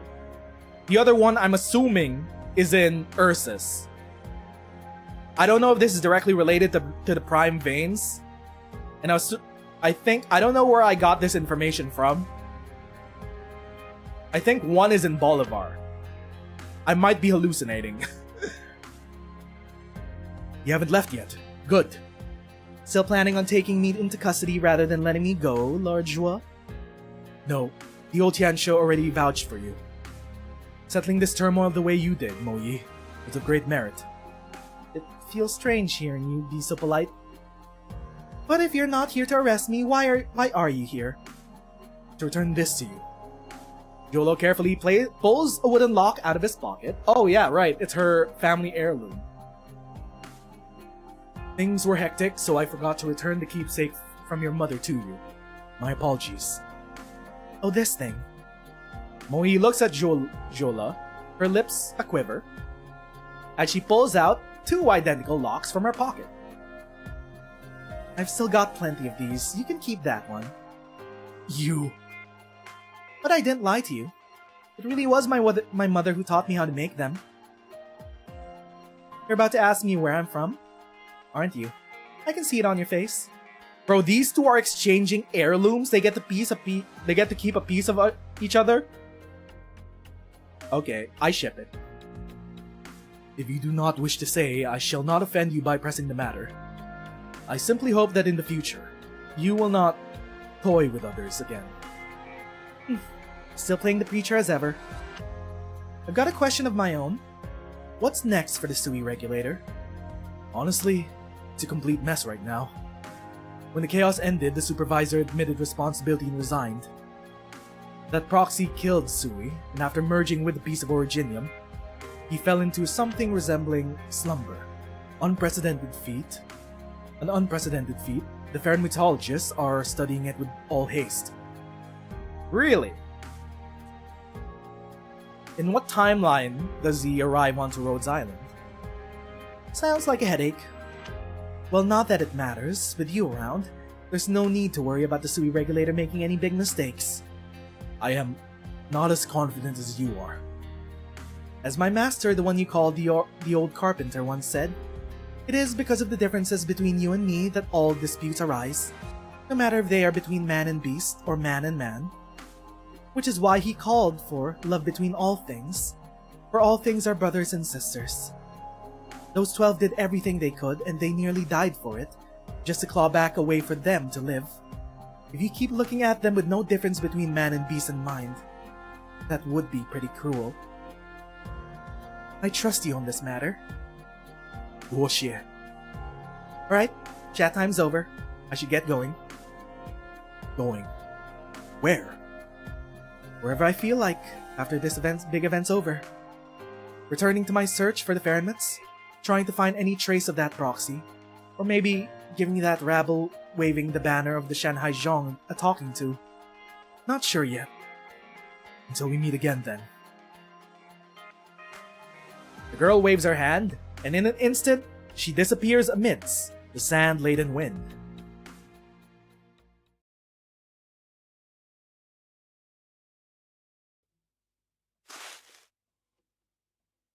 Yet another journey with an unknown end.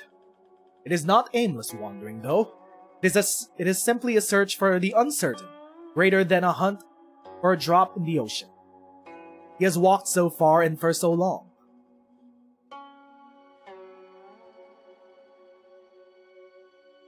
We will take the last of Ya's vitality and bring it to the lands beyond Yan. The 1,000-year grudge between Great Yan and the Fahrenheits is now over. I pray that this land will never see such bitter conflict again. As for your hopeful search to find Wang, sure, we will not be of much use, though we would dearly love to help. We may have been companions with him along the same road, but we were acquaintances at best, and we knew little of his schemes. I understand. All I humbly ask is to please inform me if you hear news of him. Wang disappeared? Well, that's not concerning. Wang disappeared? Did Priestess pull authority the moment he swallowed the first Originium? Are we gonna find Wang just slumbering in Rhodes Island? Old Rhodes Island. If we do, we shall tell you post-haste, Grandmaster. But what you seek, I fear may be eternally out of reach, just as man cannot touch the face of heaven. This game of his, he considered himself friend and foe, and all the changes of the changes on the board and off, perusing the effects of myriad actions. Such arduous feats will inevitably result in the opposite effect. If what you seek is a means to free Wang from that tomb, then you seek in vain. But what if what you seek is a stone in reserve? Or some idle, scholarly digression? Heaven and earth are wide and full of many mysteries. Chinese Jesus, we are 5 hours in. Can we put down the vague posting? 多谢, sirs.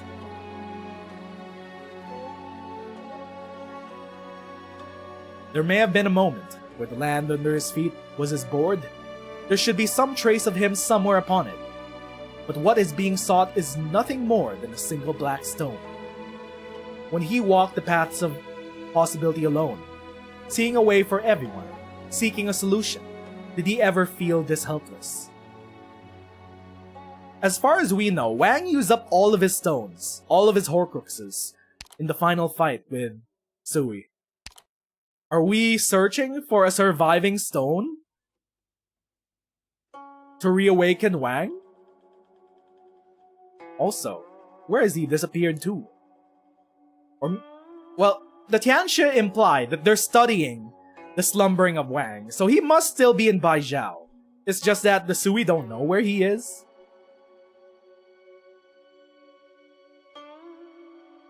That endless, far too endless journey, long enough to make a being like him sense the passing of fleeting time. Man cannot touch the face of heaven.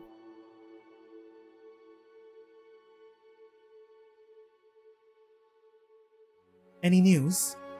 Still nothing. But I believe some trace of him must exist somewhere outside the tomb. So he never left the tomb.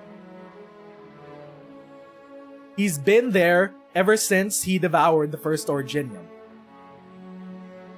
Interesting. Alas, if he truly did not wish to see us, would all your efforts be of any use? Perhaps after Jia's fading, he could not forgive Yan or himself. Is it this new Yan that he does not wish to see, or is it someone else? Maybe. He does not wish for us. He does not wish to draw us into his next game. The next game is gonna involve Priestess. Next game? His plots are all ended. What would his next game even bring? Ling, we're gonna drag the Farenmits into the next part of the main plot. What can it bring indeed? An even more hopeless matter. He may have accomplished a replacement, but he was unable to make muddy waters run clear. But he will not give up. He will certainly be searching too, for the traces she left behind in this land, for a glimmer of hope. So is he also searching within himself to find Jie, to bring her back? Well, we've left the window open. You were always the one who understood him best. What if, in his search for Jie,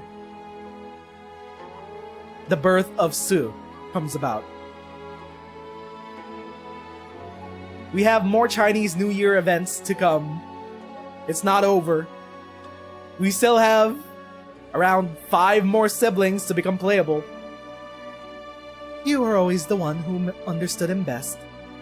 So still determined to look for him? I am. And once you find him, I will let him know that the next time he needs help, he will not be alone. He was not alone. He channeled your sibling powers into one more stone when he killed Sui. The long-lived man stops to rest his feet, turning his head to gaze off into the distance out of habit. Yet another year passed. The snows are beginning to melt, turning the Qidao into mud-covered bog. By the road, the withered trees sway, a sprinkling of new buds visible. What's happening there? A commotion? In an ordinary village, with an ordinary Weiqi stall, the one surrounded by a bustling audience. Whether they watch because of a bitter battle, or because of high stakes, he is unsure. Oh, is this the last Horcrux? Have we found Wang? So Wang the proxy, and Wang as the Sui, are different beings. It's over. Look at the points. How much money is he going to lose over this game? Rightfully so, might I add. Imagine learning how to gamble with Weiqi at such a young age instead of studying properly. Look, you can't blame the kid. If it wasn't for his deadbeat gambler of a dad losing the entire family fortune at the board, not to mention his sick little sister. If you're going to blame him, blame his lack of skill. Then again, the rich guy he's facing is a disgusting bastard. Looking at the kid's black stones, man, even a Xian would find it hard to save him. Okay, so this is not Wang. The young man maintains his determined expression, seemingly to not hear the many comments from the crowd, but the beads of sweat dripping off his brow expose the panic in his heart. It's obvious how things will end. He has at most 10 moves left. All he could do now is throw in the towel. He hesitates in placing the stone, even though he knows he cannot hesitate forever. 4-7. What the?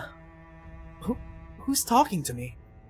What is Wang whispering the answers in his ear? 4-7. Shoulder hit. The young man finally hears the indistinct voice clearly as it dictates a move to him. As he considers this instruction, he sees a way to victory he has never considered. Are you helping me? But who exactly is helping him? He looks about, finding no source of the voice. The young man returns his attention to the board, repeatedly calculating the feasibility of the breakthrough move. In the end, he's convinced. His victory is assured. He adjusts his posture, having calmed down a little.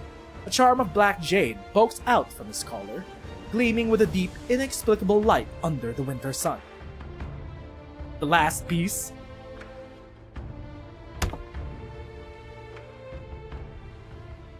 Well, there's Wang.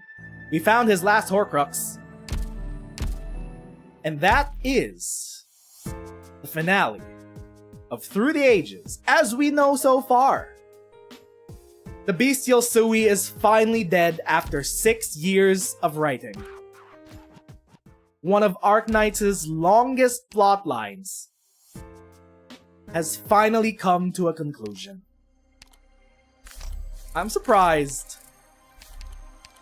I was near to tears at one point, but we didn't really cry at this one.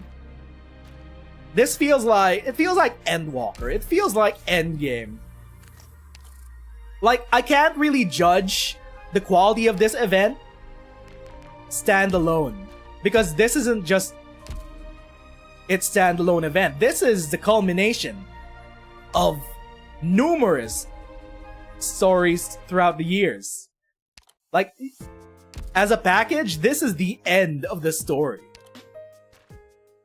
So all of the development we've already had prior, and we've just finally learned of Gia's fate, plus of Wang's own development as a character.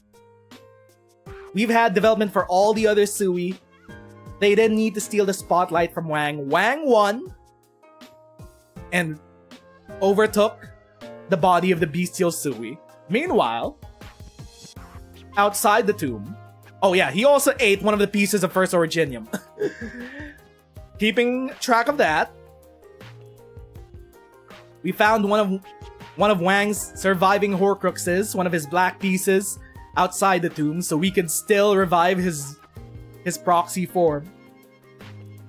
We learned that the elves are direct descendants of Farenmits. Chun was a descendant of Ya. It's implied. We don't know who Mumu is descendant from. We don't know who the Presence is a descendant from. I don't know how much of a crackpot theory that the lungs are actually elves that are descendant from one of the Sui. I don't know how much grounds there are for that. If anything, it might be a different Sui. It might be a different Fahrenheit that the lungs are related to, considering that the Emperor has sharp ears like an elf. The lungs may be just another form of elf that have lost their Fahrenheit, that have diluted their Fahrenheit blood, considering that they don't have sharp ears. Chen Yu doesn't have sharp ears, but the Emperor has sharp ears. Some of them turn into furries, like Yan Wu. Yan Wu has to return to Lady Fumizuki. He needs to get called back to his wife. He is the wife guy. He needs to get called back to Lungmen. He can't just stay in Baijiao to keep track of his brother. They had the reunion. They're fine. He gotta get his ass back to Lungmen and atone for all the bullshit that he did. He didn't get to self-sacrifice himself. Fuck it. He's gotta atone for all the sins. And Chen got to meet her cousin. She got to fulfill the bloodline of combat prophecy. She got to meet the princess, and at the end of all of it, Chen Huiche entered the capital on a starry night and left before the sunrise after settling matters. She bid farewell to old friends and took a sampan down the river, the lamp on the prow crashing through the fog and night.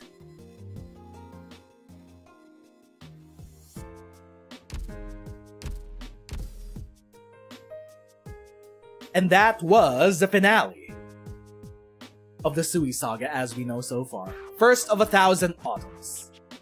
Tomorrow, we will be doing EX stages and S stages because we just unlocked them. We weren't able to do them because we had to do TA-11. We might as well play them tomorrow. Or we could also, I don't know, do some Enfield, do Heat Rage Arena. Haven't touched that yet. Anyway though, that'll be that for now. Thank you to everyone who stopped by, chilled out in chat, and watched us read through the finale of the 6-year-long plotline of the Sui arc. Once again, my name is Nez, and thanks for watching. Must see friendos next time. Bye-bye.